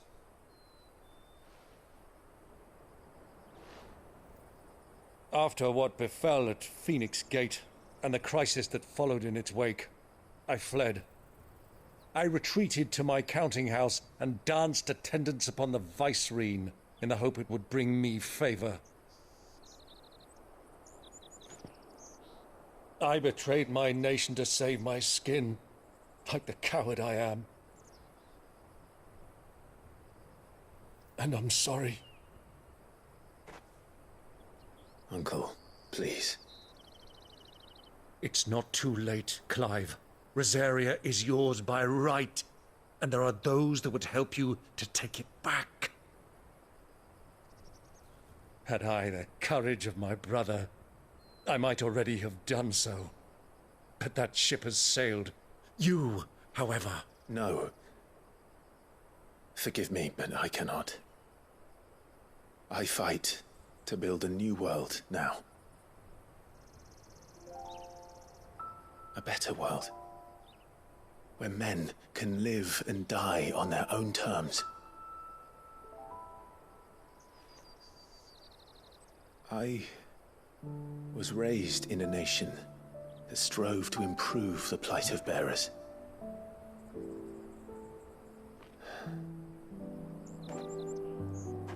Only later did I realize that spark of freedom did not arise by chance, but was kindled by my father. You would see me follow in his footsteps.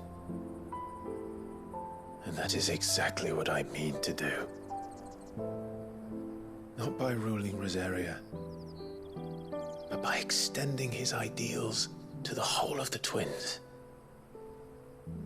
Though every soul in the realm may judge my actions heresy, I am certain my cause is just.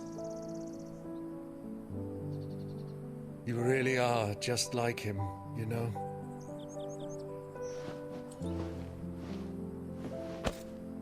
Thank you, Clive, for coming back to me. I am proud to call you nephew.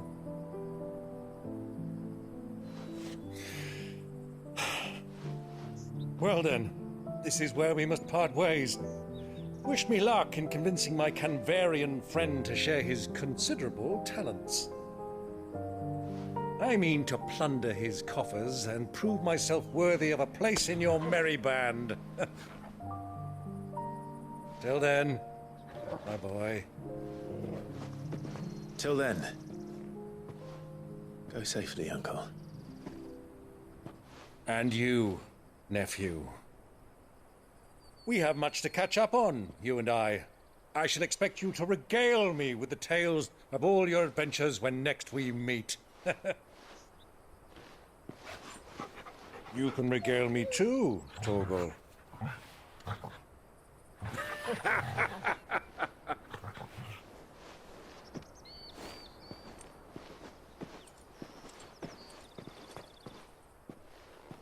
I'm coming for you, Kuka.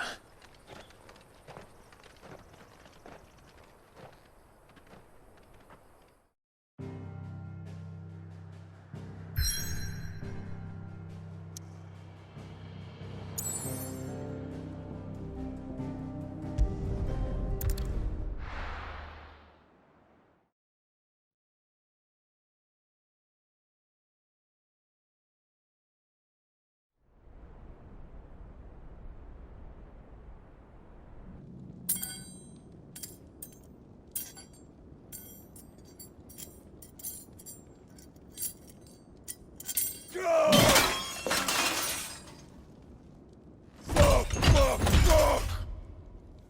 What have they start? What has that gutter rat done to me?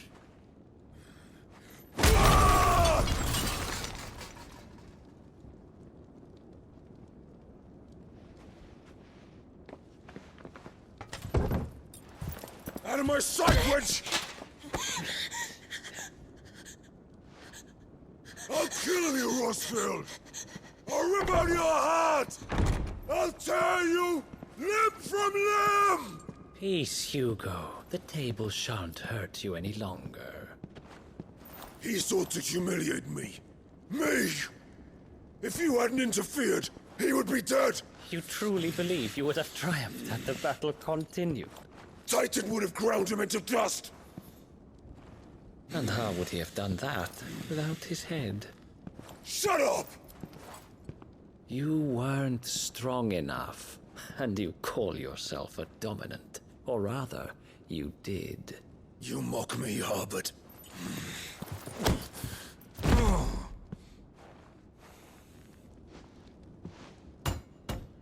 Do you see, Hugo? You are weak. Fuck! But so long as that fire burns within you, there is still hope. There may yet be a way for you to take your revenge. Tell me, what must I do? Please, I'll do anything. Just tell me.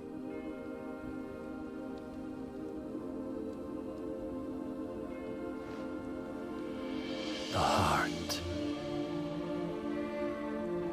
What of it? A Mother Crystal's heart is the most concentrated source of ether in all creation.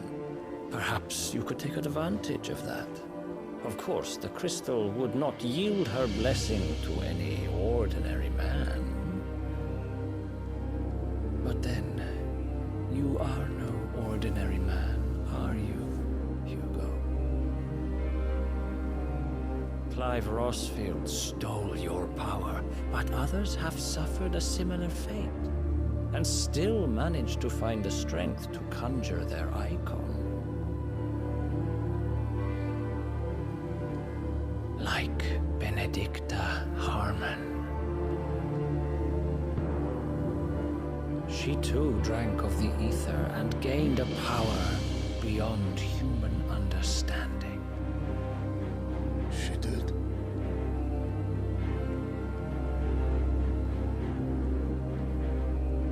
Benedicta. Benedict.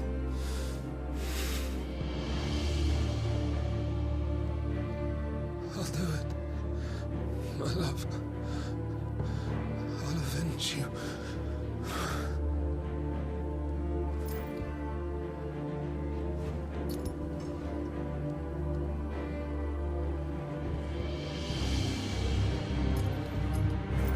Run along now, Hugo. You need only follow the light.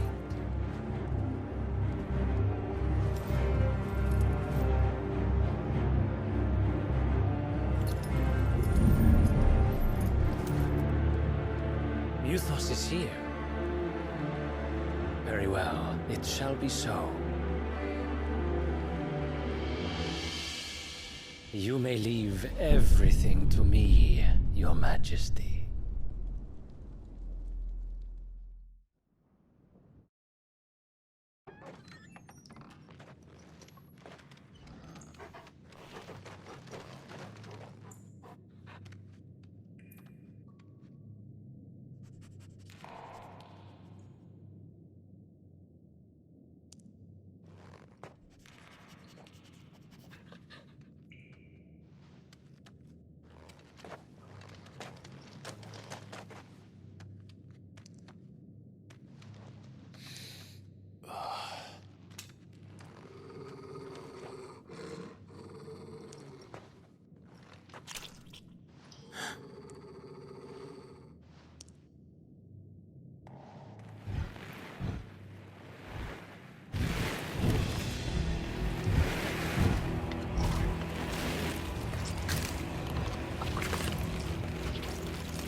Did the Royalists bring them from Ash?